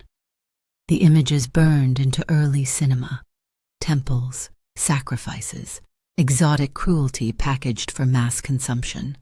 The Roman propaganda lived on through new media. But other writers tried different approaches. G. A. Henty wrote The Young Carthaginian in 1887, a boy's adventure novel following Malchus, a fictional teenage lieutenant serving under Hannibal. For British schoolboys raised on stories of Roman virtue, Henty dared to make a Carthaginian the hero. The Second Punic War, seen from the other side. The enemy, given humanity, courage, honor. Revolutionary for its time. Isaac Asimov approached Carthage through science fiction. In The Dead Past, a historian fights to disprove the child sacrifice allegations using futuristic technology. Even in speculative fiction set millennia in the future, the question lingered: did they really do it? Can we ever know the truth about civilizations erased by their enemies? Frank G. Slaughter's The Purple Quest reimagined Carthage's founding. The journey from Tyre, Dido's cunning, the establishment of a city that would challenge empires, origin myth told as adventure. And in 1956, Antoni P. Roux wrote Die Stervende Stad, The Dying City, in Afrikaans, a fictional account of Carthaginian life ending with Hannibal's defeat at Zama. For years, South African students studying Afrikaans read about Carthage's fall as required curriculum, a dead African civilization taught through another African language, both suppressed by colonial powers, both fighting to survive in modern consciousness. The parallels weren't accidental. Every generation reinvented Carthage for its own purposes. Flaubert's exotic cruelty, Henty's honorable warriors, Asimov's unknowable past. Each writer reached back across 2,000 years and pulled forward something different, because Carthage never gave a final answer. The sources contradicted. The evidence remained ambiguous. The truth died with the last Carthaginian who knew it.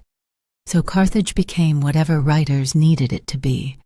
Cautionary tale, lost glory, noble enemy, innocent victim, monstrous other. All of it true, none of it complete. The real Carthage stayed buried under Roman rubble and Roman lies, waiting for archaeologists and historians patient enough to dig through both. And even now, with scientific analysis and critical scholarship, with Tophet excavations and careful translation of surviving inscriptions, even now, Carthage keeps its secrets. Some truths burn too completely to ever resurrect. Other writers ask the ultimate question: what if Carthage won? Poul Anderson's Delenda Est imagined it directly. Hannibal victorious in the Second Punic War, Rome crushed instead of triumphant. The Time Patrol discovers an alternate 20th century where Carthage, not Rome, shaped Western civilization. Everything different: language, religion, technology, culture. The entire trajectory of human history bent around a different axis. John Maddox Roberts explored the same premise across 2 novels. Hannibal's Children and The Seven Hills depicted a world where Hannibal's victory was just the beginning. By 100 BC, Carthage still dominated the Mediterranean. Rome existed only as a memory, a footnote in Carthaginian history books. The Punic language evolved into modern forms. Tanit's temples stood in place of Christian churches. Mary Gentle took it further and stranger. In Ash, A Secret History, and Ilario, she imagined Carthage conquered by Germanic tribes who absorbed rather than destroyed Punic civilization. The result: a massive empire blending Northwest African and European cultures.